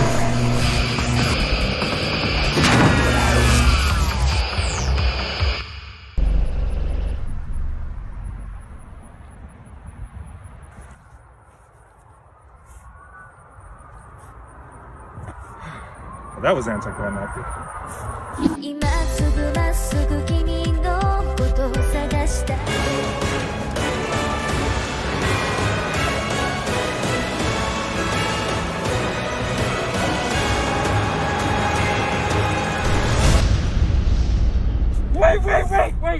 Wait!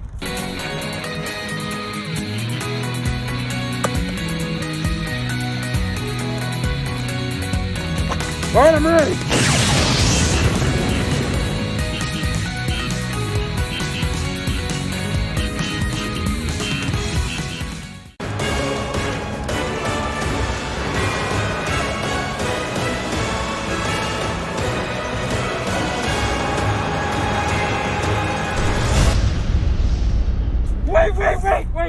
Wait!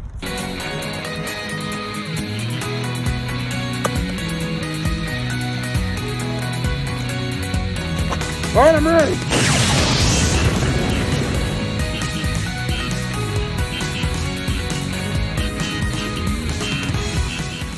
How you doing? I'm Keith Cooper. And I'm Mark Dub. And we are the Blurtish Podcast. You can find us at www.blerd-ish.com. That's www.blurtish.com. We're a podcast team and we interview a lot of Black creatives from all over. Check out the different things. And we also sell for them at various events. And coming soon to the website, we will be doing mailing out orders as well too. So check us out. Check us out, man. We dope.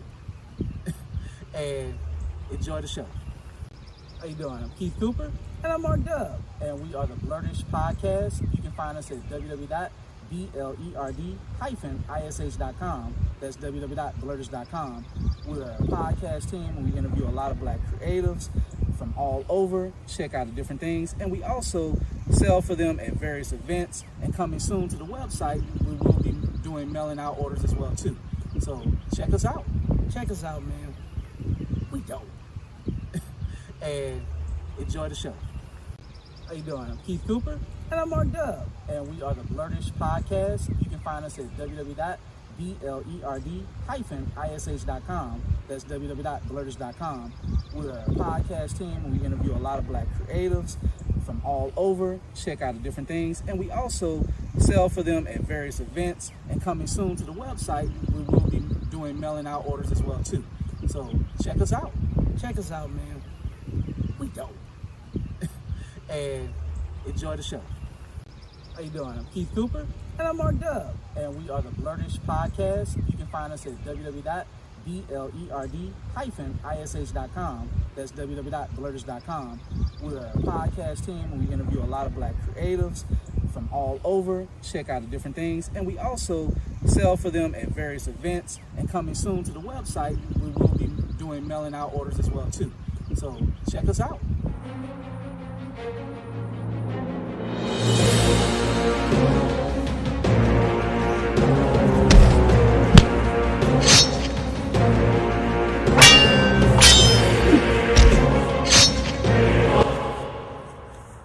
Dave! Yeah? How are we supposed to shoot a fight scene when we're social distancing? It'll work, trust me. Okay, remember that last time you told us to trust you and then you broke the thing? Look, we'll fix it in post, okay?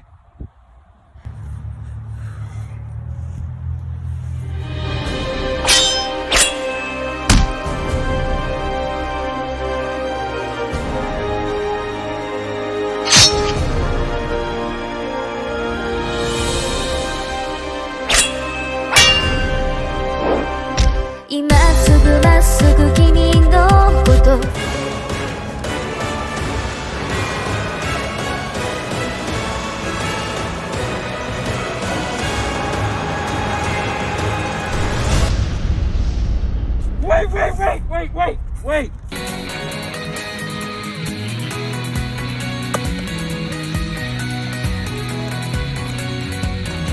All right, I'm ready.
Flashpoint back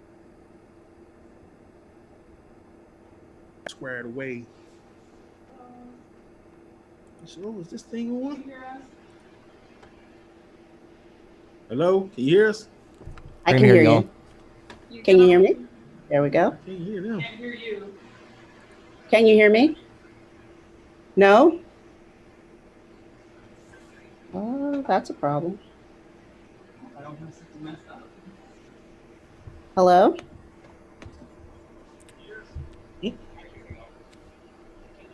Caitlin, can you hear everybody? Hello? It's delayed. Oh, we're on now. I can. I'm listening through my phone. That's a problem. Through my phone. I can hear them in the chat. Hello? Hi. All right, is everyone Hello? present? Can you hear me? I can hear you. You can? Can you hear me? There we go. It's delayed. It is on now. Can you hear me? I can. I'm listening through my phone. No? If you're doing the YouTube live stream on your phone, then it is going to be delayed by 10 I can seconds. hear them in the chat. Hello? Hi. Hello? All right, is everyone present? Can you hear me? I can hear you. I hear you. There we go. All right, are we live? Can you hear me? We are. No? If you're doing the YouTube live stream on your phone, then it is going to be delayed by 10 seconds. Okay. Hello? All right. How are we doing now? Is everyone good? I think Moana and I think you guys have a YouTube stream Yes, going in the yes, I background. can. Okay, we got 2 and then we're pending 3. Oh, we're getting there. I guess it's always this new technology, figuring out how do things work. And okay, well, I wanted to start off with pretty much something that's on everybody's mind. Thinking about the loss of Chadwick. And one of the quotes that he said that I thought was so impactful in an interview was that when talking about Black Panther, the film, is that everyone is a hero of their story. And that Okay, unplug the mic. Maybe the Rode mic is a problem. And that film was vitally important because there was no villain. There was no one who thought that their actions were inherently evil and that everything that they did was with the intent of performing something that was meaningful to them. I mean, everyone from the museum that collected the objects, from each of the characters who had a stake in their claim in life, and just the importance of understanding how important it is that we talk about our narratives in a very broad and well, somewhere between broad and succinct way to make sure that people can reimagine and how these places become an amalgamation of what actually is and the understanding of what it could be. So is everyone here and can talk now? So we can get started with some questions. Say something, Mom. Yeah. Testing. Yes. You hear us? I can hear you guys. Okay. Right. So we are all here. You're having technical difficulties. You know what? You know, in this world of trying to figure out how on earth technology works, and living a great deal of my life on Zoom, it's you're definitely developing those skill sets there, and always a few minutes of technical difficulties. But I'm glad to have everyone here. So I want to start with introductions. We've got some amazingly talented, just in researching for this panel, I was blown away by the content and the diversity of interest and beauty of which each person brings to the table. So Moana McAdams, she's a multi-talented, multi-passionate creator. Burning Spear Boutique, where you can purchase her clothing, published photographer, editor for Wildcard Chronicles, which we're going to talk about a good bit here, that comic series, and a small business owner. She advocates for diversity and also representation, authentic representation of Indigenous people, creating characters for the mainstream that don't always have a clear visibility. She is an academic, bachelor's in business, and but more importantly, she's a creative soul who uses her knowledge of the world to share with everyone that can come into her sphere. And Also, there's Nori McAdams, and it's not a coincidence. They are pair bonded, so they share the same last name.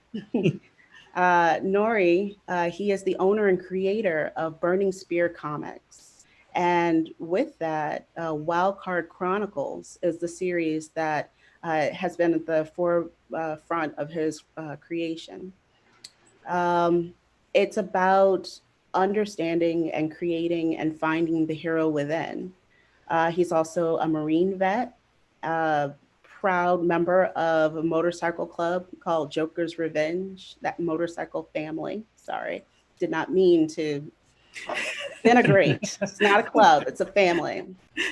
And also, you're bringing a very interesting and kind of edgy perspective to comic books. And I really want to talk about how you exist in both of those worlds and why you brought that into this fictional world when it's ever present in your actual life.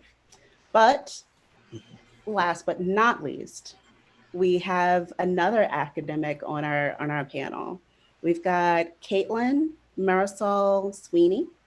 She's a PhD student in the Department of English in Ohio. And, Google stalking her was super fun. She's got a lot of similar nerdy interests as I do.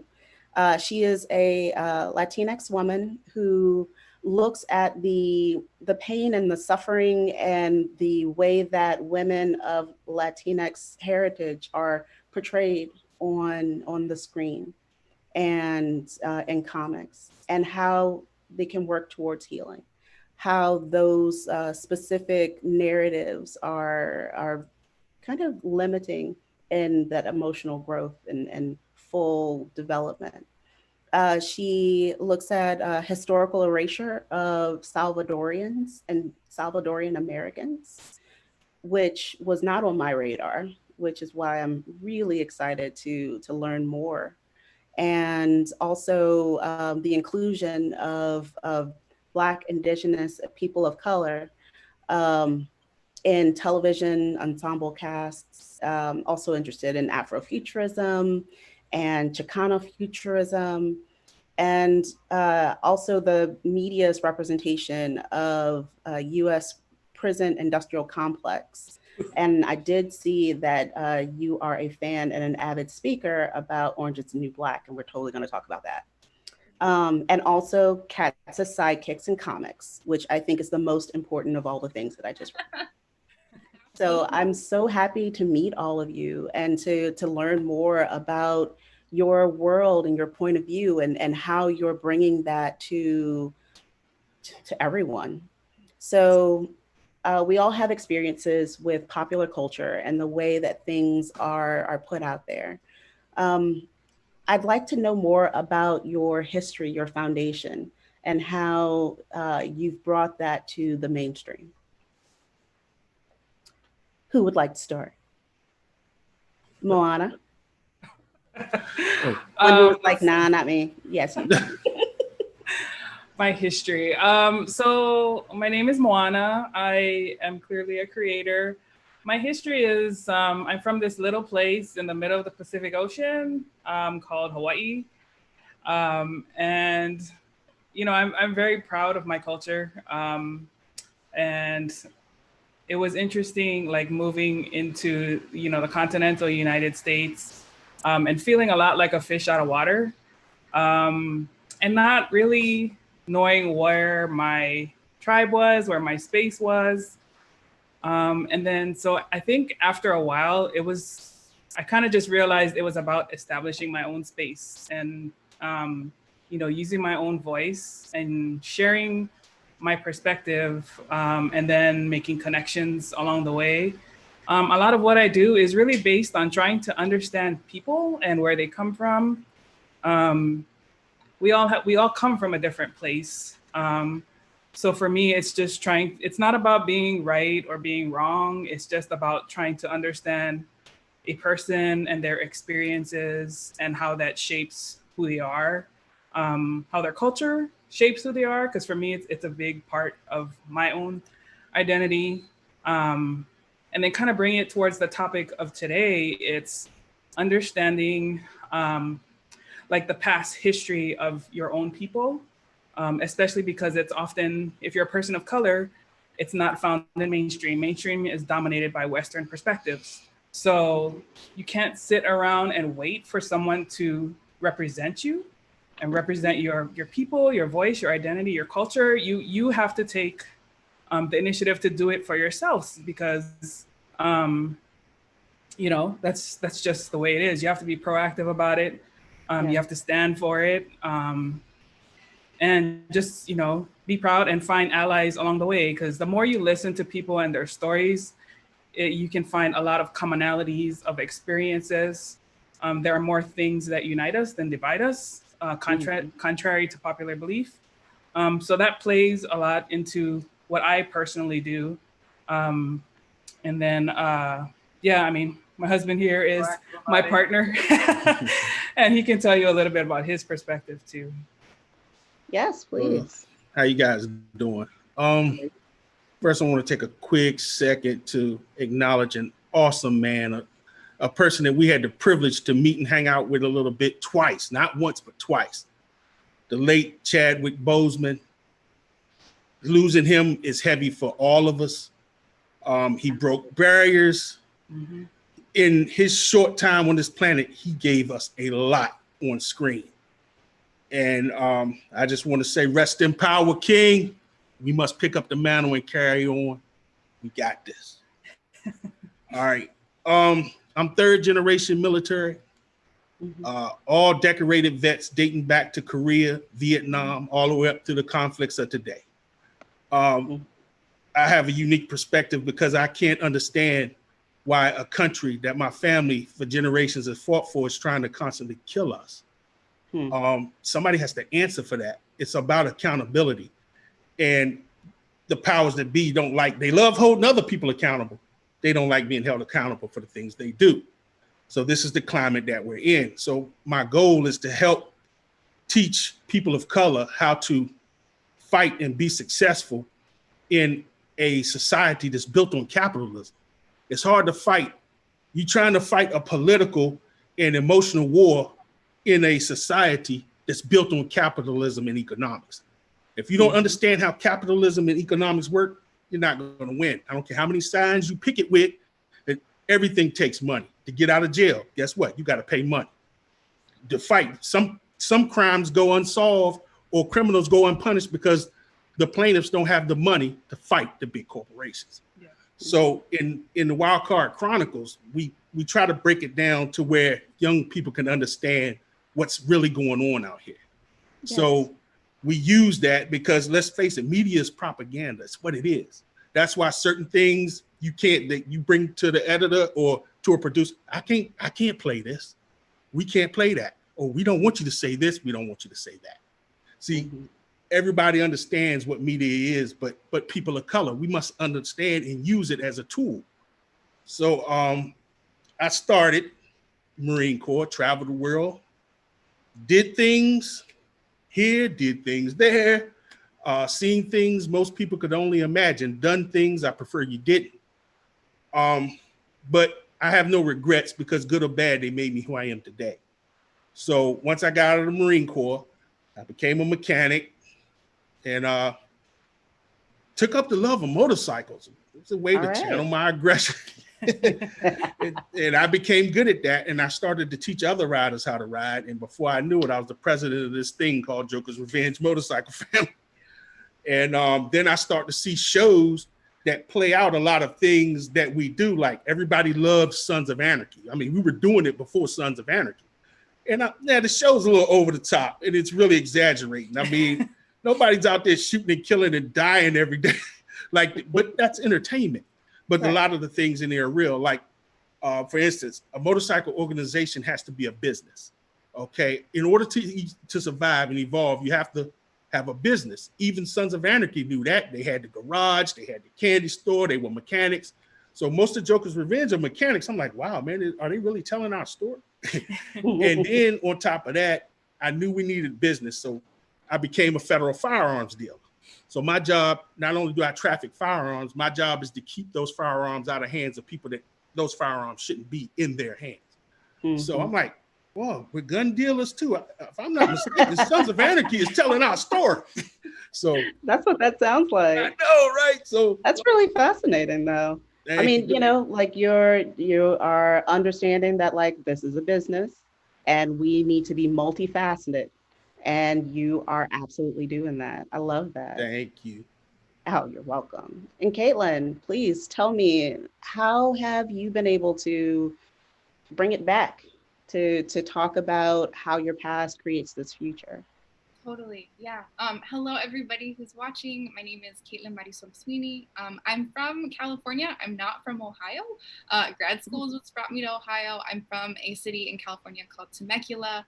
And I bring that up in part because I think a lot of my interest in comics and pop culture is because growing up as a biracial Latina with a white dad and a Salvadoran mom, when I would look to media, I would see representations, but not necessarily representations that encapsulated the fact that like, I am one of many people who's biracial or who's mixed and whose experiences don't really fit into those little kind of like singular boxes almost that you can think of them. And so I think that for me, I have always avidly consumed whatever pop culture I could get my hands on. But definitely, I think I was feeling sort of a lacking in a lot of ways. And I think that that even extends to when we think about, you know, like people of color, when we think about like Black and Indigenous folks, when we think about media, oftentimes we even get very clear assumptions about sort of where we exist. Like for Latinx folks, there's always an assumption of that we only exist on the coasts or we exist in the US Southwest. And so I think that that's for me something, being from California, I think that one of the things I observed, especially when I moved to Ohio, is folks would be like, oh, where are you from? And they would kind of give me two options. It was LA or San Diego. And even though my family is from LA, my experience was growing up in Riverside County. And so I think that was something that was really fascinating to me, of like, almost feeling like sometimes, you know, and folks don't mean harm by it in a lot of cases, but it almost felt like there was sort of like a multiple choice question that I would have to answer when folks would introduce themselves or get to know me. And then let alone the fact that I'm Salvadoran, right? If I say I'm Latina, people are like, oh, you're Mexican, cool. Like I know everything about you. And then when I introduce myself and say that I'm Salvadoran, people are like, I love pupusas. So they boil it down to food that they recognize, which, you know, I'm like, they're great. I love them for sure. But I think all of that's to say that for me, I think I just have increasingly become aware of just how much our media indeed introduces folks to us, but also really attempts to constrain us. And I think this gets back to like what y'all were just saying about just kind of how capitalism and all of these things control everything. Because we sort of have these really big mainstream representations of us that oftentimes rely on stereotypes, or something that I'm really interested in is that we're at a moment right now where we're sort of being offered seats at a table, but folks are not thinking about how to make those seats equitable, right? We're in kind of this equality model of like, so long as all of us are there, it works, right? But then there's sort of less attention paid to the fact that like maybe one of our chairs has a busted leg, or like our chair isn't actually close to the table, or like our chair behind people.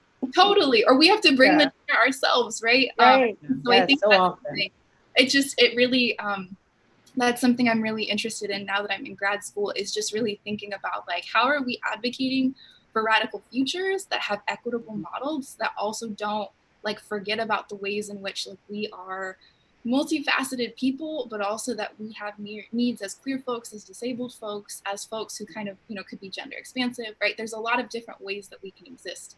And our existences oftentimes are way more interesting and exciting than what we see on TV. Absolutely. I mean, the importance of understanding representation in popular culture, like, you know, as academics and thinking of things, the way that we tell our story are through our narratives. And at one point in time, they were these literary novels. Now, the way that we principally consume is through media. And so one of the things that I did note is that you identify as queer, you identify as Latinx, and it's further honing in on the truer self that you have. How do you feel that this level of authenticity is a better representation than the stereotypes that people tend to try and put you in that box? That's a great question. I think the first thing that comes to mind for me, honestly, is like every semester when I teach, you know, I teach at Ohio State, I taught at San Diego State before this. Shout out to my academic dad, Bill Nericcio, who was in a panel before this, and who encouraged me to come to grad school. Without him, I honestly wouldn't be here. Also Frederick Luis Aldama, both of whom have really amped me up. But I think that even just entering the classroom every semester, in the couple of years that I've taught, every single semester, I've had a fellow Latina in the classroom who has said to me, this is the first time that I see somebody who looks like me or talks like me, or like does artificial eyebrows the way that I do as I think of them, or wears earrings that look like the kind that I like to wear, or refers to their grandmother as abuela or abuelita. And so all of that's to say that I think for me, a lot of the conversations I've had with my students has been about kind of, it's okay to ask for more, right? And to actually demand more instead of, I think, passively just being like, this is as good as it's gonna get. Because I think growing up for me, I was like, all right, I've got, you know, role models like Nancy Drew or Hannah Montana or, you know, whatever it might be, right? And I loved those characters, but those characters were also limited, not only because their friend groups were limited, but also because just like, we deserve to see more more protagonists who are women, who are Latinas, who are nuanced. And I think that that's sort of what, for me, even in my own life, I've had to really kind of think about for myself as well, of like, how am I internalizing certain ideas about what I'm capable of or allowed to be? And I think it gets back to capitalism as well, in terms of like, what do I perceive of myself as being only as worthy of based on those models? And I think for those reasons, that's also why I'm really honest about how I talk about my identity, how I represent myself to people. Because growing up, I would have really liked to have had more representations of mixed Latina women who also struggled with an eating disorder, or who was a primary caretaker in their household and was like having to make difficult decisions to make sure that I could like be there for my family. And also like, you know, just characters whose narratives were not only about being in a state of pain or suffering. And that's something that I think is something that we're still struggling to see come to fruition. Absolutely. So, you know, to get kind of meta, and one of the podcasts that you were interviewed on, you talked about Dora the Explorer and how she doesn't have that level of angst. And it's not just repressed, it's an understanding of, yes, this exists, I'm gonna still move forward in my whole self.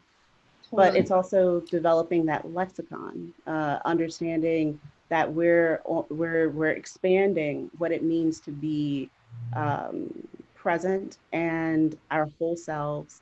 And also by doing that, we're expanding the world that we exist in.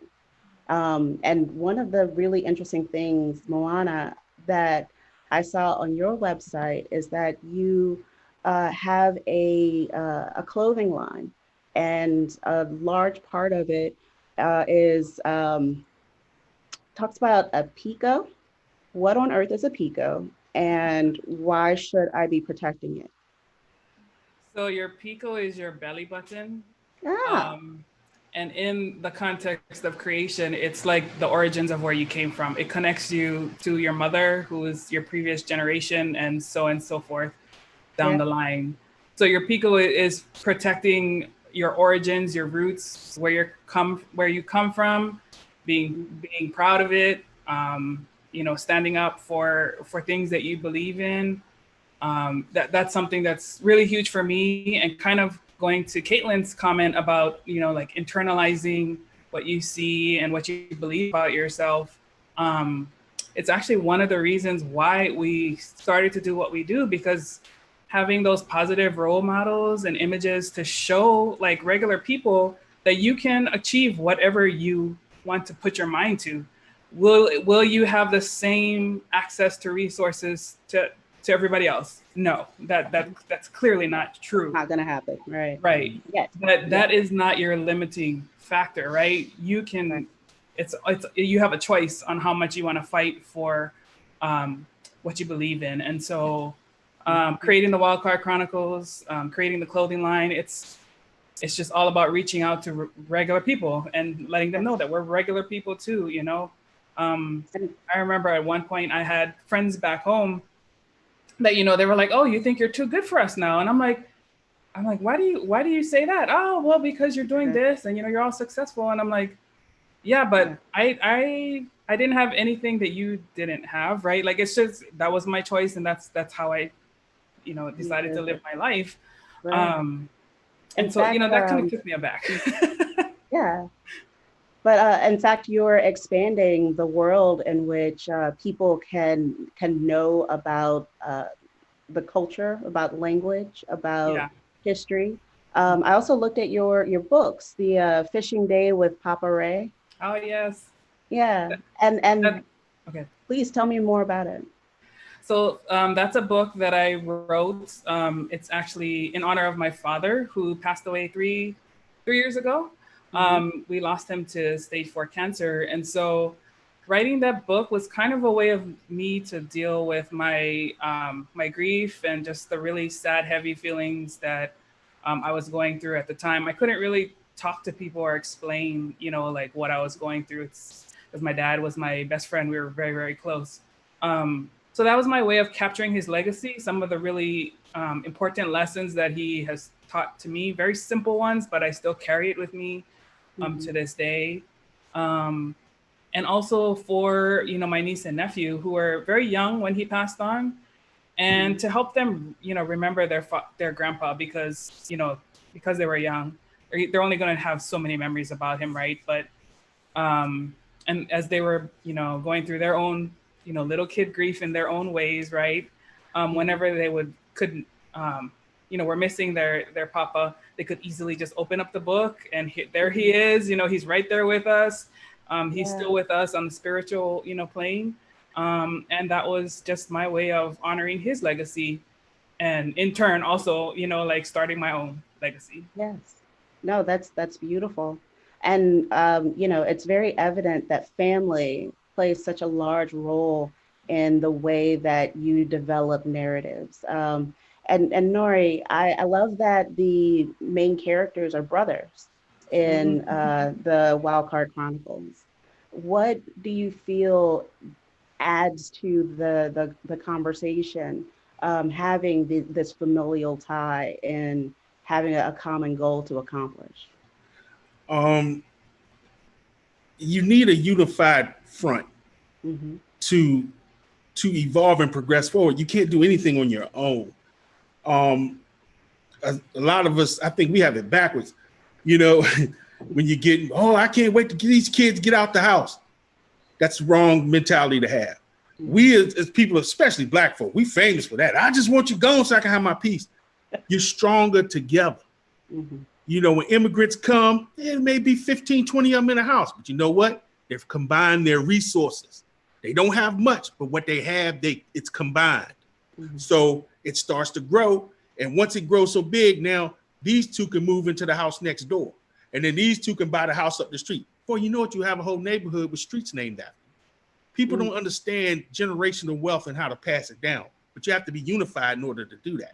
So the story of the Wildcard Chronicles revolves around a father, his sons, and the love that he has for them and the love that they have for him. And when you open up the first page of the Chronicles, because I need it, especially for Black men. When I grew up, all the fathers, including my own, were awesome in my neighborhood. Black fathers. I don't understand this narrative where they get off, oh man, Black people don't take care of their kids. That's just not true. I don't know. My dad's awesome too. Exactly. So my dad is the best. So Yeah. I need it for our young kids to see strong, financially stable, wealthy, well-off fathers and sons who are Black. I needed them to see that image. So when you first open the page 1 of Chronicles, you see the 2 sons, and it's a little Egyptian theme, and then you see the aura of their father over him, and written over his head is legacy. They must see these images. The only way you're going to rise up and make your community better, you have to find the hero within. Stop looking out there for heroes. Right. You are the hero. You have to get out and make a difference in your community. And that's the basis of the Wild Card Chronicles. And something that's really interesting is that so much of the well-funded depictions of minorities on screen often have white writers.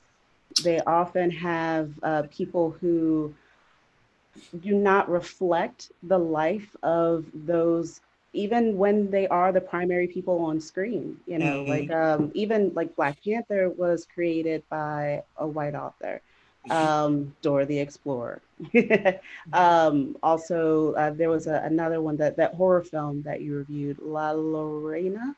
La Llorona, yeah. La Llorona. Yeah, also white author. And like there are things in authenticity that you look for. There are cultural touchstones. There are small nuances. There are things that are often missing whenever you're not in control of your narrative.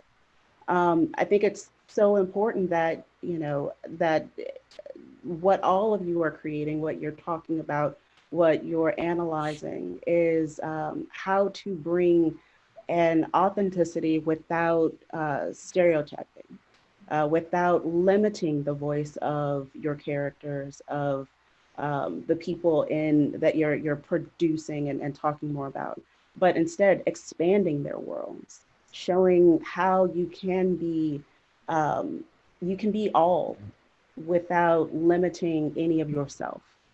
Yes. Now, I think that one of the things that are so important is us understanding our influences. So now that you are content creators, now that you are making things for the world, what influence do you want to walk away with? Now, I heard what you are saying, Nori, and I think that that's extremely relevant. But if you could say, I'm leaving this impact on the world, what would it be for you, Moana or Caitlin? Okay. Moana, you can try. Oh, that's a great question, and you made me go first. I was hoping to have some time to think. Think about that. Rodnina is hitting us with like the deep questions today. I know. I love it though. Unbelievable. They should have warned you. No. I guess. Well, I mean, go ahead, please. I was just gonna say, like, kind of going towards what we were talking about, authenticity. One of my favorite Disney movies is Moana. And I guess what I would say is to be brave, just like Moana. You know, like I find a lot of parallels in the movie to my own life, right? She's in the middle of the ocean, you know, she's with her tribe. They're having some issues. And so she has to go out into the vast ocean and find something to save her people. And that's kind of how I felt, you know, when I was leaving Hawaii. I was very, nervous. I didn't know what to expect. Coming out here to the continental US was a huge culture shock. Very different from home, where, you know, it's a really strong, tight-knit community. Everybody looks, after each other. And here it's more like, everybody's out for their own, right? Yeah. But yeah, so like for me, it's just be brave, believe in yourself, and, stay strong. People of color are very resilient, and despite all of the challenges that we face, we're here, we're creating, we're thriving. And I can't wait to see what everybody else has to create too. Like, I'm a Yes. fan, so let's go. So something I did want to also mention that I think that you have done so well is body diversity. Showing characters of importance that don't necessarily look like what you what we've been taught to look for in a hero. There are a variety of heights and skin tones and weights and you know, I think that that's something that I found that really struck me in looking at your imagery. Why was that important? Okay. Ooh. Well, I was just thinking on that last question. You can answer that one first. We can double back. All right. Okay. As far as my lasting legacy, what I would like to leave behind is probably would be a meshing of two great sayings from the history of Black people. Marcus Garvey said, "Rise up, ye great and mighty people, and accomplish what you will." The Buffalo Soldiers' motto was, "We can, we will, onward and up." And when you mix those two together, you think about our history and where we've come from. For the first time in history, in this day and age right now, we have the technology and we have the economic power to win. We can win. And Black people have never been in that position. I mean, people have risen up all over the world now. So for the first time, we can win. If they can realize that legacy that we can win, we will win. So, so something I found really significant in your narrative is that a lot of the war was fought online. A lot of things were digital. It wasn't just a physical, it was a moral and mental and emotional fight that Black people had overcome, and to the betterment of all society. And there was still issues to work through, but it was using this technology, this visibility that did not exist in previous days. Yes. A conversation that I've been having is the importance of the riot, of the protest, of the visibility. Do you feel that those are essential in getting that needed attention and creating this larger narrative? Is that me? Either one, anyone. Do you feel that it's important for there to be disruption in order for us to have peace? Oh, no doubt. Won't nobody listen to you if you don't disrupt anything. You know, you got to break eggs to make an omelet, and a bully's gonna keep coming until you turn around and punch him in the mouth. So, you know, everybody wants you. They sound so crazy. Well, I don't want you to kneel during the anthem during my time. Go protest it. So no matter what we do, they have a problem with it. Don't kneel during that. Okay, so we won't kneel. We won't sit down during your anthem. We'll kneel. Well, we don't like you kneeling. Okay, so you don't like that. So then you go protest out in the street. Oh, we don't want to see your protest. Okay, look, now what do you want from us? Mm-hmm. I mean, you shooting us in our back 7 times. We got to do something. Mm-hmm. Yeah, I mean, it's become so often that you can tell that capitalism is the main draw, because whenever things are destroyed, people pay attention. Pay attention. Yep. When lives are lost, whenever people of color are killed, there's no real attention that's brought until it intersects commerce. And that's the same thing with the sports. It's the same thing with rioting. It is when property is destroyed, when you're interrupting a system of income, then that's where the attention lies. So one of the things that I did want to ask, and being kind of in the opposite of a commerce-driven creative market, Caitlin, you make zines. You still, and they are the same cut and paste and DIY art, and you have them online that are available. Like, it's the same printing at Kinko's, but in a digital format. Why did you decide to do something that didn't put commerce first, but put the creativity first? Yeah, I gotta shout out my mom because I used her scanner for many years. Yes. Like she deserves that credit, and I still honestly do pretty much do everything from my home. In part because I didn't drive for most of my life, so I was like, I can't get anywhere, so I guess I gotta figure out how to literally do it from where I am.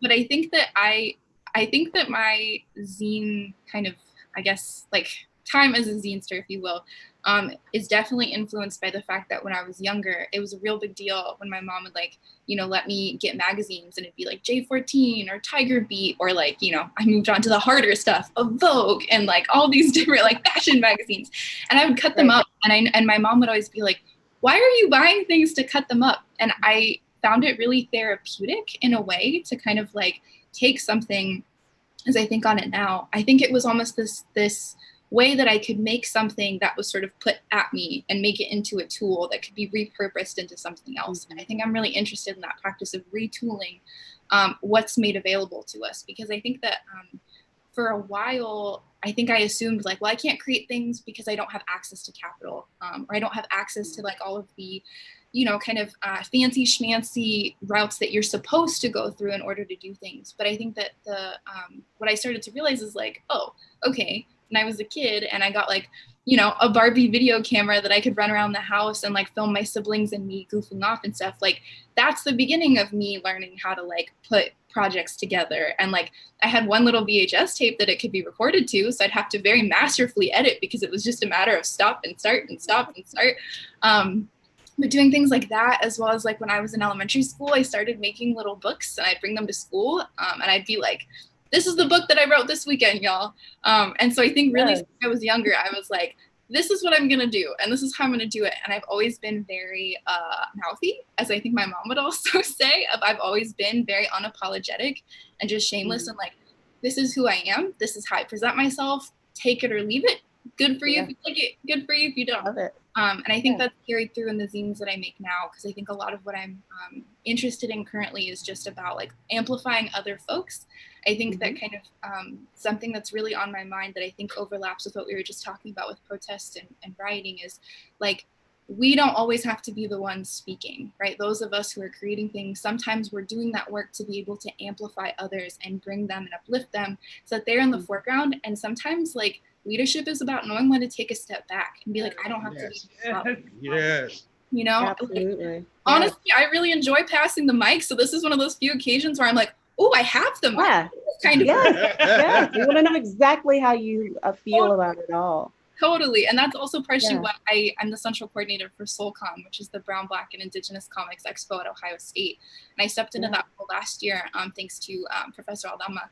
And one of the things that I'm really passionate about is centering the work of queer folks, of disabled folks, of women, right? A lot of our comic spaces are still male-dominated.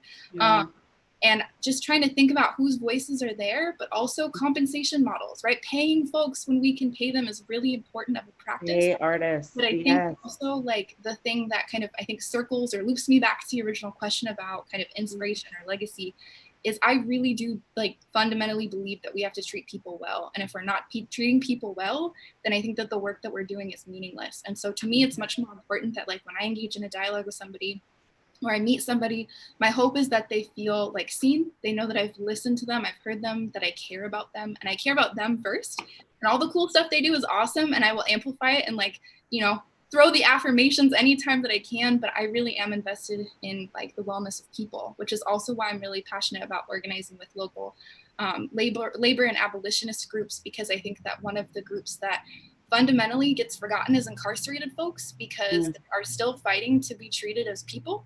And not only that, I think incarcerated folks and also many athletes can speak to the fact that like things like slavery have not actually left us, right? They've just transformed into different. Exactly. So I feel very strongly also about like, making sure that we are centering incarcerated folks, that we are reaching out to them, that we're supporting them as well, but also that we're creating those sustainable networks where it's not just us like getting to the table and all of a sudden we've closed the door and been like, cool, this was the destination point. I'm far more interested in how can I amplify other people. Yes, absolutely. I love that. Something that I found that resonated throughout all of what you do in your interest, Caitlin, in Chicano and Afrofuturism, and Moana and Nuri, the way that you, the world that you've created, is that you're all dismantling something to build something new, something amazing, and giving our future something that we can work towards. It really reminds me of how Whoopi Goldberg talked about seeing Aurora on film in science fiction. Before that point, Black people did not exist in the future. There was no depiction of future excellence and representation.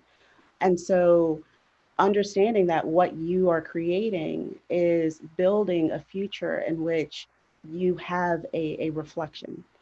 You know, something I shared on Facebook yesterday, and was talking about how there was an author who is a Latinx author, and I can't remember his name right now, but he mentioned that he created these books, these novels, so that there would be a reflection of himself because he felt like a monster. And so pulling the monstrosity, the lack of reflection, like a vampire that doesn't see its reflection, we are creating worlds in which the monstrosity is gone, in which you have a clear and present reflection. And it's not just a footnote, it's not just part of the ensemble cast, but they are the focus of what everyone should be paying attention to. So Moana, how else do you feel that the world needs to be dismantled to be rebuilt? Oh, these deep questions. Sorry. That's good. That's good. I like that.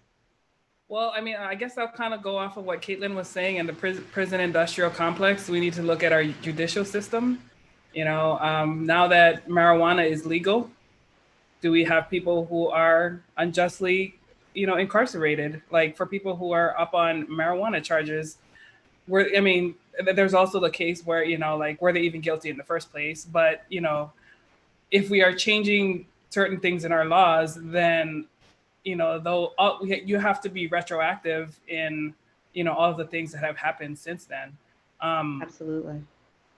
And, you know, also with like, as far as people who are incarcerated and in prisons, you know, the large population is people of color, you know, and the unfair treatment that we get, kind of going off what Nuri said earlier, a lot of times it's just because they couldn't afford a proper defense, right? So it's like by default, boom, you're in jail and you're not even, you know, you're not even guilty. The one story of those kids in New York who were accused, I think was the raping or the something 5? Yeah, on they Netflix. did Netflix, the movie about the ones that were sent to prison over rape that didn't happen. Yeah. That Donald Trump was like, oh, lock them up. Yeah. The animals, come to find out them boys been innocent all these years. And it's just like these young kids, right, who are still so impressionable, and the system and the world can be so ugly with their perceptions of, you know, who we are. It's like, it's see the skin color, automatic, you know, it's savage, black, you know, all these dark things. And it's like, I'm a person, you do not know one thing about me yet, but you have this preconceived notion about who I am. And it hurts me, it drives me insane. Like I get so passionate about that because I'm like, you didn't even take a chance to get to know the person, you know? Exactly. You know, one of the things that is being said frequently that I love that people are finally saying is that, like, guilty people don't deserve to die also. Like, there is a crime. You don't just shoot people. That's not how this works. You know? Exactly. And then too, like, equating their history with their value and how we as a society value individuals, how we can see the humanity in a lone wolf, but we can't in the angry savage who's attacking this person. And so, you know, media has a large role and the way that that our humanity is acknowledged. How do you feel that the language you use and the media you produce kind of helps change that narrative? How long we got? Here all day. They I know, right? She can't talk about this all day. Yeah. Well, people not gonna like to hear this, but a lot of the language in the Constitution is the problem.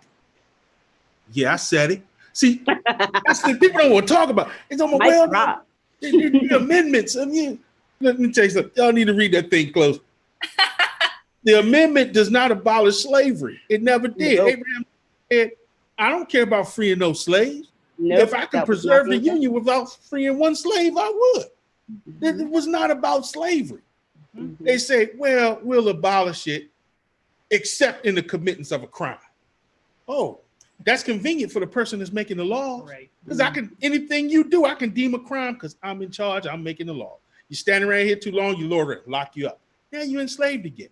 Right. That's how your prison industrial complex grew to what it is today. And it's all privatized. People making big money off of that. Yep. It's also a big part of capitalism because there's a lot of big corporations that are leveraging that free labor to prop up their big companies that they have built. And so a lot of people don't realize that. Like, my company could be huge if I had this labor force that was working for free. Do I want that? Yeah. No, absolutely not. I tell people, but that's how this country was built. I tell people all the time, what are they trading on the stock market? Money?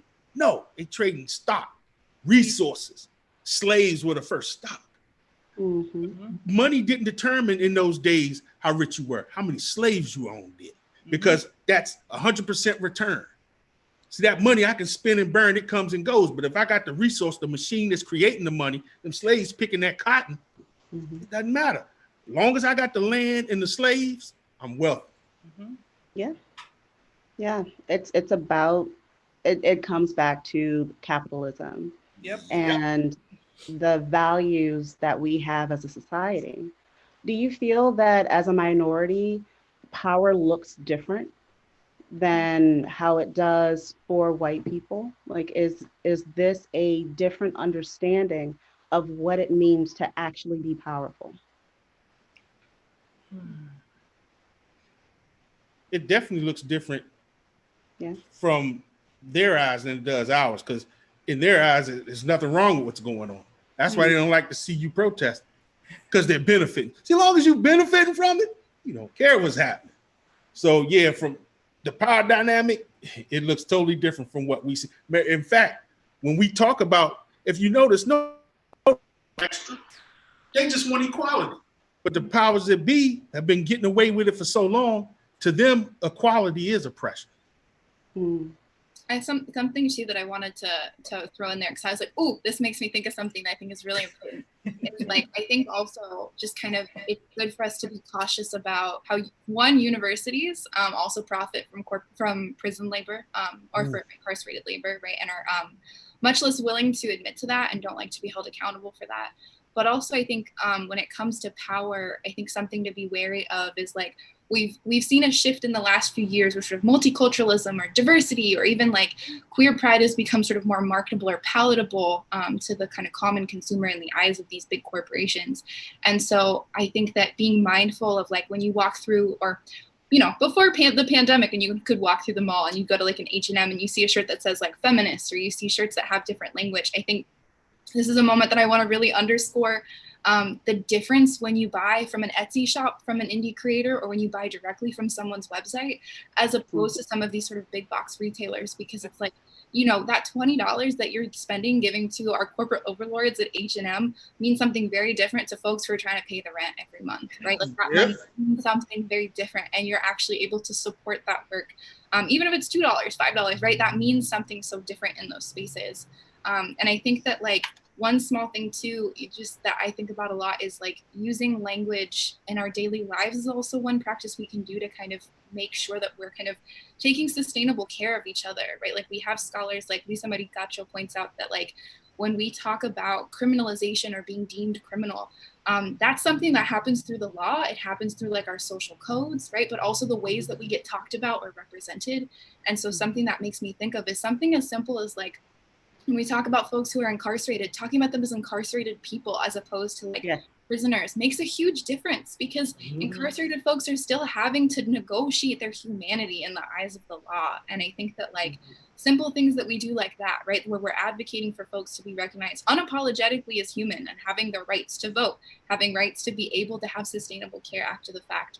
But I think also in the characters that we create, or even just in the work that we do more broadly, I think a really good check that we should always be thinking about is like, who am I doing this work for? Am I doing this work for a line on my CV? Am I doing this work so that I get sort of the, you know, public praise for it? Or am I doing this work because I have a really clear vision of how I want to build a more sustainable world for the people around me, and even folks who maybe I don't come into contact with, but I want to make sure that there's like, you know, an earth left for them, but also a better world beyond what we have, right? Because we're also facing major environmental crises that really threaten our abilities to thrive and exist. And low income folks are often the folks that are having to shoulder those burdens of environmental effects, or even just pollution and stuff that's created by these corporations. And the fact that we're still dealing with like ongoing effects of colonization, and the facts that we have like the US owns territories and doesn't want to like acknowledge that they're actually colonies, and that it's perpetuating awful things, right? I think that that's something we also got to like keep in mind, is like when we're talking about protest or rebellion or just like overthrowing kind of these like overlords, we got to recognize that the US is perpetuating these things actively and actively benefiting from them in regions like Central America, where my family is from, and then turns around and tries to pretend that they didn't supply, you know, the ammunition and the things that cause these horrible things to happen. Yes. That's a mouthful. Yeah. So how do you feel? Oh, go ahead, please. Oh no, I was gonna say, just to piggyback on what she said, she's right. From Hawaii, and let's not forget, straight up, they all rape in Africa. Blind. Resources, all of them need to get up out of Africa. All of them. I mean, what they're doing to Africa is terrible. So can we talk about Wakanda a little bit? So one of the things that I found that resonates so much as like part of the African diaspora, and acknowledging Africa as not just a homogenous spot, but understanding its nuances and how they were able to create a Wakanda that was an amalgamation of a lot of different tribes and nations on a continent. I felt a kinship there. I was able to feel like I was a part of Wakanda forever, because I feel so separate from that continent, but also rejected by this one. So was that something that in your world building, are you creating these kinds of ties to a future that you are manifesting? Yes, that is the basis of the Wildcard Chronicles. Whenever people come to cons and they ask me, what's the backstory? When I tell them the backstory, they're like, are you telling me the whole comic? I said, that's just the backstory. But yes, it ties into Africa. The basic story is it picks up after World War III. See, during the war is fought 70% in cyberspace, 30% on the battlefield, leaving the resources intact. Because let's face it, if you don't have resources, you destroy the resources, then the war was pointless. During the war, all 54 countries in Africa unite and lock down their borders, and they win the war. So since Africa has won the war, they dictate the terms. So the terms for America was this: you allow us a sovereign city-state. We don't want an embassy. We want a sovereign city inside U.S. borders. And that's how Tekken City was born, which is where most of the Wildcard Chronicles take place. So you'll see a lot of, and when people read, they be like, man, this has a Black Panther feel. I said, man, I wrote them scripts back in 2013. Panther didn't come out in 2017. I said, I just dug into our history to write those things. The stories are there. Africa is rich in history, from South Africa all the way up to Egypt. And yes, Egypt is in Africa. It's not in the Middle East. Yeah, it's not there.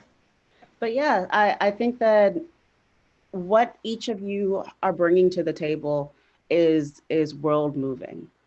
It is absolutely imperative that you continue to do what you're doing. You keep the passion and the interest and just everything that is so unique and wonderful about what you bring to the table. Keep doing it. I will absolutely be your cheerleader from Louisiana. I will add me on all the internet. Let's keep in conversation because I strongly believe that what you're doing is important. I didn't introduce myself. I'm Rodnina, and I'm the director of 4 museums in Baton Rouge. In Louisiana, and and they're all history museums. They all talk about a different story in a different way. So I think that we are creating our history. Yes. That there's never been an equitable way of truly showing who we are. And so now that we have acknowledged Black history, we've acknowledged Chicano history, we've acknowledged, now it's time to merge our histories and have one clear narrative that brings the import to all people. Because without each of us contributing what we contribute, we would not exist as a society. Right. So I think that we've gotten to the end of our time, but you are all absolutely lovely, amazing humans. Lovely too. Thank you so much for your having us. World-changing questions that you posed. You're an amazing moderator. You're really good at this. Thank you. I've been practicing. You okay down there in Louisiana? You okay? For the most part, yep. For the most part, a couple I saw of my some of the damage. Yeah, it's bad. We've been very fortunate, but it is really bad. And my heart goes out to so many. It's a situation where there's not much you can do about what the world throws at you, but you can use this as an opportunity to rally together and try to rebuild in a more meaningful way. So that's how we're viewing it. But yeah. Yeah.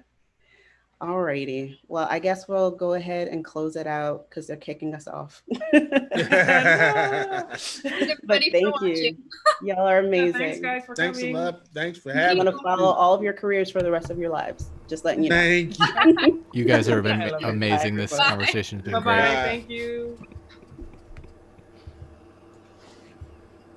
Thank you, everybody, for joining us in this session. If you have any questions, visit the EBRPL.com, MCMC, or email midcitymicrocon@gmail.com. Stay tuned for our next session, the Cosplay Competition Awards at 4.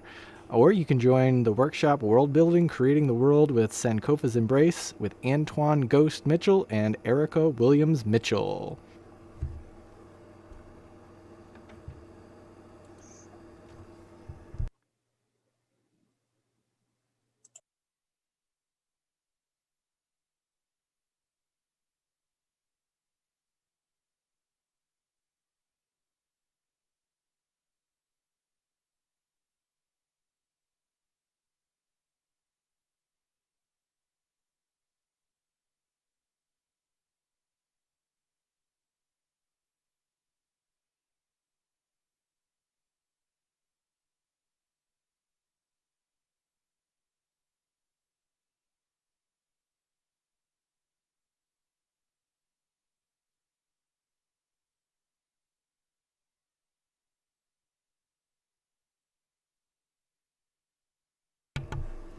Thanks, everybody, for joining this session. If you have any questions or would like to learn more, head over to ebrpl.com/mcmc or email midcitymicrocon@gmail.com.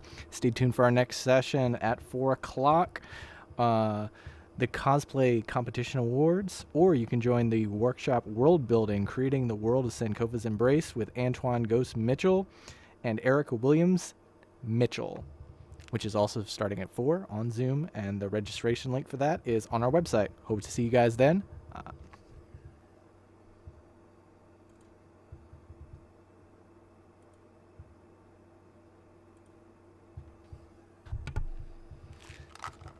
Okay, it happened that time.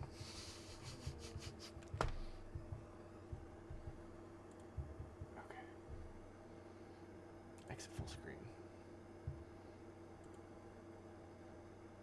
Oh, you cannot minimize Zoom when you're recording? Shoot.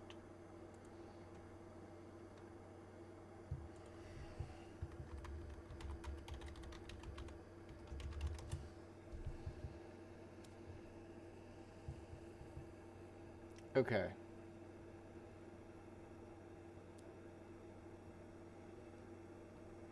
What can I show? Just the schedule?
All right, can you hear me?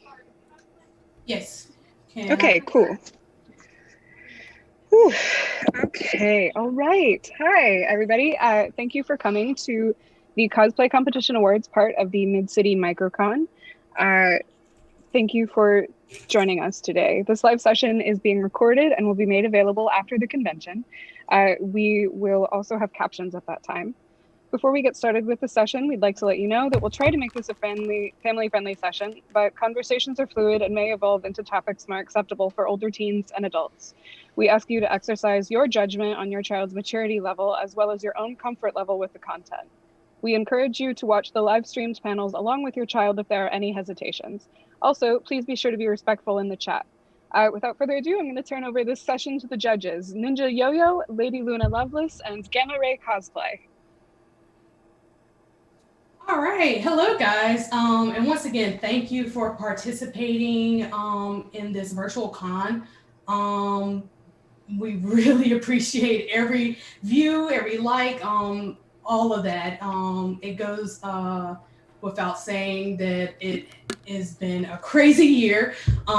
So even in regards to events and cosplay conventions, it's just been unique for all of us. So without further ado, that's what we're doing today is the announcements of the cosplay competition. And I am joined by two judges, one of which I'm sure is on her way. So I'm gonna go ahead and let Gamma introduce herself. Hello, everyone. My name is Gamma Ray Cosplay. I am a lawyer by day, cosplayer by night, geek always. Yes, I've been cosplaying for about 3 years. It has been an amazing, awesome, fun journey. I love it. I've met and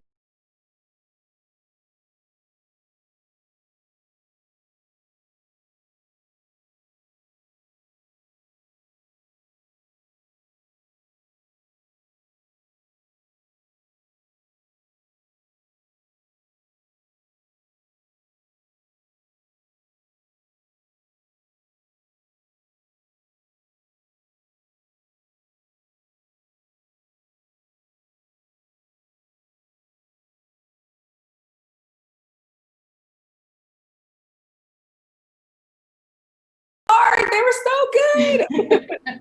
Oh my God, they were so good. They were indeed super. I mean, when I say every single cosplay that came across our table or virtual stage, if you will, made us smile. And I mean like double row teeth, like grin, ear to ear smile. I want to thank each and every one of you guys for having the courage to submit something to something that's just not what you're used to. You're used to doing certain things when it comes to cosplay competitions, and this might even be your very first cosplay competition. So hats off to you guys, all 20 something of you guys. I really do. We all appreciate it. As Gamma said, I'm Ninja, Ninja Yo-Yo. Today I'm cosplaying as Michiru from BNA. So me and Gamma are set. I'm stalling just a little bit for Charlotte here. Lady Luna, who is also fantastic. And drum roll, I think. Up. About to, I think I saw her pop up. She's coming. On her way. I can see you guys. There it is. There we go. Almost there. And I mean, just bear with us. This is all new to us. And poor Charlotte, I'm from Mississippi originally. Bear with my accent. Was, right in the middle of things in Lafayette. So, I mean, displaced, had to get the power going, so, but still stuck it through because she's a soldier. And I think she's gonna be working some Capsule Corp here. So, definitely glad she's safe. She's as dedicated to safe and dry, yeah, for sure. And she's making it work, yes. But yeah, look, I'm just happy that I'm able to see fellow cosplayers and just friends that I was looking forward to seeing at many conventions, and I able to keep this level of creativity and content going by just switching gears to a virtual platform. Hey, I'm loving it. I honestly, I feel like it's definitely creating more opportunities for people, especially with cosplay, that probably wouldn't have had the opportunity to, you know, experience or do things just due to life. But virtual kind of makes it easier. I think I see her. Oh. There's Bulma. Am I here? I think you're here. Can y'all hear me? We hear you. Can anybody hear me? Yes, ma'am. Go ahead and introduce yourself, if possible.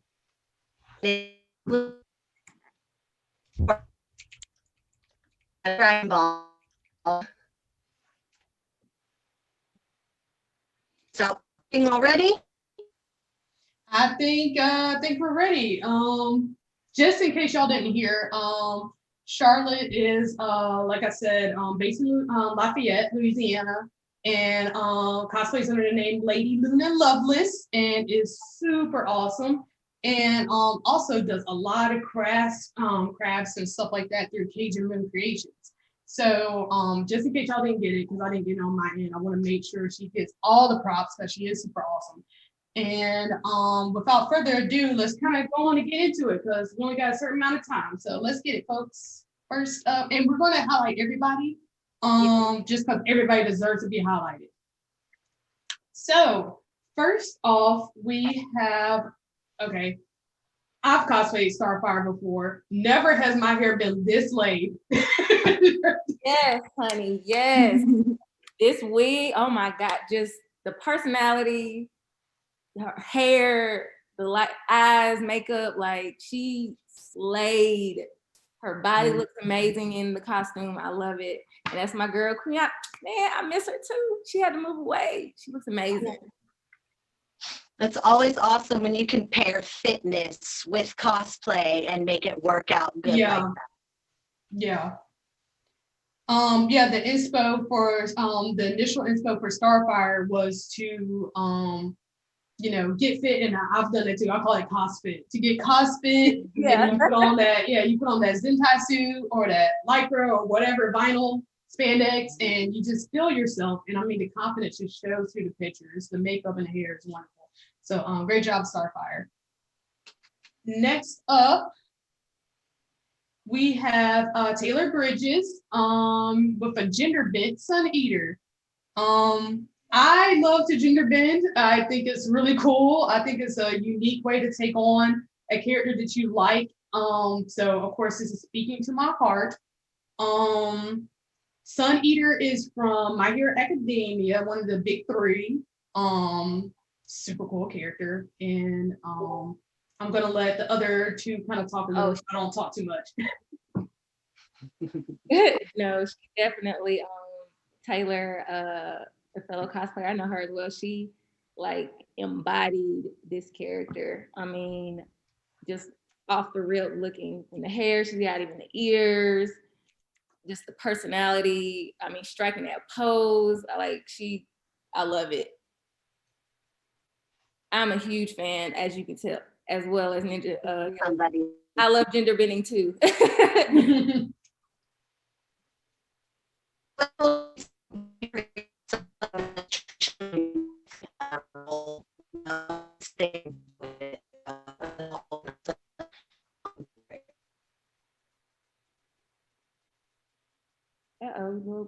Well, from our judging meeting, I know that Charlotte also loved the cosplay. I mean, we loved all of them, but seriously, the gauntlets are made, handcrafted. The weathering and the painting on the chest piece and the belt is just, you know, really great. That's the striking purple. And the wig styling, I mean, come on, like that's just, I mean, it's really good head to toe. It's not as easy as you think to turn around a gender, to flip gender on its head with your cosplay and to still make it true to the character. And I find that being a huge fan of My Hero, I feel that Taylor here did that. So good job, Taylor. And let's move on.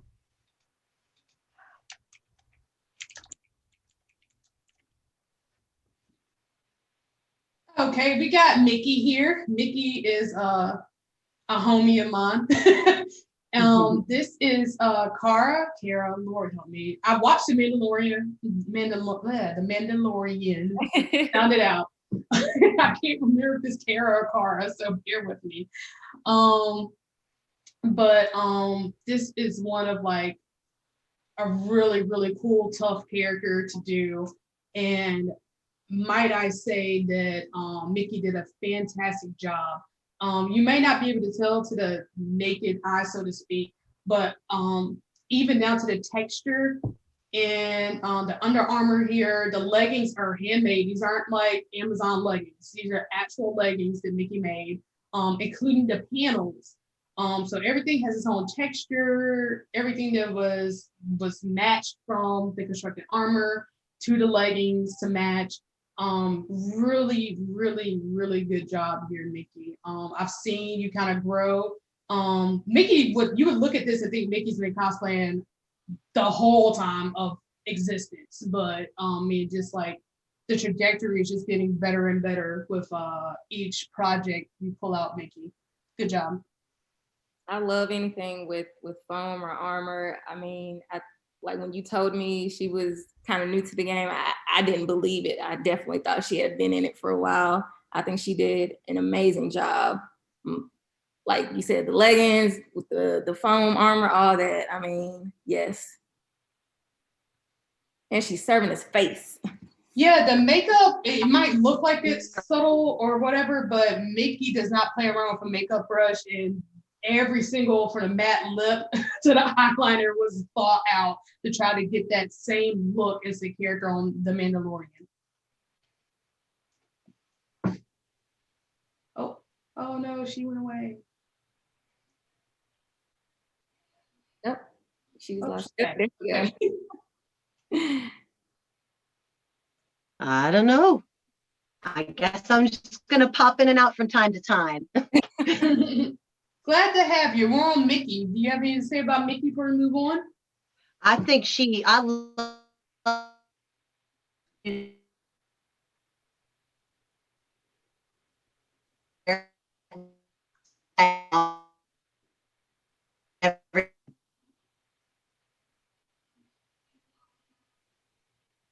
Oh man, she's saying all this good stuff. I know.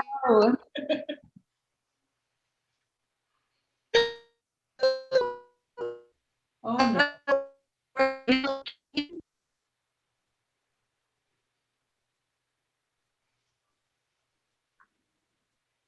We are going to move on, keep it moving.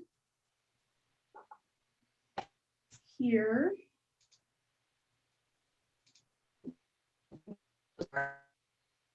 All right, next up we got Krista here with another gender bend, so you know I'm happy. John Constantine, oh the confetti.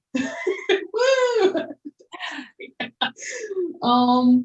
Yeah, these I really want to highlight this on the right side here, that pose, that angle, whoever was the photographer here, that angle here. I really love the foreshortening here, and I mean the swagger that is Constantine is showing. It is appreciated. It wasn't just like, let me stand here with my hand on the hip. Like it was literally like kind of thought out, even like the door and the atmosphere.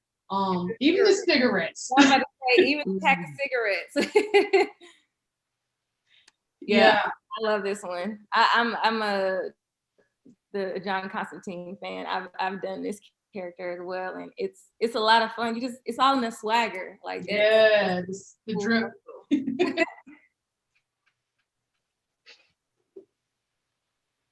I don't know if did we lose there? Can you guys hear me now? We can hear you now for now. Good. I also really love Constantine. I think they did an excellent job. Definitely the posing, the attitude shows through. It was one of my favorite photos. Yeah, excellent job. All right, Yes, let's for keep sure. it moving. Oh, this one. So we got Becky here with Sarah Jane Smith. I have not seen a lick of Doctor Who, so I definitely had to go research the character myself. And you guys, I found one photo of this outfit, one. And Becky here was able to recreate the whole look, head to toe. Everything is made, sewn, crafted, except for the potted plant in the shoes.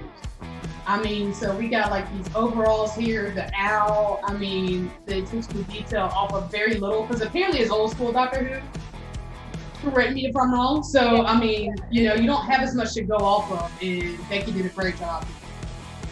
I can't remember maybe what number doctor when I was looking up the reference, but it's definitely one of the first pre Matt Smith and David Tennant. I've never watched any Doctor Who either, but I also had to do some quick research, and I was surprised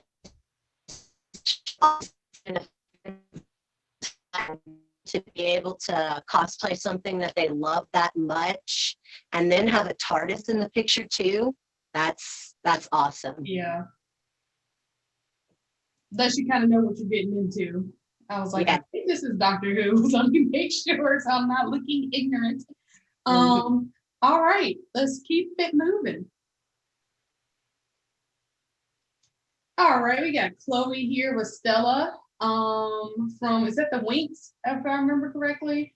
Winx Club. Oh, no, I think age showing.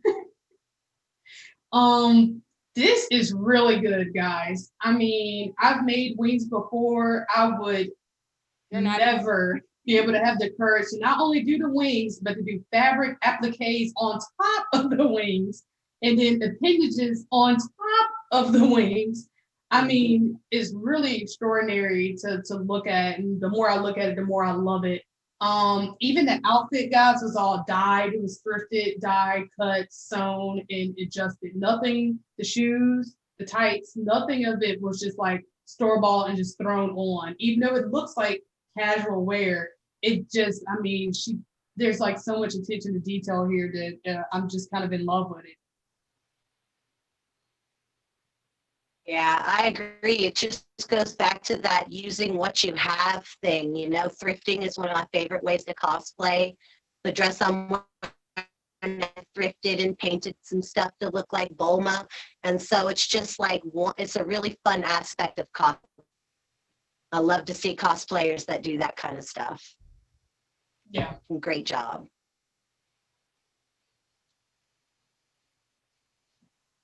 Looks like we're moving on here to Sky with Flareon the Barbarian. The Barbarian. I know. I want to make it rhyme so bad. Flareon being an evolution here. The mashup, I know it's a mashup, but I do not have enough sense to know if it's D&D or... I think it's a D&D evolution.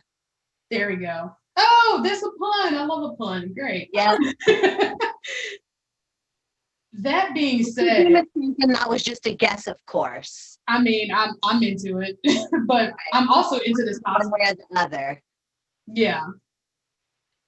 I love props. I'm a prop girl when it comes to cosplaying. That's kind of been my strong suit and forte. So with the axe and the details of that chest plate armor, like, I mean, in the ears, I mean, it's just flames, like flames emoji, like it's so dope.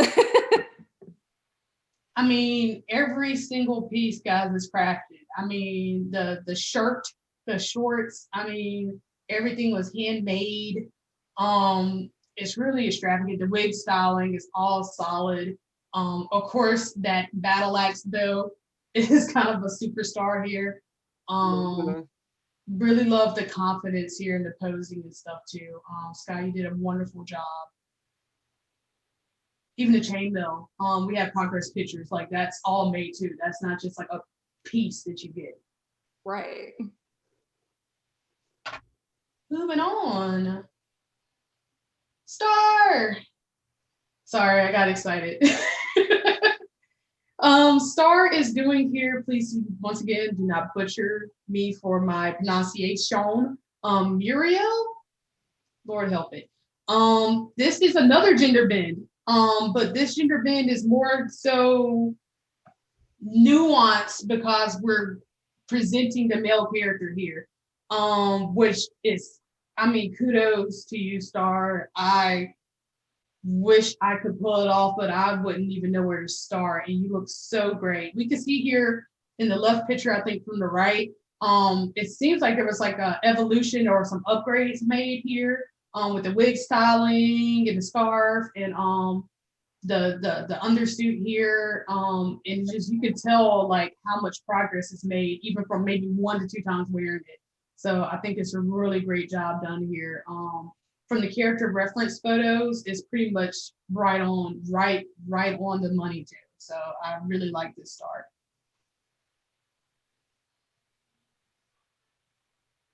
The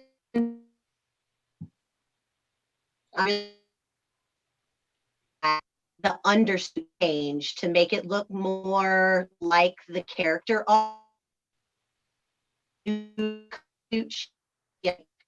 Added underneath, and it really made it stand out more. I agree. I definitely actually had that with the flesh undertone.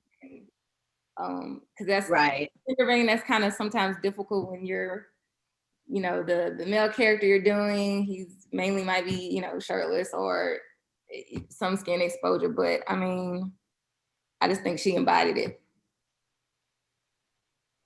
Yeah, great job. Excellent job.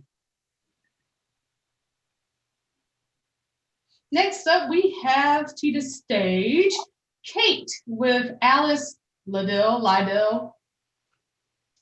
It's from a video game, I know that much. It was that video game, and it was so creepy. And when I saw that, like, spot on, I knew exactly what she was doing. Yeah, I know the character, you know, but Kate here, I want y'all to understand that this looks like homie went to AliExpress and bought this. No, homie made this, that apron, the dress, all of it is made. This is not, I mean, adjust your monitors, check it. Because this, I mean, all the hymns, everywhere you look is a hymn. So Kate, I mean, Kate is somebody that I think always kills it every single time, even when it looks like it's just off the rack. I mean, just the attention to detail here is just like super awesome. And I can't gush enough over it. Great job, Kate. Yeah, I played the video game quite a bit, and both of them, there's more than one. And I really loved, like, Alice has a lot of outfits she wears. There's nothing like the classic dress that she wears, and she really nailed this one with like the embroidery she did of the symbols on the dress and the apron. I mean, it was perfection, really was. I loved it. Brought one of my favorite video games right out of the screen for me. Look, as somebody who's just like really trying to get more and more into sewing some of my cosplays, look, hats off, like hands, just all the praise to all the cosplayers who legit sew and are just seamstresses when it comes to their cosplay, because that it is not easy, y'all. It's doable, but it is an art in itself. And I do want to interject here. If we can, I mean, just as it pops along, cosplayers, I see that y'all are in the chat, so feel free to drop your handle. Nothing wrong with a little promo. That's what we're here for. Because I want to call Kate Spleen so bad, but I'm reading the slide. So you guys, yeah, let's get all the support out for y'all. So feel free to interact in that chat and drop your handle and all that, so everybody can show y'all some love. Moving on.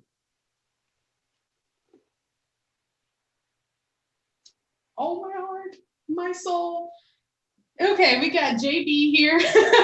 This is an Animal Crossing cosplay, guys, and I've never played Animal Crossing until New Horizons. So I am a new fan, and Flick is the homie for sure. And when I first saw JB's kind of humanoid take on Flick, I could have thrown my phone across the room. I mean, it's one thing to do stuff exactly like the character, which is great, but it's another thing to have to interpret for yourself what you think this character would be like if something was a little off. So he's like a little like lizard dude or whatever in Animal Crossing, a little chibi lizard dude, but obviously we got a human standing in front of us. So they really like, you know, they did the tail, they did the spikes on the wig here, did the makeup to do some scaling. I mean, that makeup though, like, I mean, it's really good. And we got some prosthetics as well. So JB is a phenomenal special effects artist, and I mean, it shows. Oh.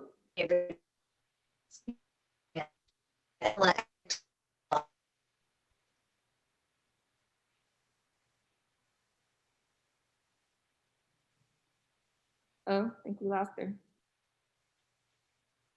Gamma, were you saying something? No, I was saying like when I saw this image and the character reference, I was just like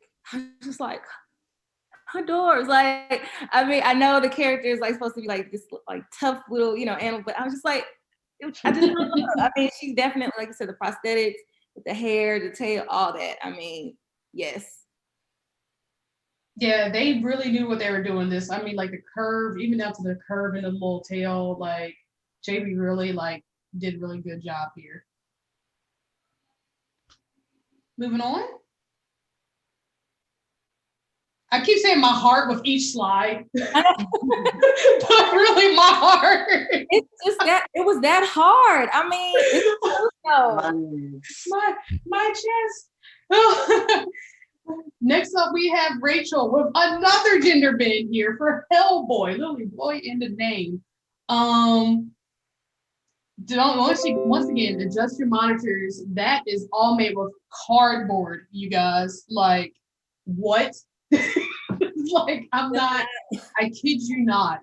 I saw some progress pics and stuff like this on social media, and Rachel really bodied this build on this arm and the horns, and I mean, face paint, really good. The face paint. I think I remember Rachel saying it was her first time experimenting with the body paint. Hey, you got full coverage, so there you go. Good job. Yeah, for sure. For sure. That's another thing that's not easy to do. If you might have the right makeup and all that kind of stuff, but just the application process, I mean, sometimes it's hit or miss until you just kind of get it right. But for her to just be her first time, could not tell.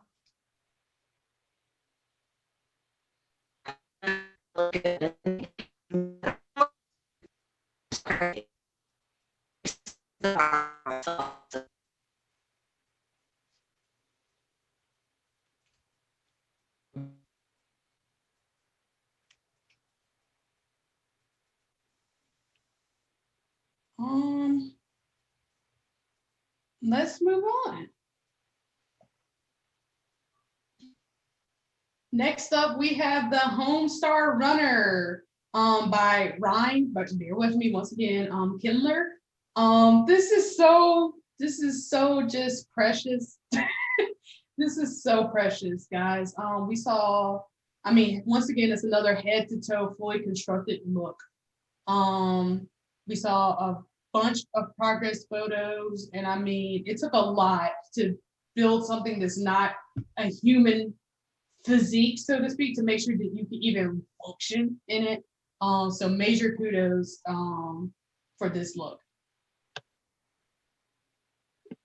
Oh yeah, like honestly, this is one of those that I just couldn't do nothing but smile. Like, it definitely put a huge grin of just like, I just love it. I mean, it definitely pulled me back in just to being in a con and walking around and just seeing all the different types of fandoms and cosplayers and the costumes, because yeah, this is, I mean, just talent. Mm-hmm. Brings a huge it's good. You don't even know what it is, but you still think it's really awesome. And that's what a con is all about, walking around saying, I don't know what they are, but they look great. Yeah. For sure. I love it. Moving on. Next up to the stage, we have Elsa with a Christmas Ibarra. Oh Lord. I read the manga, y'all. And I can't pronounce. I swear I know. Shiozaki. We know what you're trying to say. We know. Ant lady, come on, man. These are beautiful pictures. They're so precious. I know. Gift. I mean, these are so sweet. I don't know how else to describe it. I mean, the characters here, y'all, literally are supposed to be like this foliage lead vine situation. So there's some detail here. It's a Christmas look. So Elsa kind of had to think outside the box on what can I do to bring this character into Christmas. And I mean, it's kind of a springtime like character. So bringing this Christmas theme, I think it's just so precious. And it's so cute. And I'm assuming those are zip tie halo situations always look immaculate. So great job, Elsa. I love the festivity of it. That was so cool. Yeah, it's cute. Next up, we have Christina with Sango from Inuyasha. Very much on topic here with the sequel to Inuyasha coming out. So my heart is full.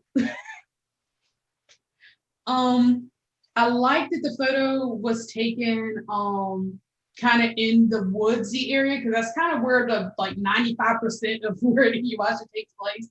So I feel like that was a conscious attention to detail here. The ponytail is full and thick, so the wig is great. Christina's showing a lot of confidence here in the pictures and looks super adorable. So it's really cute.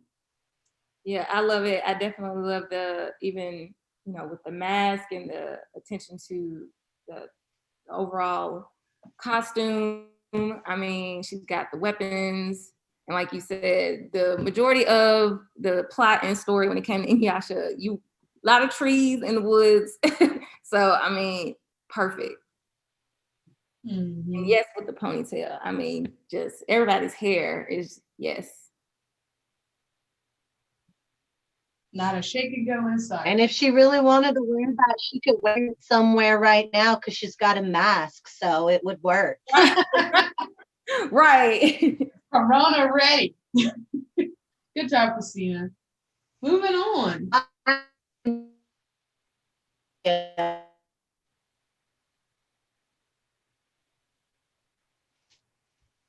Next up, we have Nicole as the Dark Phoenix, and not the movie version, which is great. Won't talk about that. Yeah. Nicole seems to be having the best time ever, which I love to see in cosplay photos. Like there's just a fun, there's just a whimsical funness, that's not a word, but whatever, that is here that I just think is so cute and great. And the fit of everything is great. And it's just such a joy. It's such a joy. Like it's coming off the page, her like just overall, I mean, like you said, joy, like having fun. You can definitely feel that energy through her pictures. Like, and that's the whole point. Like when you are in a cosplay, if you aren't feeling it and you don't like it, it's gonna show. And how is everybody else supposed to enjoy it as well if you look uncomfortable and miserable? So I mean, that's one of the fun things I love about seeing cosplayers. When they love their cosplays and they're just like, look at me. Mm-hmm. I'm just like, yes, you look amazing. And might I stress that no matter, even if it looks just like a Zentai suit or a spandex suit or whatever, I guarantee you we cosplayers are uncomfortable. So to look that happy means that Nicole really enjoyed the cosplay. So I love it. Good job.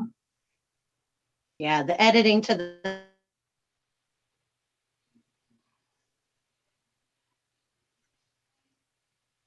yeah, that edited picture was dope too. That sealed it. It looks so fun, so happy potentially destroying the world. It's great. Up next, we have Audra Thompson as Noir. Christmas, another Christmas themed outfit. This outfit, I want to once again stress, is made from head to toe, fully constructed, fully conceptualized. This isn't just like a pattern you just go and just get and make. Characters from Persona 5.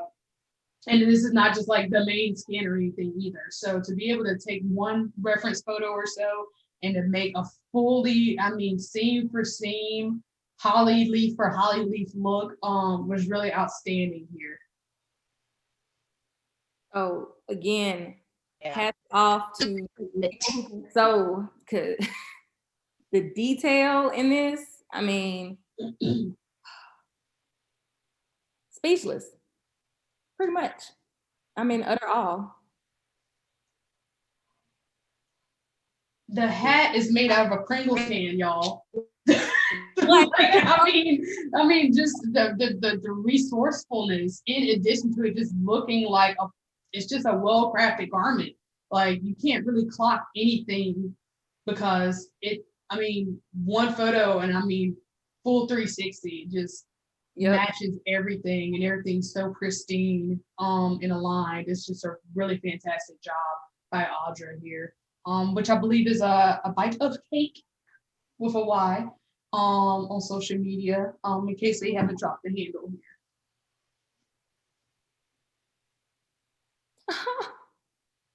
Oh, those faces. We have a teen here, Lamp, with Toko Fukara. From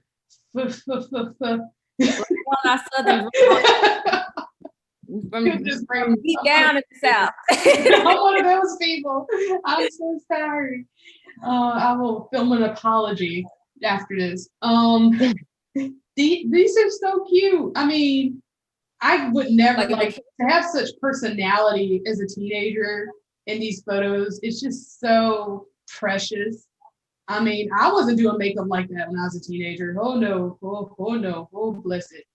I just fell into Hot Topic and call it a day. It's really good here. And if this is what at such a young age Lamp's doing, the sky's gonna be the limit. Like, watch out. I can't wait to see how she progresses. I hope she continues with cosplaying because the character she's doing, spot on. Like in not only the look, but just the mannerism. And it's so cool for her to be at that age already kind of doing stuff like this because I wasn't. I'm in my 30s and I just started. I just started this journey. So I love seeing, young kids and teenagers diving in.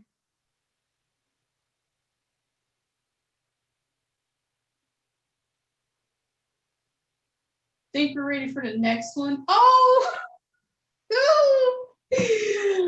Stop the presses, like just. It's so hot. We have Cody here as the Joker, the Heath Ledger version, which is arguably the best version. Yes. And little Cody here said that they wanted to be the Joker because they want to make people laugh and they want to scare people. And everybody else go home. This is it. This is the one. Correct. Get the whole contest down. Like, oh my goodness. Can we say absolute adorbs? Oh my gosh. Just all the heart emojis in her eyes. So adorable. The face, Cody's ready. Got the face, got the hands ready, got the style. It's so perfect. I'm ready to have kids just so I can do stuff like this with them. Like, I'm ready to have kids so we can start doing cosplays and I can dress them up.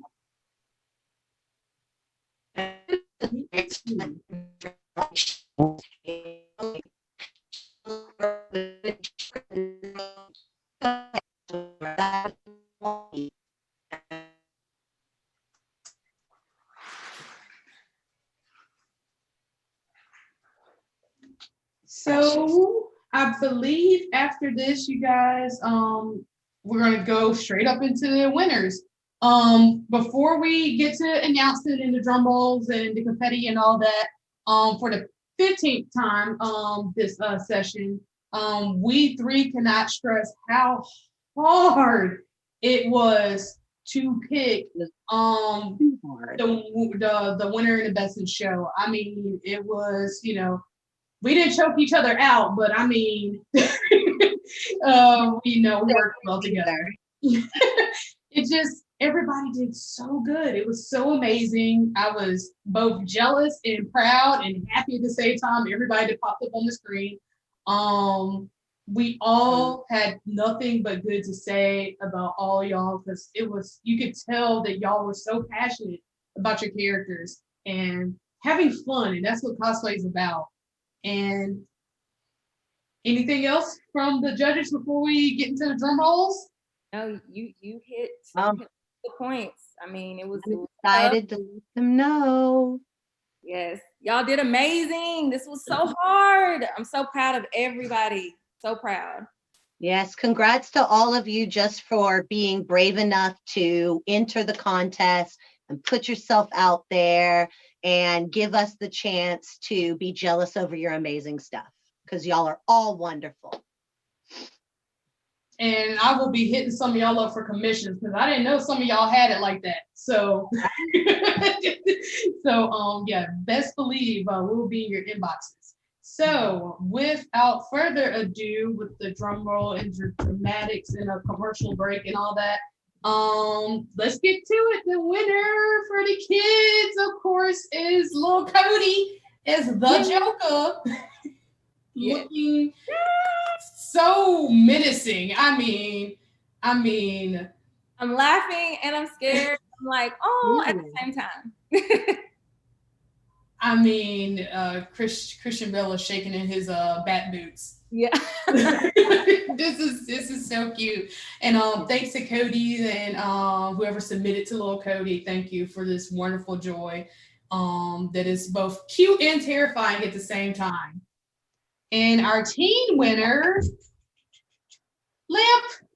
I mean, I don't know if Lamp would have even had any competition, because the poses, the makeup, I mean, it's just so much personality and it's so adorable. And I feel like, Lamp, you have a bright future ahead of you. Yes, keep going, keep going. I can't wait to see you continue. And next is our adult winner, Sky, Larion the Barbarian. Yay. I mean, when everything head to toe is constructed and you got a prop and you worked with foam and you sewed and you did armor and you did ears and you did, I mean, yeah. I mean, it's really, really, really good. And it's just perfection. Yeah, I mean, I think you hit it all. It was amazing. Next, here we go. All right, next we have the Judges Award. If you guys are not familiar with the Judges Award, it's just somebody that really, really, really needed to be shouted out for their creativity and XYZ everything. Taylor, once again, constructed head to toe. There was some painting involved here. There was some foam work, wig styling, and not just like putting a curling iron in it, some like really tough stuff here. So we just wanted to kind of celebrate Taylor here with the Judges Award. Yes, big congrats. Loved this cosplay, loved it. I mean, slayed it from head to toe. Had to have one gender bend in there, right? Right. At least be one in. And best in show goes to Audra Thompson for this Christmas version, Persona 5, hands down, head to toe, everywhere's a him look from like one reference photo. Look, bow down, all the praise, hats off, literally. I mean, just head to toe, as you said, so that it utter perfection. I mean, I can't see where there's anything or that was out of place, or a hem, a stitch. like, I mean, come on. This is like off of one picture. Come on. Yeah, she did that. I love how she really used so many different types of fabric too. Like she could have been so lazy and just went all red, the same fabric, but you can tell that she didn't. There's different textures and colors. It's gorgeous. You can't see it here, of course, but when we zoomed in on the photos, the diamonds and the spade and the heart and club, I mean, it's not just like a felt thing or whatever stuck on. It's like embroidered, and then it's got like seam work around, embellished around each one, and then the extra or seam work across each one. Like, I mean, everything is just so art, like the attention to detail for each and everything. Nothing was just kind of thrown away. No, it's so finished and polished. Yeah, and perfect. Polished. And even like the holly branches, she could have just gone to Joanna Michaels or whatever and just like threw one on there. I wouldn't know the difference, but she made sure that there was two, just like the photo. Like it was all placed perfectly, just like the character. So really great job here. And yeah. Y'all, look, this was not easy. I was hot, like, no. By no means was that easy. They were all amazing. Judging small, we ended up taking like 30, 45 minutes just to pick who was going to win. It took much longer. In addition to us like meeting and crying to ourselves individually, like by ourselves, like going through each in person and like looking at each and every detail. I mean, it was a lot, especially we got more time because it's virtual, right? So it's not like you walk across the stage and you talk to us. Like we're sitting here thinking, well, let me go back. So it was way more nerve-wracking. It was way more nerve-wracking. But let's just give a quick drop of each of our own personal social media so we can get on up out here. Go ahead, Gamma. Tell them where they can find you. Well, you can find me at Gamma Ray Cosplay on all social media platforms. Definitely go hit me up, check me out. Love doing my cosplays, got some more content coming up. And also, I do co-host a podcast called Geeked Up. You can definitely check us out on all social media platforms at Geeked Up JXN. Definitely make sure you listen to the podcast, our episodes. We got quite a few stacked up, so they're on all kind of listening and streaming podcast services. So yeah, I had a blast, man. I'm kind of sad. We're here. Lady Luna, if you can hear us paging to Mars, tell us where we can find you on social media. So I'm on Facebook at Cajun Moon Creations, or you can find me on Instagram or Twitter at Lady Luna Loveless. I do a lot of cosplaying. I do cosplaying with my kids. They love to join in with me. I do wig work and wig commissions and things like that. So follow me. If y'all ever need any kind of help or anything, shoot me a question. I'm always here to answer.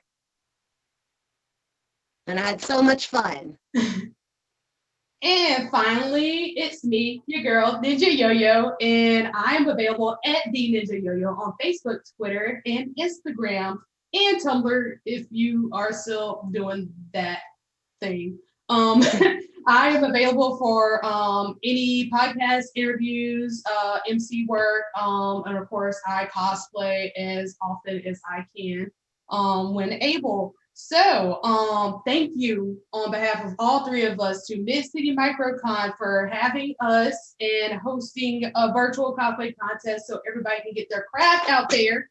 Thank you to every single participant. If I know you personally, you stunned me. If I don't know you personally, you now have new fans in each and every one of us. And I cannot say enough of how awesome of an experience this has been. So without further ado, we're gonna dip and take off all this makeup. Yeah. All right. Thank you so much to all of our judges who worked so hard on helping us put this together. Gave me their time after hours, did an incredible amount of work promoting this on all of their different communities. It was really wonderful to work with you all. And thank you so much to all of the cosplayers who submitted material. Since this is a virtual con, I'm lucky enough to be able to share any of the extra material that you provided, process photos. I have the social media either that I could find or that you submitted for the judges as well, of course. So that will go up soon. This cosplay session will also go up with captions at some point in the next week. Thank you for joining us for the 3rd annual Mid-City MicroCon. Since this was our 3rd year, it was our first virtual con. Thank you for your attendance and your interest and your time. We look forward to this event every year because of the people who come to it. So we hope that you enjoyed it this year as much as we enjoyed putting it together. Thank you to all of our artists and creators for their time and creative energy that made it possible. Thank you to all the committee members who put this on despite a pandemic and 2 hurricanes in a 72-hour period. If you have any questions or comments, or if you were one of the winners of the cosplay competition, you can email us at midcitymicrocon@gmail.com. Yeah, it's been a great one. See you next year. Bye. Bye. You're good. You're good. Until we're out of here. Do I leave myself? Oh no, it's awkward. I knew I was gonna make it. Bye, everybody. Bye, y'all. Great job. Bye.